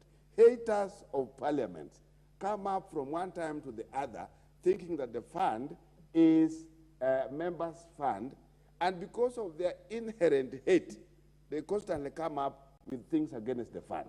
So for us to, for the fund to be protected, not for us to be protected, not for MPs to be protected, but for the fund to be protected, there is this idea, the proposal that we have to put it in the Constitution. So, Mr. Speaker, I support that in totality. Now, the next thing is the whole issue of strategy. While we are talking about this fund, the much we have known about it, it is a fund that has gone through a lot of smoothening. The legislative part of it has gone through a lot of cleaning. It has a regulation in tow. And there are many weaknesses that were there before, and all of these things have been sealed. It is not like any other fund. So for purposes of strategy, in my view, we don't need to put CDF together with the other funds at one go. The other funds are good, they are fantastic, they need to be there, but doing them at one go is where the problem may be, that you go once and you may lose all of it. So the best thing is go one by one. But the fund that I'm not too pleased about is the fund that is talking about Senate Oversight Fund. Immediately we do that, immediately we even start thinking about that, there's a big problem.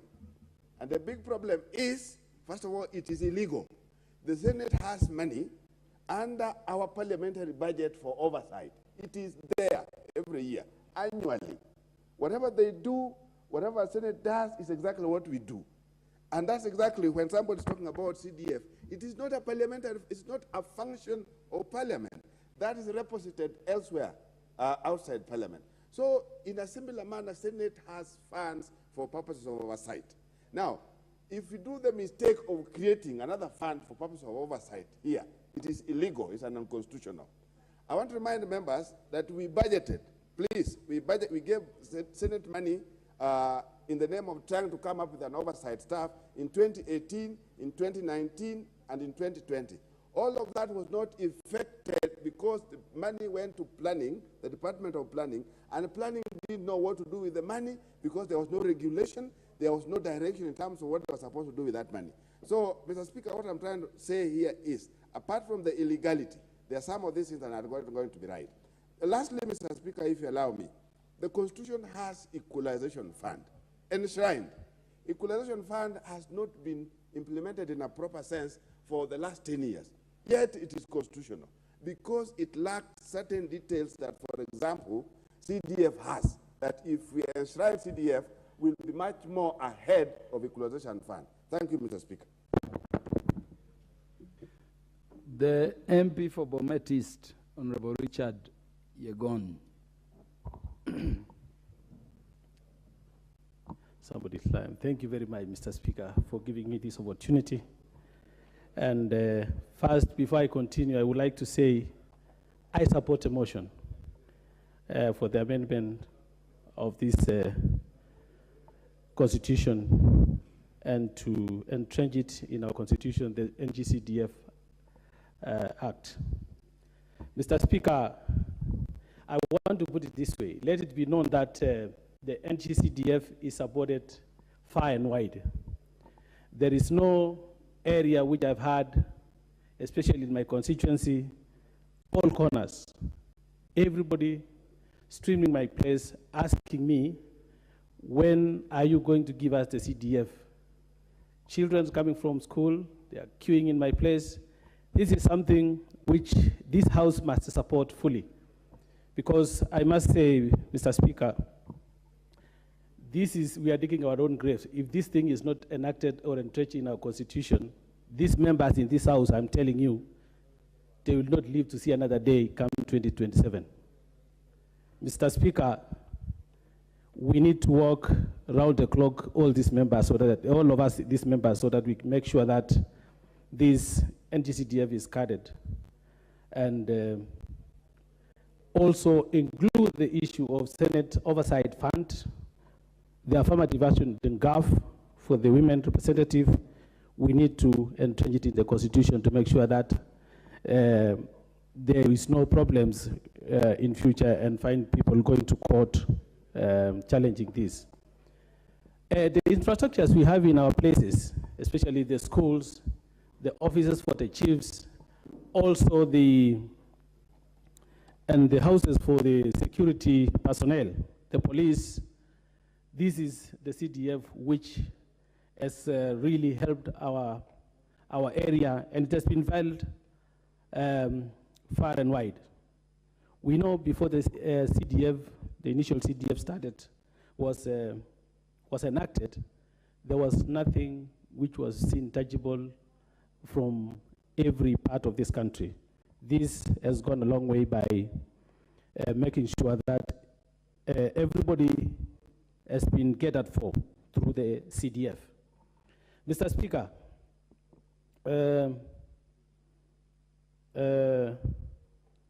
in fact, what I wanted to say about, again, this NGCDF is that we should not even be talking about making or reconstituting in the Constitution or entrenching it in the Constitution. We should be talking about increasing these funds from the 2.5% to 10%, so that we can do even more bigger things in our areas. Because I just find also this amount, the 2.5, is very little, and we need to be guided by, or we guide ourselves and increase it. And for those people who are thinking that this NGCDF is managed by the members of parliament, are misinformed. We are just but the conveyor belt or the oversight members, which even we are not the signatories when it comes to these monies. It's only that we want to see this thing as being put in the right place and do the right thing. I want to say I support and thank you, Mr. Speaker. Honorable Irene Mayaka, nominated MP. No, it is Irene. You are certainly not Irene. Thank you, Mr. Speaker, and let me take this opportunity to first congratulate you on debuting your precision of the House. Honorable Speaker, I stand here to also support the enrichment of the Equalization Fund, Article number 204. And I must say, Honorable Speaker, the reason why I support this particular enrichment is that because, number one, order, Honorable Member. Honorable Speaker, the reason why I support this particular enrichment is that because, number one, public schools have been the biggest beneficiaries in terms of ensuring that they are actually improved and renovated because of this fund. Honorable Speaker, I come from a region that is very entrepreneurial in nature, and it is well noted that especially some of our markets, that is the Keroka market, the Miruka market, the Sironga market, people have been able to trade way past up to 11 p.m. because through the CDF fund, they've been able to have the high masts electricity lighting enacted in the different market centers. And so for our people, this has been very beneficial. Honorable Speaker, and also I take note that my Honorable MP is actually in the House, the MP for West Mogirango. And I know that once this fund comes back into proper use, he'll be able to assist us in maintaining the Kera roads, for example, the Juakali Gianchore road, that has helped our tea farmers especially to be able to transport their tea to the different market centers, and that he will also help in ensuring that the construction of the TTI of Nyangesa is completed and that it is fully equipped. Honorable Speaker, I will not underscore the benefit that this has given to our women representatives in the NGAF fund, and also for us who are angling to join elective positions, not to scare our already elected members. This is also a fund that we want to really support. And Honorable Speaker, the goals of the nominated members has actually pointed me in the direction of the article proposed number 204D, which speaks of economic stimulus and empowerment funds. And I'm looking forward to when this particular discussion is further enhanced in this House in terms of Parliament being enabled to enact this legislation, that we'll be able to actually have the special elect members being in charge of this kitty. Honorable Speaker, the Honorable Member of Embakasi West also spoke about the Senate Oversight Fund, and mine is to actually urge the caucus that will be formed to go and enrich this particular acts. We look at it as a parliamentary oversight fund and not necessarily specific to the Senate, but to all parliamentarians, so that they may be able to have a fund that is very specific to their duties in terms of oversight fund. And finally, Honorable Speaker, I must say that the NGCDF, the NGAF, and the oversight funds are very vital in the nature of our work, because they actually give honorable members a level of independence that will enable them to do their work, that will enable them to have development related activities back in their different constituencies, so that they don't have to always be over-reliable on the national government or bend over to do things in favor of the national government, because they don't have any other independence to be able to develop different things back at home. Therefore, Mr. Speaker, with those few remarks, I beg to support. Thank you. The MP for Lunga Lunga, Honorable Mwangale Chiforomodo. I hope I pronounced your name correctly. Yeah, thank you.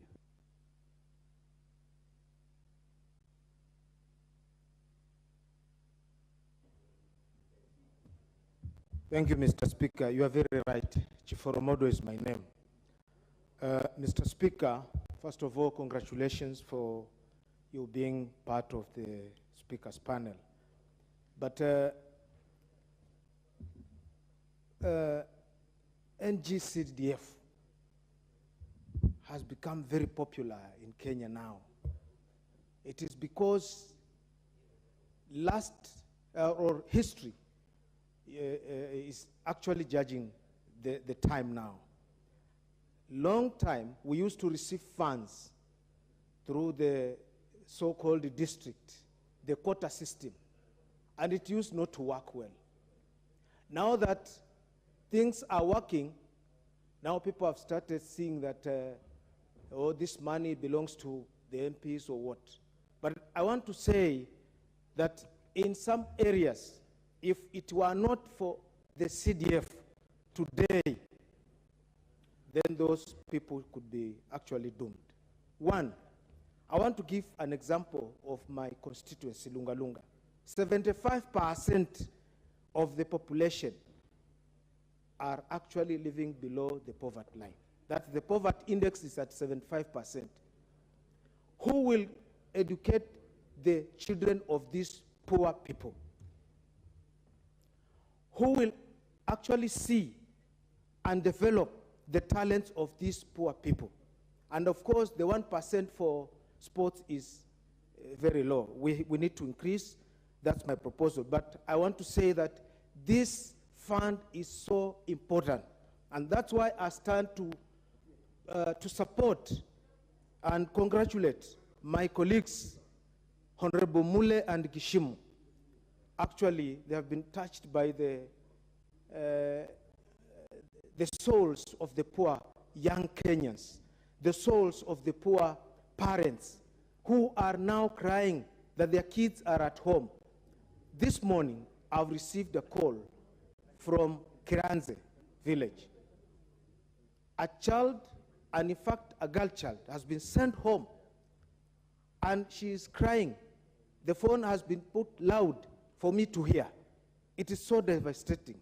It is discouraging. It is disheartening. Now, I want to actually propose that, yes, we need to put this idea or this proposal of NGCDF into the Constitution so that it cannot be challenged.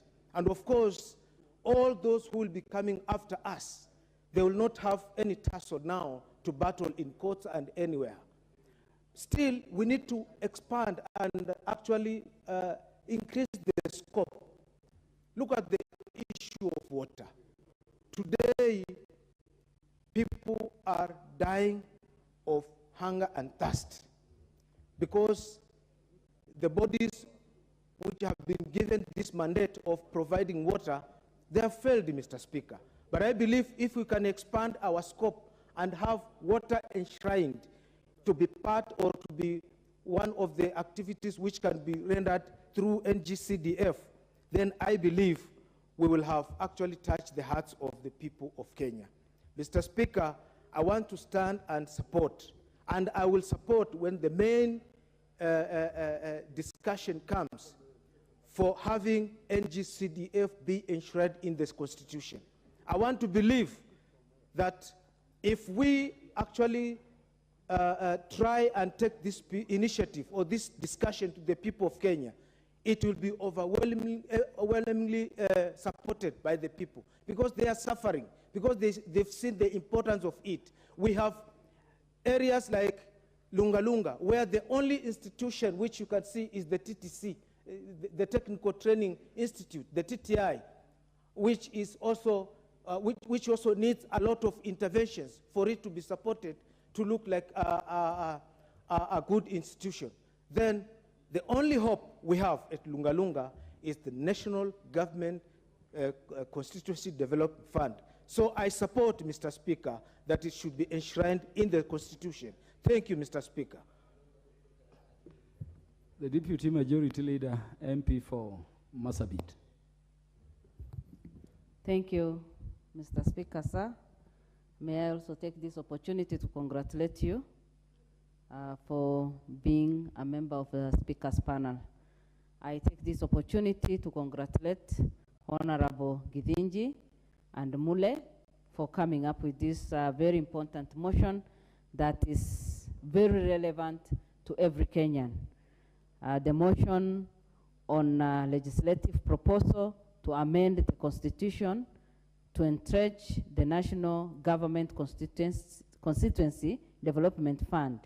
That includes of affirmative action, Senate Oversight Fund, and Economic Stimulus and Empowerment Fund in the Constitution. Mr. Speaker, all this is what will make a lot of difference in the lives of Kenyans, and especially GAF is one area that the government of Kenya has been able to touch the lives of Kenyans, to improve their lives, and also to further the education of our children. As we all know, the government has just put aside 2.5% of the ordinary revenue, and that is what has made all this difference. And if there is anything that has brought equality to every part of this country, it is these funds. And so, Mr. Speaker, we know that small businesses have benefited from this, especially the mamambogas, the people who are at the grassroots doing some small businesses have benefited, and through that their families have also enjoyed improved lifestyles. The funds have also benefited the school-going children by paying bursaries. Mr. Speaker, many of us have benefited from this in the past, but it wasn't in a very well or structured manner. But through these funds, many disadvantaged children have benefited from these funds, and they have been able to further their education.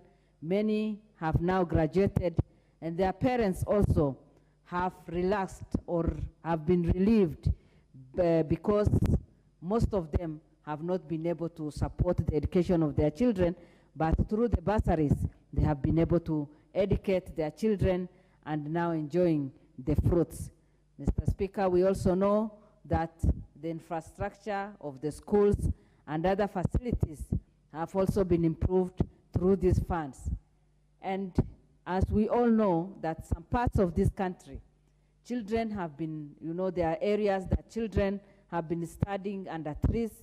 They had nothing to sit on. But today, in almost all the parts of this country, through these funds, schools have been built and furnished well, and our children have been able to be educated well. This has also improved their performance in school, and we have parents who have now, as a result of this, taken their children to good schools, and they have all performed well academically, which in turn is also a benefit to all of us. In terms of emergency funds, again, these funds have helped, and I know right now, where there is a lot of drought and people are suffering, many people keep calling us and asking for these funds. And I know most of the members of parliament are now under a lot of pressure. And if there is anything that we can do today, it is to approve this and make sure that these monies are released so that poor Kenyans on the ground can benefit from this. Mr. Speaker, again, the area of sports have been so much empowered through these funds, where we know that our young people in every part of this country engage in sports, and they have a lot of passion. In many areas, this has also served as promoting peaceful coexistence between different communities. And that is why today I can stand and boldly say that I support this motion.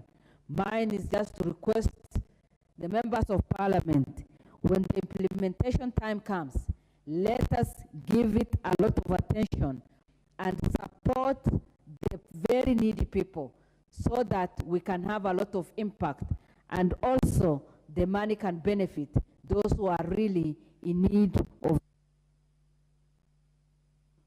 Thank you very much. Honorable Beatrice Kemei, MP for Kericho.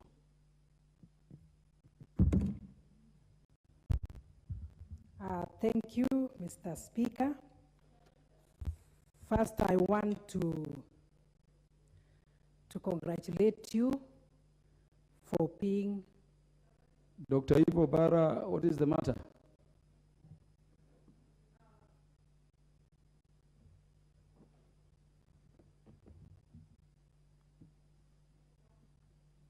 Dr. Ivo Bara is on intervention. What is the matter?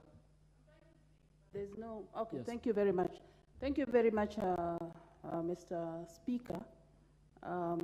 Mine is just to seek clarification on the timing and conference. This is a conference. So what about the timing? I know that it was limited to 3 hours. I'm looking at the time and I'm wondering if we are going to go on until much later so that we can stay on. Thank you. Yeah, the interest of the members on the motion being debated has been noted. I think we have seconds to the end of the session for today. Okay, thank you.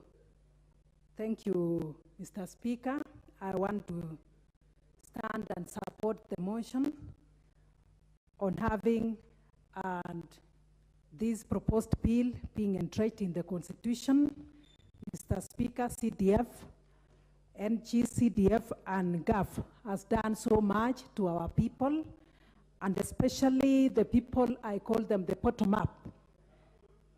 Mr. Speaker, may I say that when it comes to NGAF, that is GAF, Mr. Speaker, and the first women reps.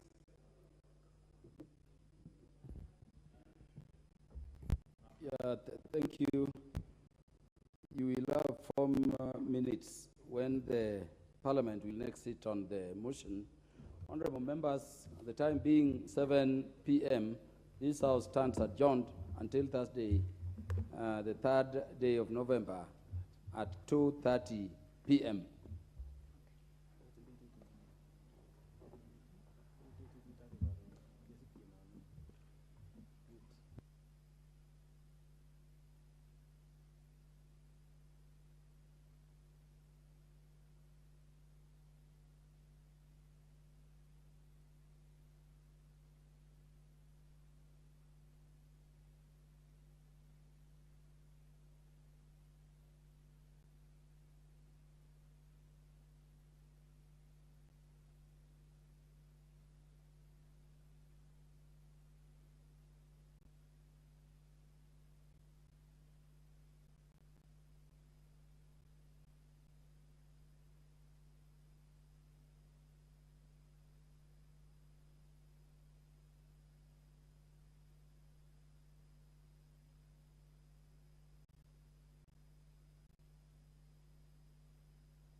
Genesis chapter number 19.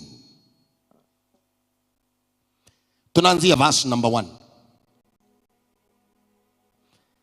Now the 2 angels came to Sodom in the evening,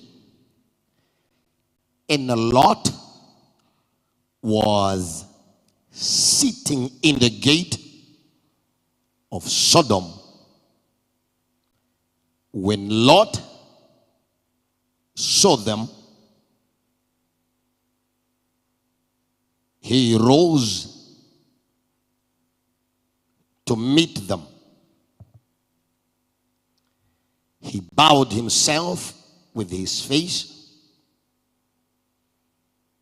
toward the ground.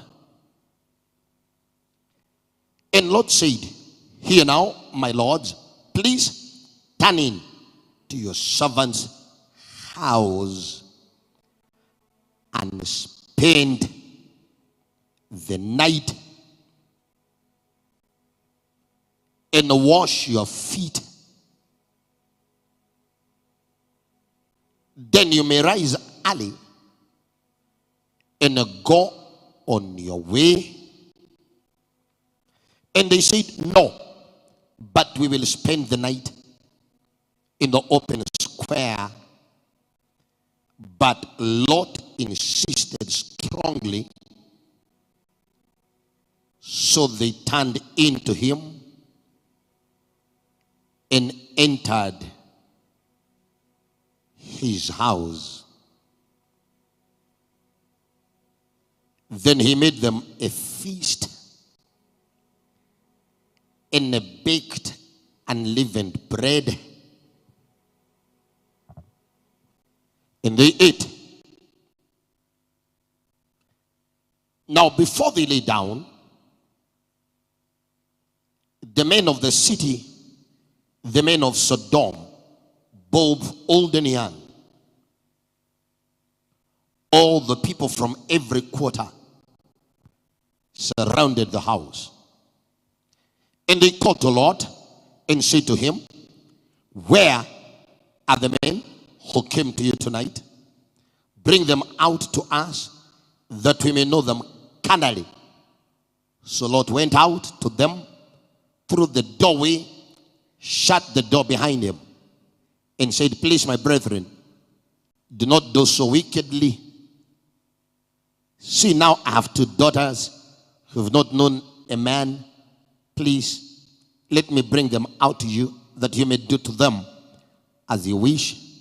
Only do nothing to these men, since this is the reason they have come under the shadow of my roof. And they said, stand back. Then they said, this one came in here to stay here, and he keeps acting as a judge. Now we'll deal worse with you than with them. So they pressed hard against the man Lot and came near to break the door. But the men reached out their hands and put Lot into the house with them and shut the door. And they struck the men who were at the doorway of the house with blindness, both small and great, so that they became weary, trying to find the door. Baba, katika jina la Yesu Kristo, tunakushukuru kwa sababu ya siku ya leo. Tunakuinua maana unastahili. Hakuna mwingine aliye kama wewe. We love you. We honor you. We praise you. And we pray that you're going to touch our lives with the touch that is the touch of God. We thank you today. We thank you tomorrow. We thank you forever. You're the God who ruleth. Your power is limitless. And your goodness cannot be equaled with anything. We give you praise and we give you the glory. In Jesus' name we pray and believe. Amen. Imbeni malaika sifa za Yesu Bwana pekee metukuka jina lake Yesu. Imbeni malaika sifa za Yesu Bwana pekee metukuka jina lake Yesu. Imbeni Malaika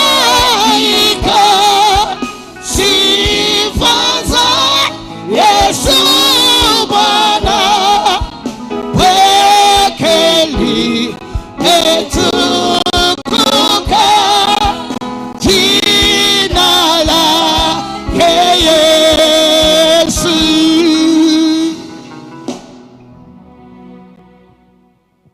Thank you, Jesus. Thank you, Lord. Bwana Yesu awakomboe watu kutokana na sexual perversion.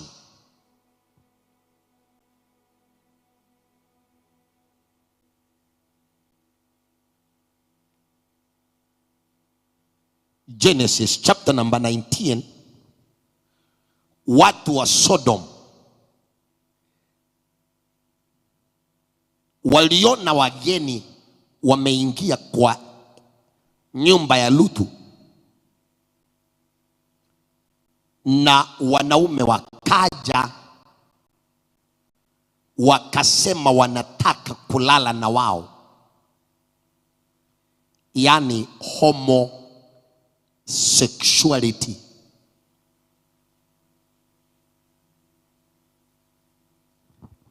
Unajuaje kwa nyumba yenu hiyo roho haipo? Kuna wale wameingizwa, kuna wale ndio wanaingizwa, na kuna wale ambao wanaandaliwa waingizwe kwa hayo mambo. Let us pray. Baba, katika jina la Yesu Kristo, tunaomba kwa ajili ya watu, especially vijana wakiwa shuleni, wale ambao wameanza kuvutwa waingizwe kwa mambo ya ushoga, mambo ya lesbianism. Father,